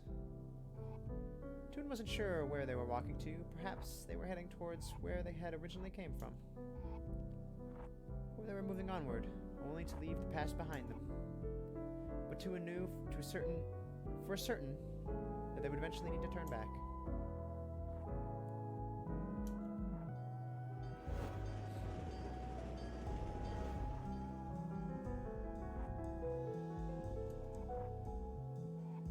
Despite the revelation that had come only moments earlier, Toon felt oddly at peace.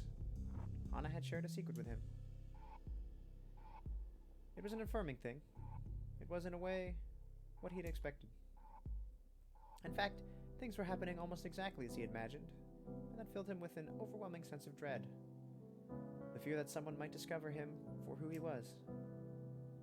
He felt his heartbeat quicken, and as his mind raced for what would come next, and the uncertainty seemed to manifest as a sort of pain in his chest. He started feeling the slight sharp and cold prick of pins and needles on the skin of his legs, and he suddenly wanted nothing more for the moment to be over.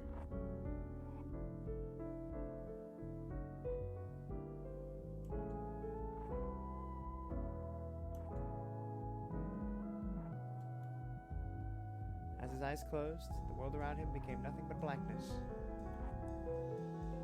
He felt only the pinging sensation coursing through his body until he opened his eyes, and then he realized that he was panting and that Hannah was rubbing his back. Are you okay? Chronically, no. But I'm fine right now. It's an anxiety attack. They happen sometimes when I get afraid. Not that I have to, but I'd feel better if you had a quip. I was thinking it's just a good thing it didn't happen when we were sitting on the edge.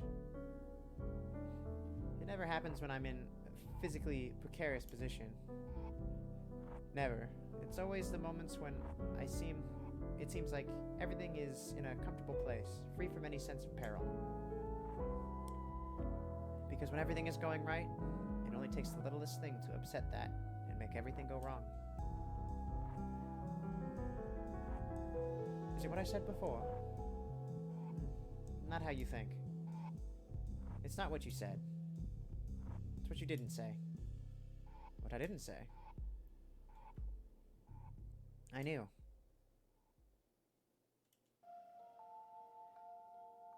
Natural redheads rarely have blue eyes. That was my first clue.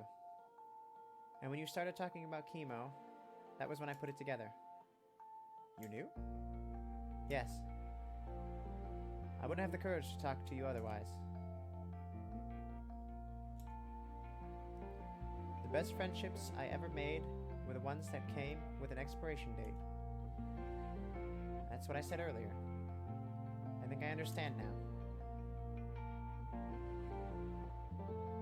You could see the wetness around the corner of her eyes. It was a look he was familiar with, but he was used to seeing it in the mirror, the moment right before the tears started to flow. But the tears never came, and Hannah's eyes remained fixed on his, her gaze brimming with a sadness, frustration, or anger that Tuin couldn't quite place.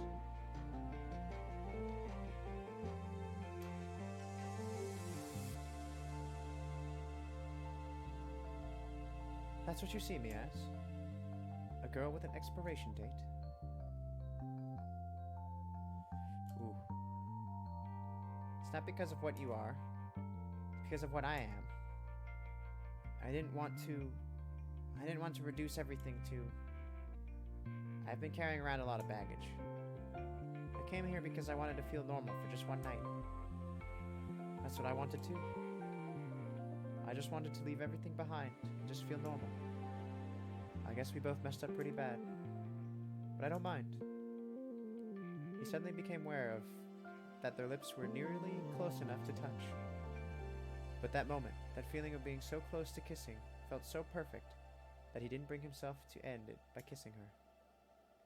The two continued to enjoy each other's company, teetering on the brink of a kind of physical intimacy that Toon himself both longed for and dreaded. He wondered what she was feeling. He wondered if she had the same thoughts about him. But as time passed, his fears and concerns began to melt away, and he found himself simply taking joy from the fact that he was holding her and she was holding him. And regardless of why they were here, what they were thinking, or what was in store for them, they were both here together. As Hannah buried her face in his shoulder, Tuin felt her shaking in his arms. He felt her hot tears as they soaked right through the fabric of his shirt. He wondered if these tears were the kind that people fondly expressed as coming from a good cry. Moments later, he felt tears on his own cheeks. His first reflex was to hide them, as he had so many times before. And yet, as he felt the warmth streaming down his cheeks, he could see nothing but the kind, beautiful acceptance in Hannah's eyes. Toon wondered if there was a word in which a tram might pull into this platform in the sky. So he and Hannah might board it to be whisked away, never to return home. Though he had a hunch, she was thinking the same thing. They both knew they couldn't ride away together, but they could at least escape the platform, if only for a moment. Are you ready? As long as I'm with you. Just don't let go of my hand.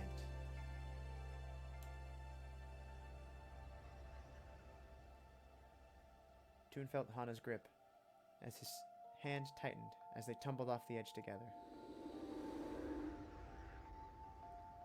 The feeling of exhilaration passed just as quickly as it had come. As Toon stared in Hannah's wide, sparkling eyes, he found himself no longer feeling the same longing and excitement that he had felt before. It was replaced with a new feeling. He felt a sense of contentment that made the moment feel so perfect that he knew he had to find the perfect way to end it before something came to ruin it.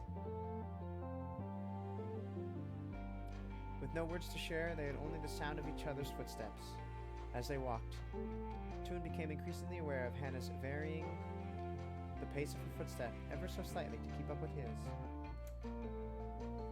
He slowed to match her pace, and within a few strides, they were walking in lockstep.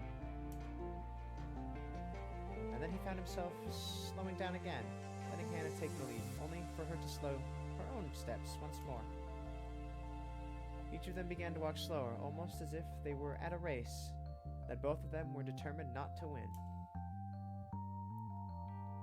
You know, we can't keep doing this all day.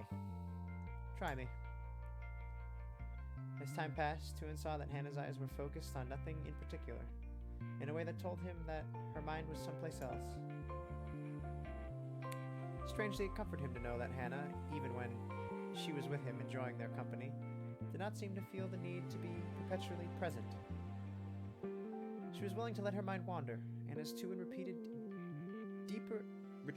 deeper into his own thoughts, he wondered if perhaps the most intimate thing that two people could do was each be alone together.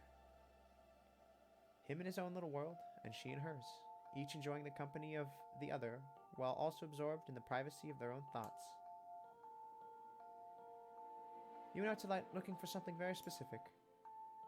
Yeah. It might not be that specific thing. And if that's true, I'm okay with it. And if it's not, then I guess I'm okay with that too. Me too. At least I hope so.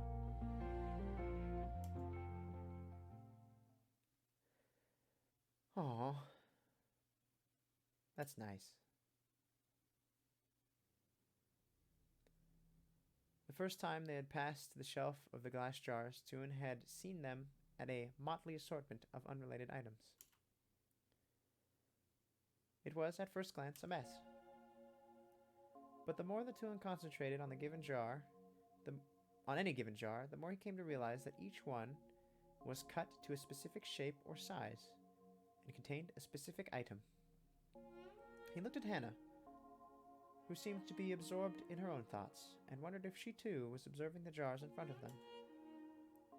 Or perhaps her mind was contemplating something else entirely, turning over thoughts of the evening they had spent together, or the time they had shared on the train platform. You. You think that I'm carrying around a lot of pain? You're right, I just assumed it. Toon became aware of his flaws, limitations, and shortcomings that were an inescapable part of who he was. It served as a reminder that every moment he lived was a sort of gift. As long as he was enjoying being allowed to experience the moment, he really felt he had nothing to complain about. Of course, he still felt pain and didn't enjoy it. His position on accepting the moment wasn't something he had come easily to. But now he was so firmly rooted in his stance, nothing that happened around him was going to change it. Twin thought that he should vocalize this, and yet it seemed too selfish to do in front of Hannah, who very well might not be carrying that same sort of self-acceptance. And in the moment, called for him to be silent. He was okay to do that. I've been thinking about myself.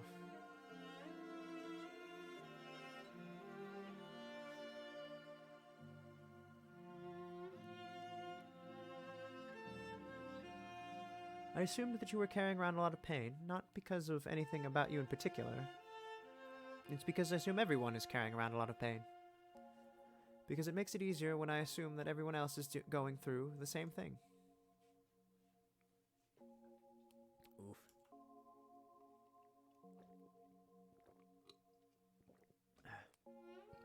I think I figured out one thing about you.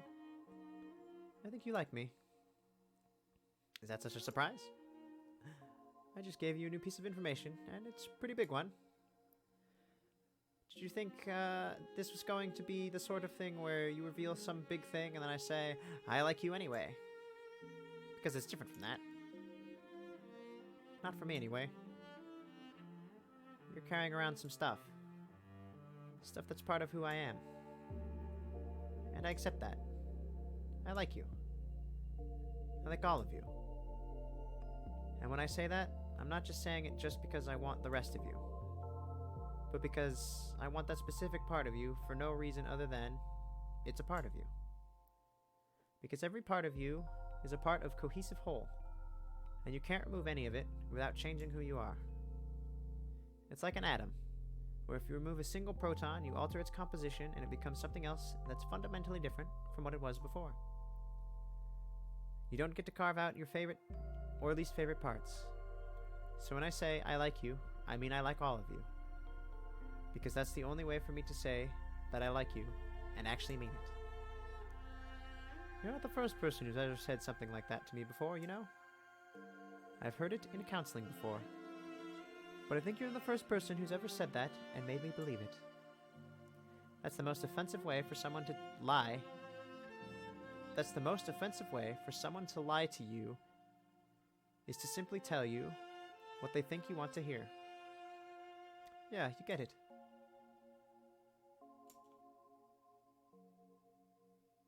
Yay! Yay!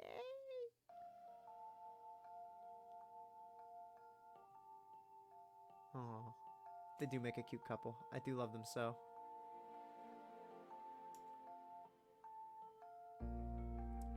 Are you ready to do this?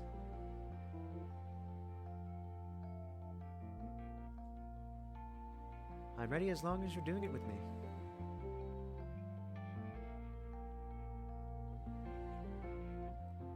Then don't let go of my hand.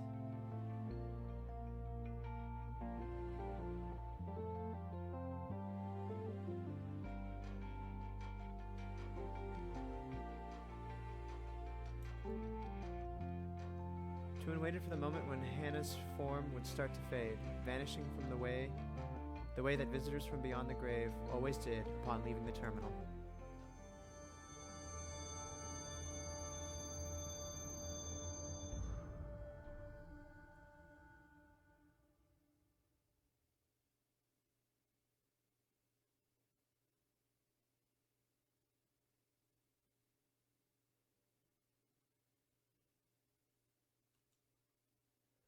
But moments passed and he realized that the feeling of her hand in his was still just as real and tangible as it had been on the other side of the boundary that separated the terminal from the land of the living.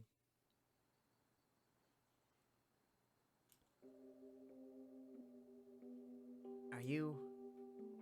I'm still here. I go in for my next round of chemo tomorrow. Say, don't you think you're long overdue? Oh, there's Mooch! Ah, yes! Yes! Ah, payoff. Oh, so good. I love this game. Oh, that was delightful. I was walking to the sky. A little side story about Tuon and Hannah. So let's see.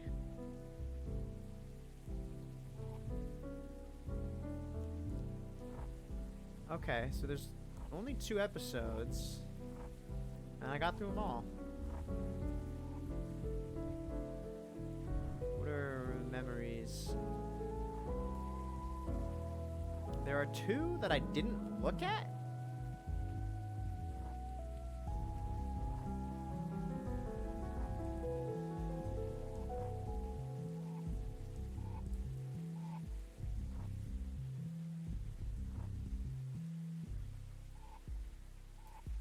Oh, okay, so wait. Was there a Fisherman Part 2?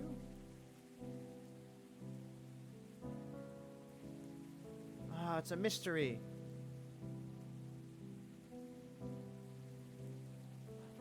Oh.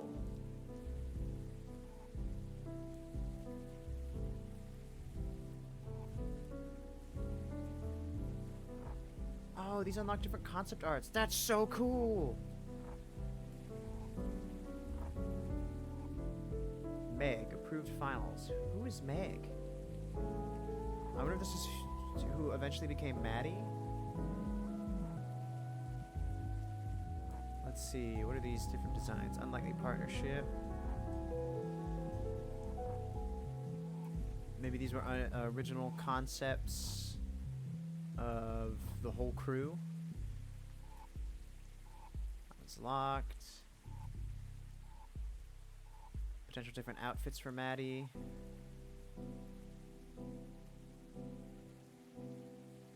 Different designs for Ashley. Didn't unlock Ashley's journal.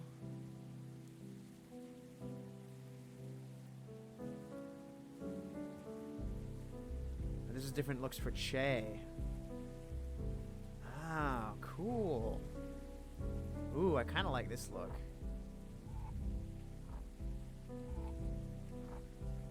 I also like this one too. The long swooping hair covering the one eye. Recipe. Oh, early designs of the cafe. Cool. BattleBot. Oh, it's a storyboard. I love it. Delicate operations, but it's 1. Nice. Never did Maddie's inbox for advisory role. I do like this version of Maddie too. God, I love concept art. Ooh, super short hair. I'm assuming this is also a design for Maddie. Oh, I love the eyes. I like the yellow glasses too. Oh man. Robot hand. Nice. What are these? What are these? Different faces for various characters. Cool, cool.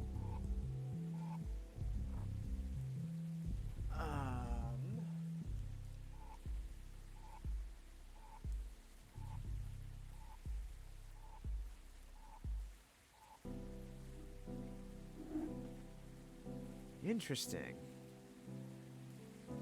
Something down under. I wonder if these are like council member designs, potentially.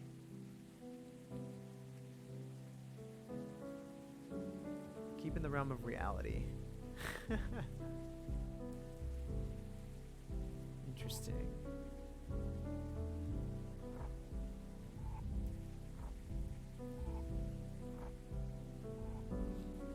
So throughout my run,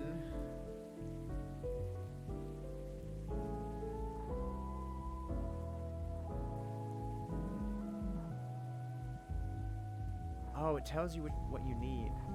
How do I unlock these? Do I have to go back through the main story?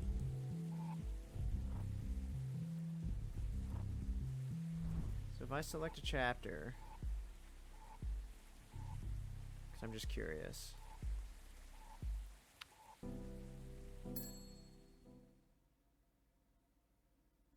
Is this gonna start me off somewhere? Do I have all my memories? Okay, hold on. Oh wait, no. This is literally the end. Hold on. No. Let's do ghosts, because I know there is a walkabout before we get to this, I think. I'd have to skip through a bunch of dialogue. Okay, we're skipping.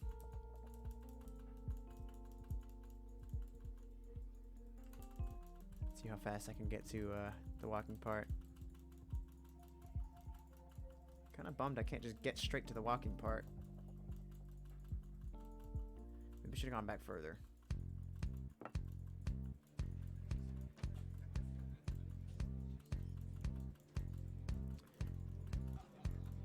I assume that in each part it gives you a specific number of each thing to get potential. I'm kind of bummed I couldn't get more. Or I thought there would be at least one more section where you could walk around the cafe, since I did have one more selection of stuff, but I never got to use any of it.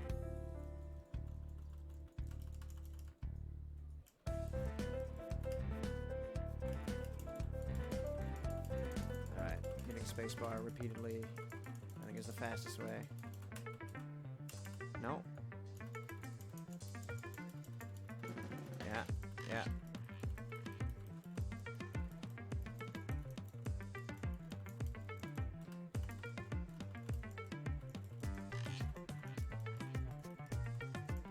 I do see that they did kind of keep that original eye design for Maddie, at least to a degree.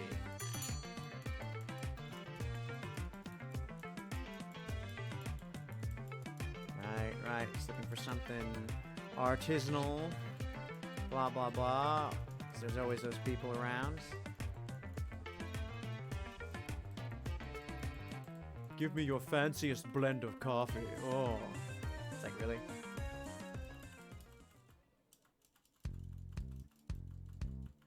Okay.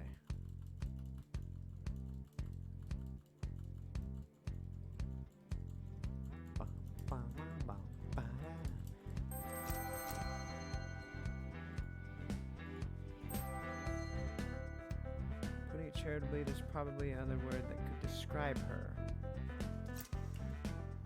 I didn't know I could do that. I didn't know I could click. Oh my god. Am I gonna have to replay this entire game to... Succubi are fabled for going after sleeping victims, but most of them have the decency to wake you up and ask for permission first.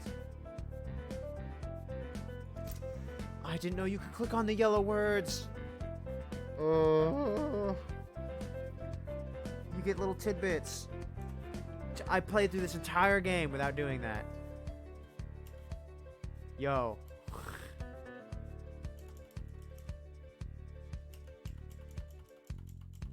Am I just gonna have to run through this whole game again in another stream just to do that? Because I want to. Plants. It wouldn't be accurate to say that Maddie had one job. She had a lot to deal with. But that plant needed some love.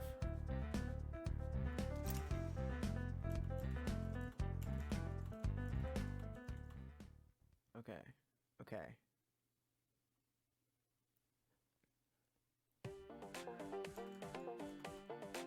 Saving.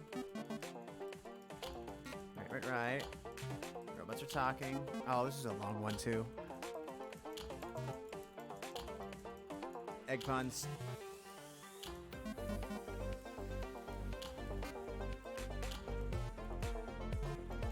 I swear to God, if this rolls over into the next chapter without me getting to walk around, I'm gonna be so annoyed.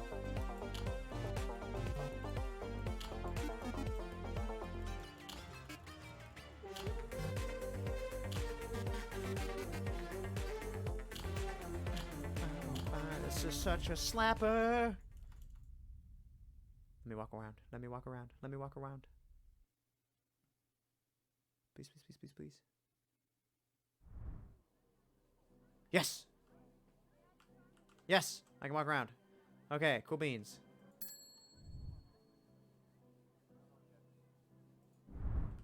Oh, wait, did it give me... Hold up. Wait a tick.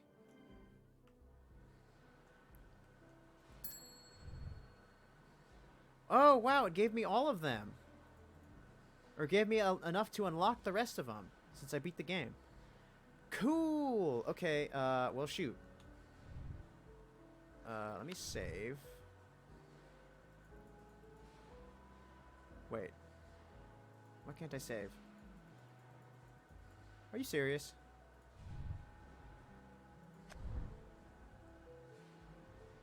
Okay, well, you know what?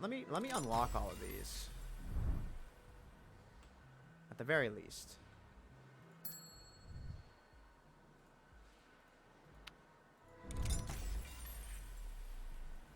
Oops. Did I? Okay. So I think I've unlocked all the ones that are outside now. Oh, billiards 3. Gotta unlock that.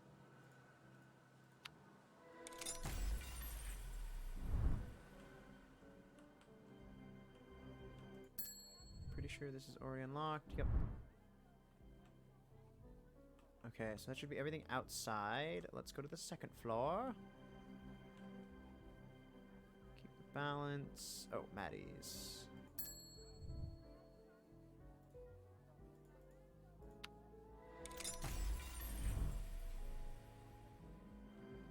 Oh, thank goodness. I don't have to go through multiple playthroughs and do all that shenanigans again. It just gives them to me.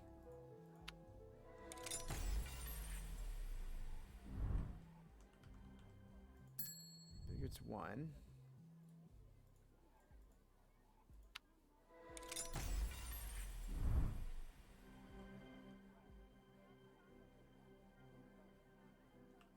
Okay, so I know there's a Fisherman 3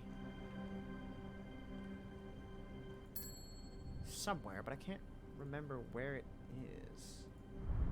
Oops. Is it downstairs?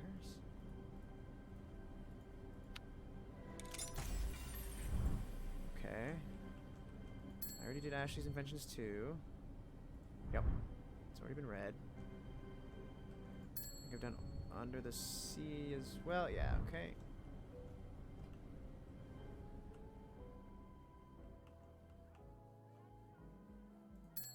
Did I unlock Delicate Operation? I did. Oh, Advisory Roll. Right. This one as well. God, stop that. You fool. You damn fool.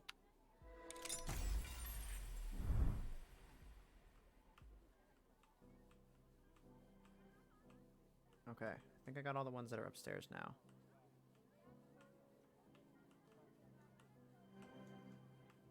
So let's go into...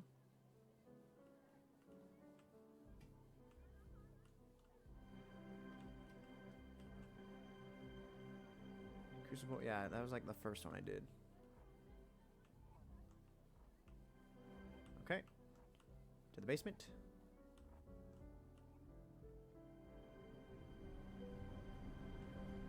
Wandering Spirit, I did. Beth 1, I did. Oh, here's the Fisherman 3. Okay, I knew there was one more. Let's see, jar.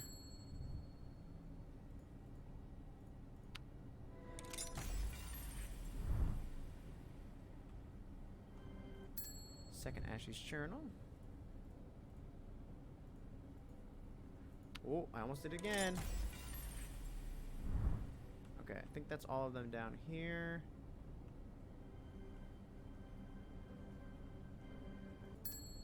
Because I already read Billiards 2. Spirit. I wish they were a little bit more visible. Or Rotten Poppy. My bad. Okay. So then downstairs again?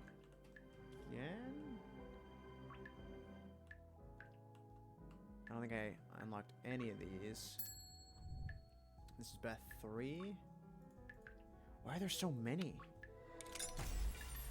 Are there this many I haven't unlocked? Or does it just give you, like, however many you could potentially get throughout the game?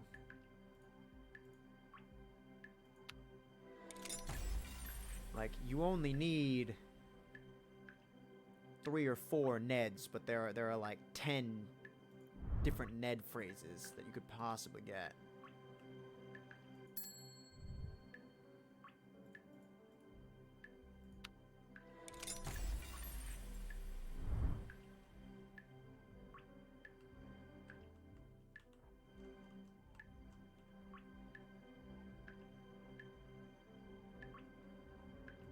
Oh.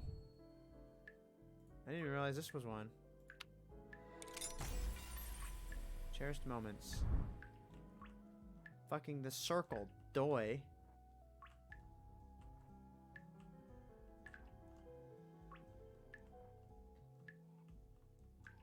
Oh, they become less prominent when you've unlocked them. Why is this one so loud? I've already read it. Oh, probably because it's like a mandatory one. Okay. I thought I read this one. Did I not unlock this one? I did unlock this one. That was like one of the first ones I did. Okay, is that all of them now that I've unlocked?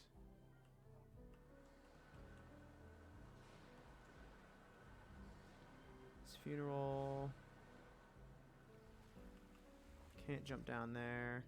Can't go over there.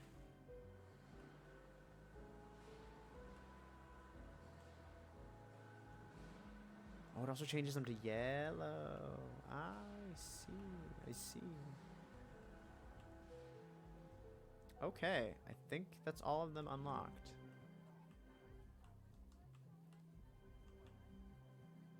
What was that?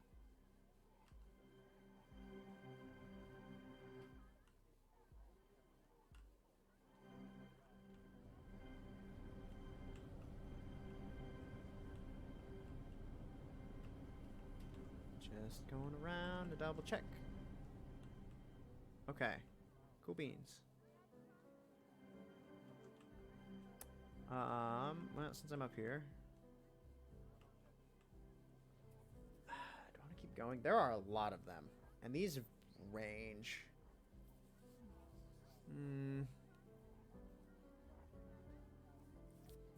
I've been going for almost 5 hours. I could bundle this into... Yeah, I think I will do that.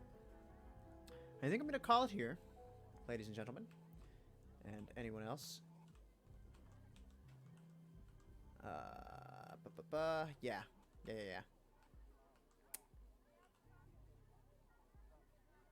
I'll call it here.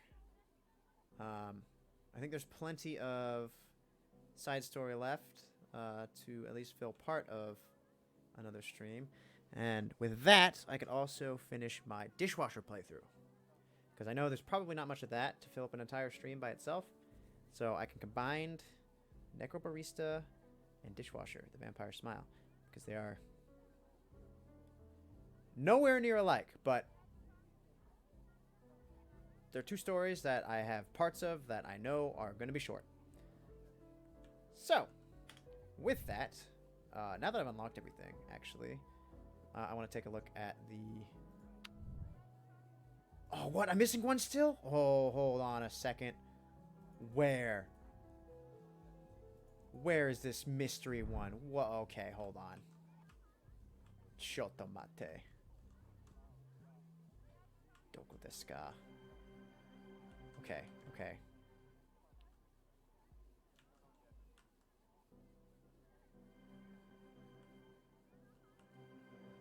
I've done that one. Where?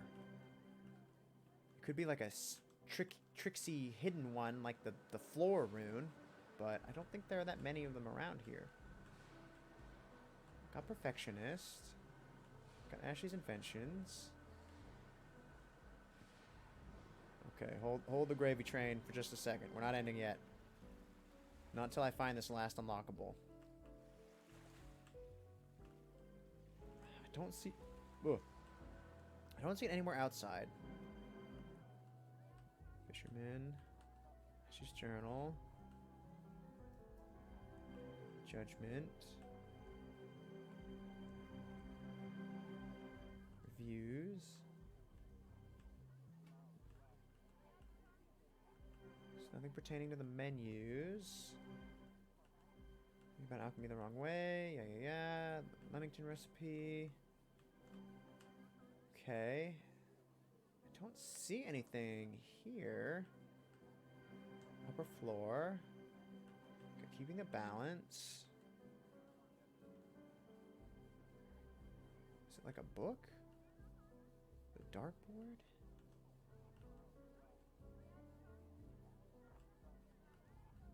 Anything? Advisory roll.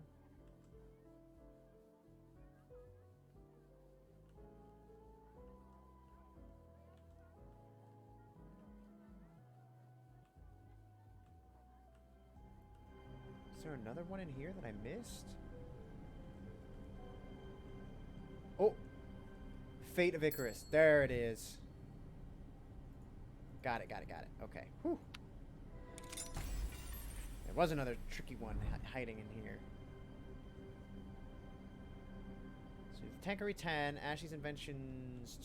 Oh, I already read that one, actually. So, Tankery 10, Fate of Icarus... And that's it for in here. Because I already read Ashley's Inventions 1 and something down under. You know what? Hold on. Real quick. I'm going to make a notepad so I can remember all the ones that I'm missing. Oh, open notepad. What is going on? Oh, there we go. Okay. So we have Tankery 10. Icarus. And those are both in Ashley's room? Fate of Icarus. There's only one Icarus.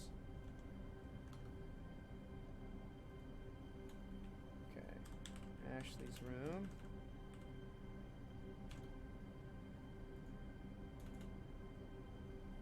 Alright. Then the upper deck. We have Billiards 1. Delicate Operation. Upper floor. We have Billiards. 1. Op. We have Advisory Roll. We have Maddie's inbox. I know that one as well. Okay, and that should be all the ones for up here. So then down here, I've already cleared all the ones in the main lobby, but outside I'm missing Perfectionist and Beth 2.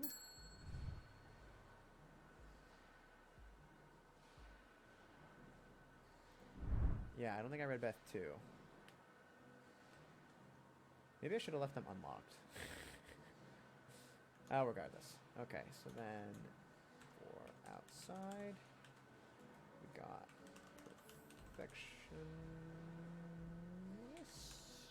sure, and Beth I think that's it. I think those are the only two. So that one, and that one I had to do, and there's no other ones. Okay. So that's that. So then down in the storage area, I got Fishy 3, Rotten Poppy, and Ashley's Journal 2.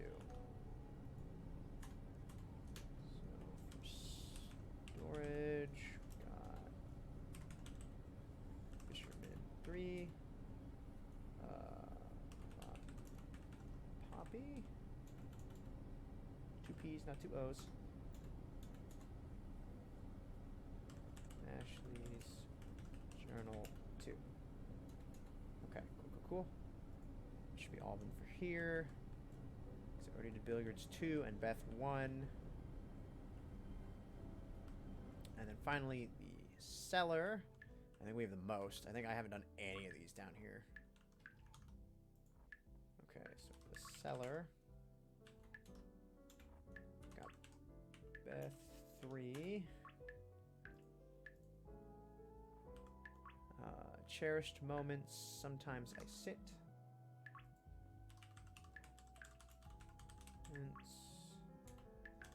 Sometimes I sit.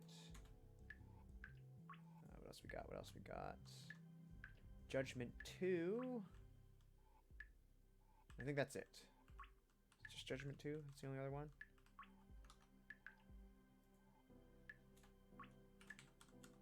And 2. Okay, so in total, I have 1, 2, 3, 4, 5, 6, 7, 8, 9, 10, 11, 12, 13, 14, 15. I have 15 stories yet to read. And that we will save for another stream. Indeed. Humu humu.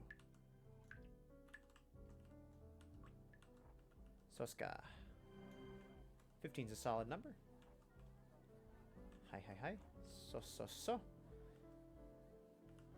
Sate. I am curious now to see what all the concept art is. Okay. Now that I've gotten it all. Ha.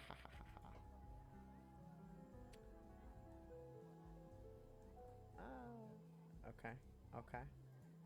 Saw that one. Ashley with a chainsaw hand. Oh, that's fantastic.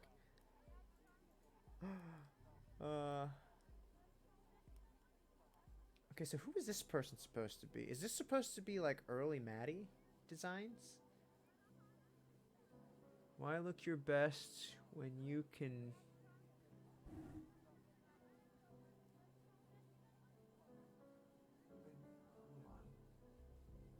Huh.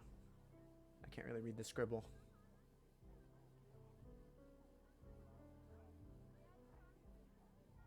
Che. Viewer attachment, ability, shape diversity, no hourglass, twist when dead. Age unknown. I don't know who this is supposed to be. If it's supposed to be a Maddie? Or maybe a Shay? I love the design though. Okay, saw those. Ooh. Here's the final design. Oh, I love this. Maddie Zhao.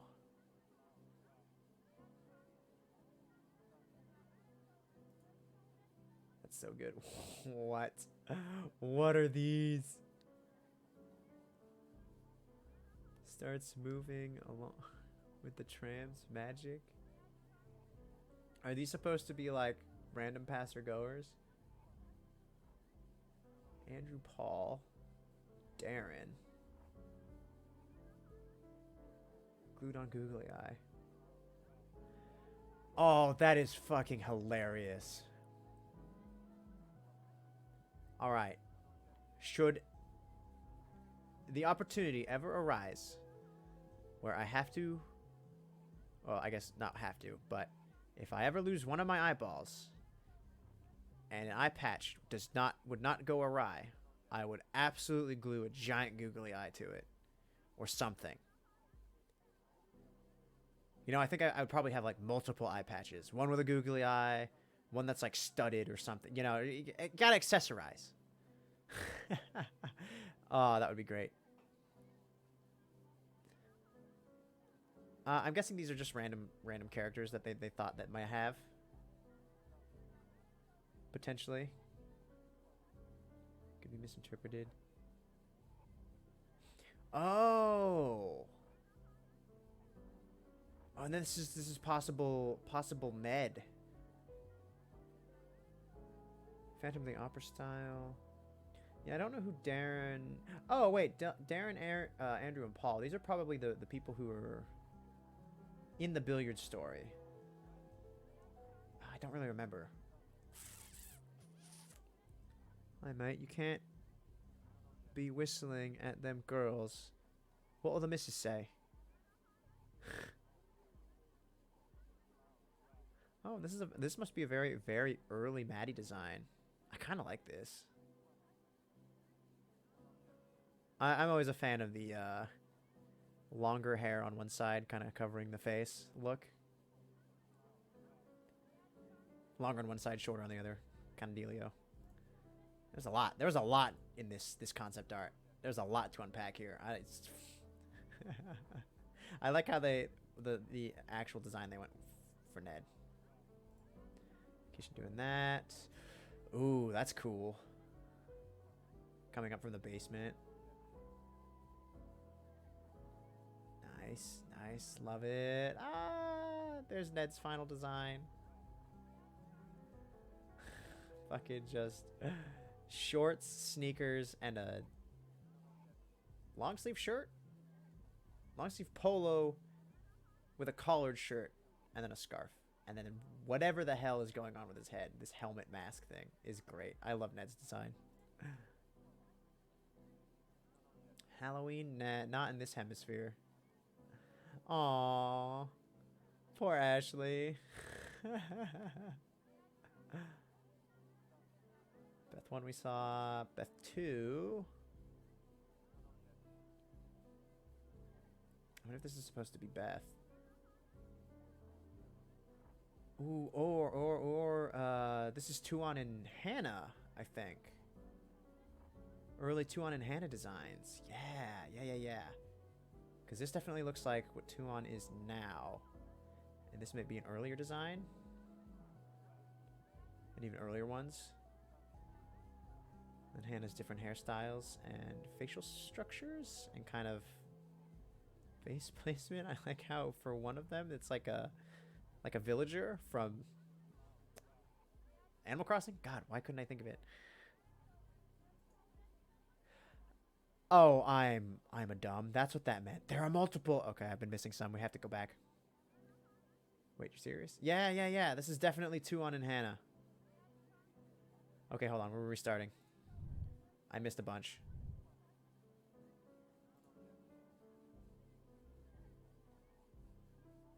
Nice. Okay, so that's the more final design going through. And there's the reference. Old model keychain. Yeah, no kidding. Interesting. Initially they had different colored hair for her. Rainbow hair. Guess they decided to go with the full purple. That's cool. Okay. There's only one of that. Oh, there are 3 of this one. Possible cute adult slight cheek ongoing.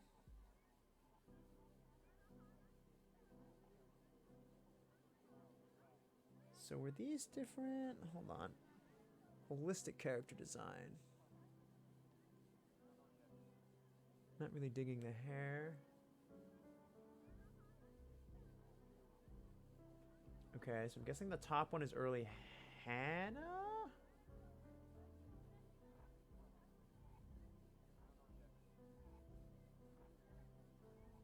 And then bottom ones may be early other cast. So I'm guessing Maddie, Che, and Ashley designs.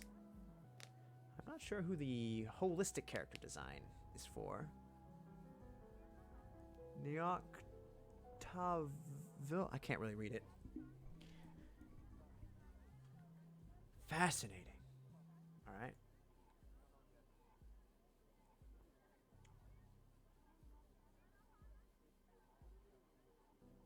Who is this early? This has to be early Kishin design. Because Kishin has the tool belt on him. And he wears a tank top. Interesting. I don't know who... is this supposed to be early Ashley, I wonder? As well? I don't know who this character's supposed to be. Or maybe these two are unused? Okay, Maddie Designs. There's more Maddie Designs. I see a lot of this in the concept art, so... They were refining her look even further. Yeah. Aw.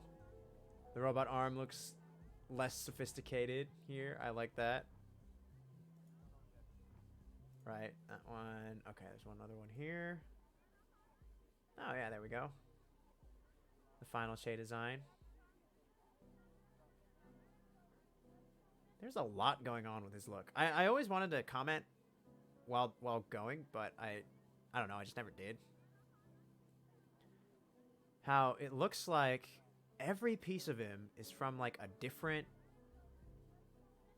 like era in a sense or culture. So we've got like the turtleneck, we've got the blazer, but the blazer's like or this trench coat jacket thing, but then his pants, and he's got the sash. I don't know. It's just, his outfit is such a mishmash of so many different things, it seems. I love it, though. It's great design. Great design. Oh, right. Okay. So who... Maybe we get some more insight on who this potentially is. I wonder if this is Samantha? Supposed to be? Or are these really supposed to be members of the Council of Death? But we just never see any additional members. Because I have no idea who this could possibly be. Huh. Okay. Nice. This is the welcome. Oh, okay. So the very opening. Nice. And I think this is when I found... Okay, yeah. So this is the final version, and then I think this was the version that they had probably prior that they were tossing around, and then they finally... Someone threw this in there, into the hat. Okay. Billiards only has the one. This one has two.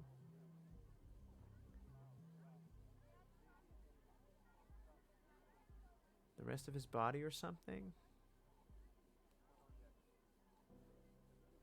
This is definitely early Samantha. For sure.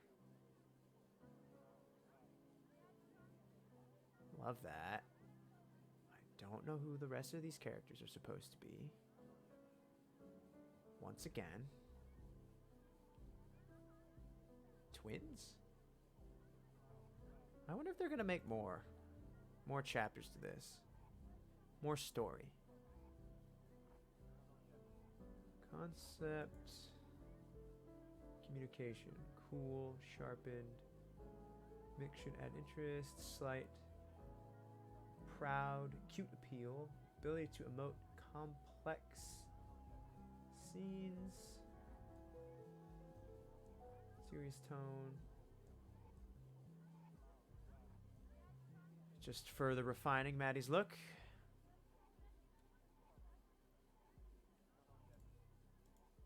Love it. Ned's only got the one. Oh, the Halloween one has a couple. Yep, really nailing down. Render concepts. Oh, okay. Oh, so these aren't necessarily based on characters. They're just concepts for the style, the overall style. Oh, that makes sense. That makes sense. Of course, they would make like generic characters beforehand, just to be like, okay, how does this look as a concept for the style, and then be like, okay, cool, and then from there they'd make more complex or more refined characters about what actually. Get out of here! I have plenty of disk space. You lie. Okay, that makes sense.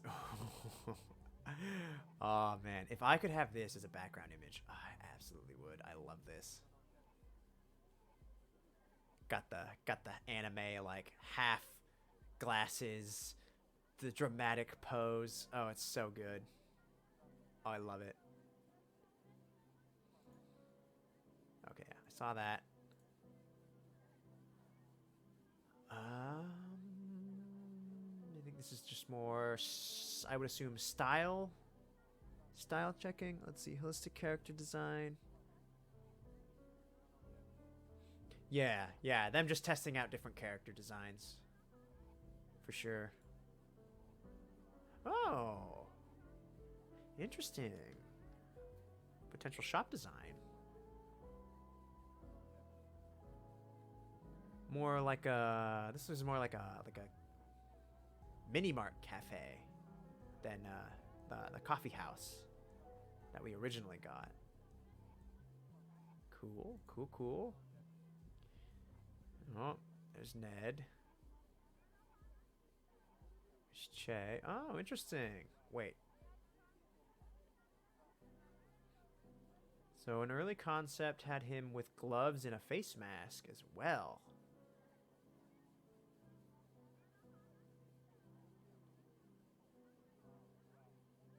Huh. Okay.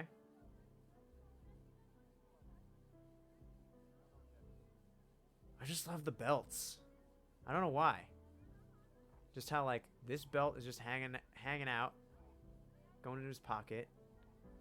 This one is just like keeping this side of his coat from flapping about. And then the subtle pant leg, how it's like disintegrating. Pants don't do that unless they've been around for a very long time. That's nice. It's a nice touch. Young man. Just more testing of styles. Cool. Wrong Maddie designs. I do really like this Maddie design though. With the short hair. I think this is Maddie. Hey, there's Kishin. Yeah, with the belt. Okay, various Kishin designs. Yeah. So they originally went with sweatpants, a tight shirt, flip-flops, the construction belt, and then worker gloves. Although I think they ditched the gloves in the main game. They also had like an overalls, a looser shirt, coveralls with plaid jacket, shorts, different hairstyles. I like the braid. Long braid. I think that would have been a good look. Perfectionist. I'm assuming these are just more character concepts. Potential character concept, yeah. Holistic character design. Just throwing out ideas for characters. Trying to nail down a style. Oh, I would love this too. As a background image, that would be great. Maddie just hanging out, reading a book.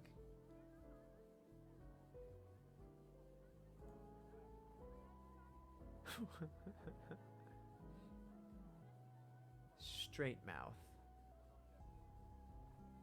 Slightly curved, allowed for head stretching. Young. Oh, really? Looks more organic.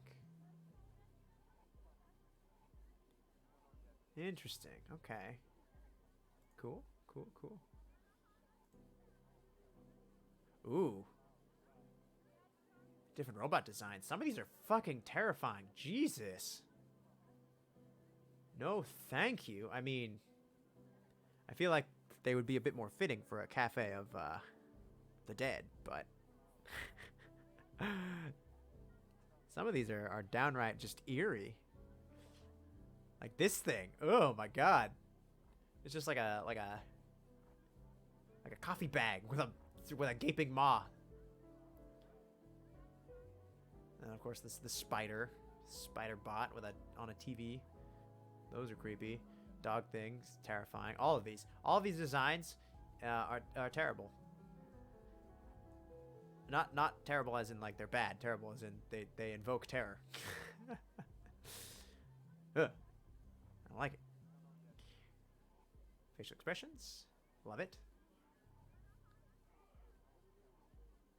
Just test designs, I would assume. Taking same principle but younger features. Treats older guy even. Yeah, okay. Just getting different character designs going.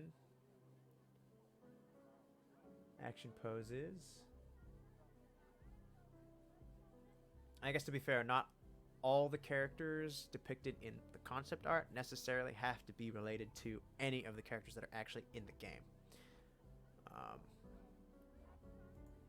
Now that I think about it, it makes sense that they would make a bunch of different characters in different styles in order to nail down actually how they want everything to look. That makes sense in my brain. Why we don't actually see some of these characters, or why they don't have a direct counterpart into the game, at least as far as I am aware.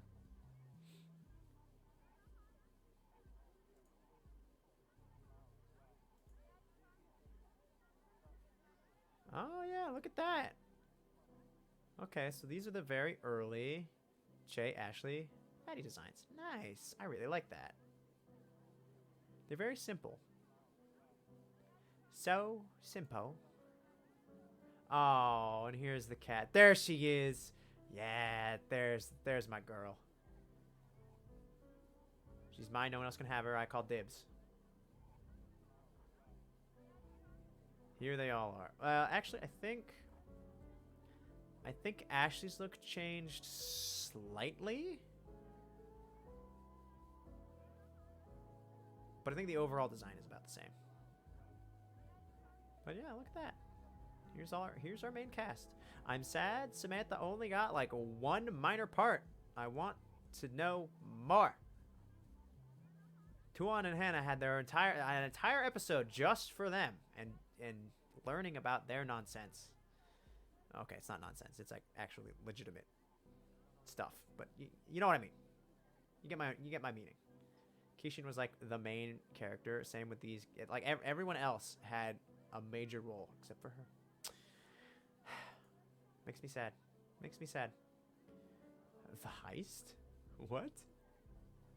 Mo Z Vet Forfencer?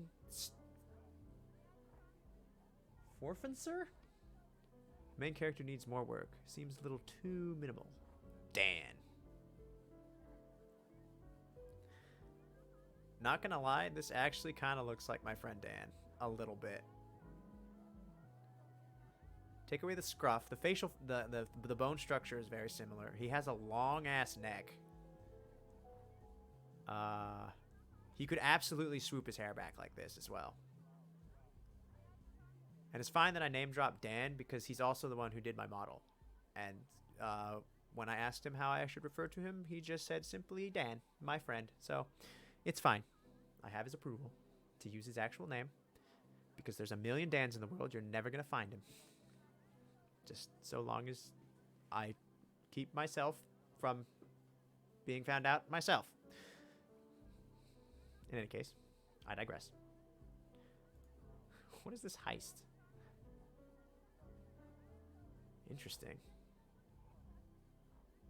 More character design. Oh, different heads for Kishin. Okay. Well, at least that's what I'm guessing. Different facial structures. Ah, cool. Oh, that's it.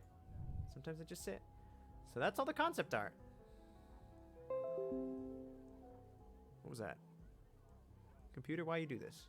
Don't do that. Oh, wait. Are there... Why can't I... Can't I click on any of these?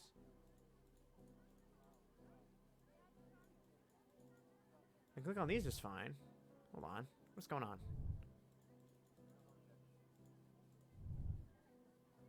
I go back, go to memories. Doesn't let me click on any of those. But these still pop up.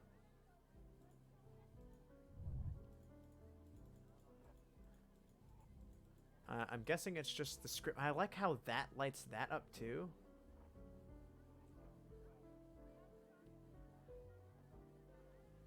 Huh.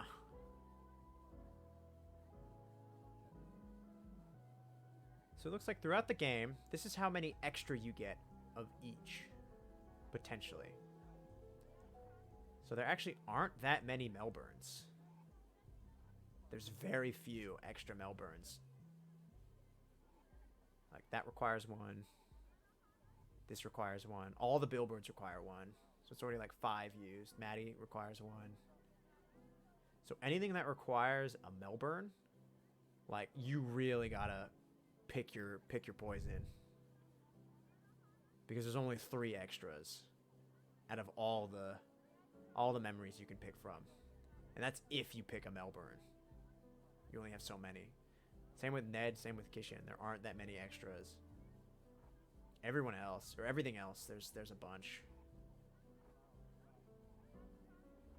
Okay. Well, we got other things to do. I can't save a bookmark because for whatever reason it won't let me. I kind of hate that. Why can't I just save in that mode? Oh, I quit the game. No, don't look. I meant to go back to the main menu. Okay, well, in any case, let's switch over here. Let's turn this on. What a game. What a ride. What a journey. Still plenty left to see. We still got 15 stories. I'm going to save that before I forget. I'm going to save that on my desktop. Barista stories remaining. Okay, that's saved. Pull that up for next time for easy access.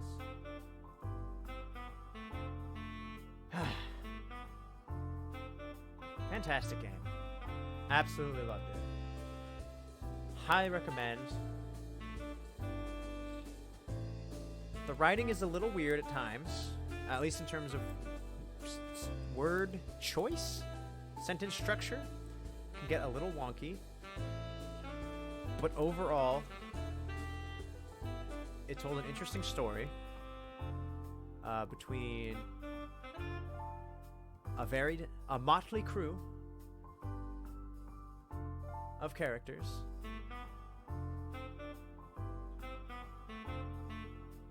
And yeah, oh man, I'm just trying to gather my thoughts. Looking back at the entirety of the game, now that I've gone through it all.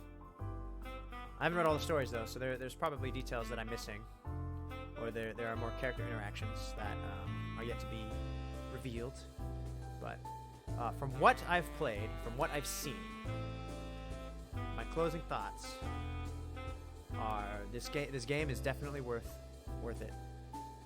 Definitely worth the purchase. I'm glad I went ahead and bought it and played it. And hopefully more people see it.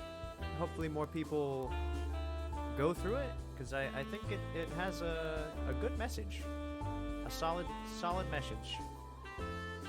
For anyone. For everyone. I know a lot of people, they don't think about this kind of thing quite often, or they have to think about this kind of thing, and it's tough to deal with. So seeing how other people deal with it should definitely help, I think, for all matters depicted, all subject matter shown in Necrobarista. That being said, it is time to raid.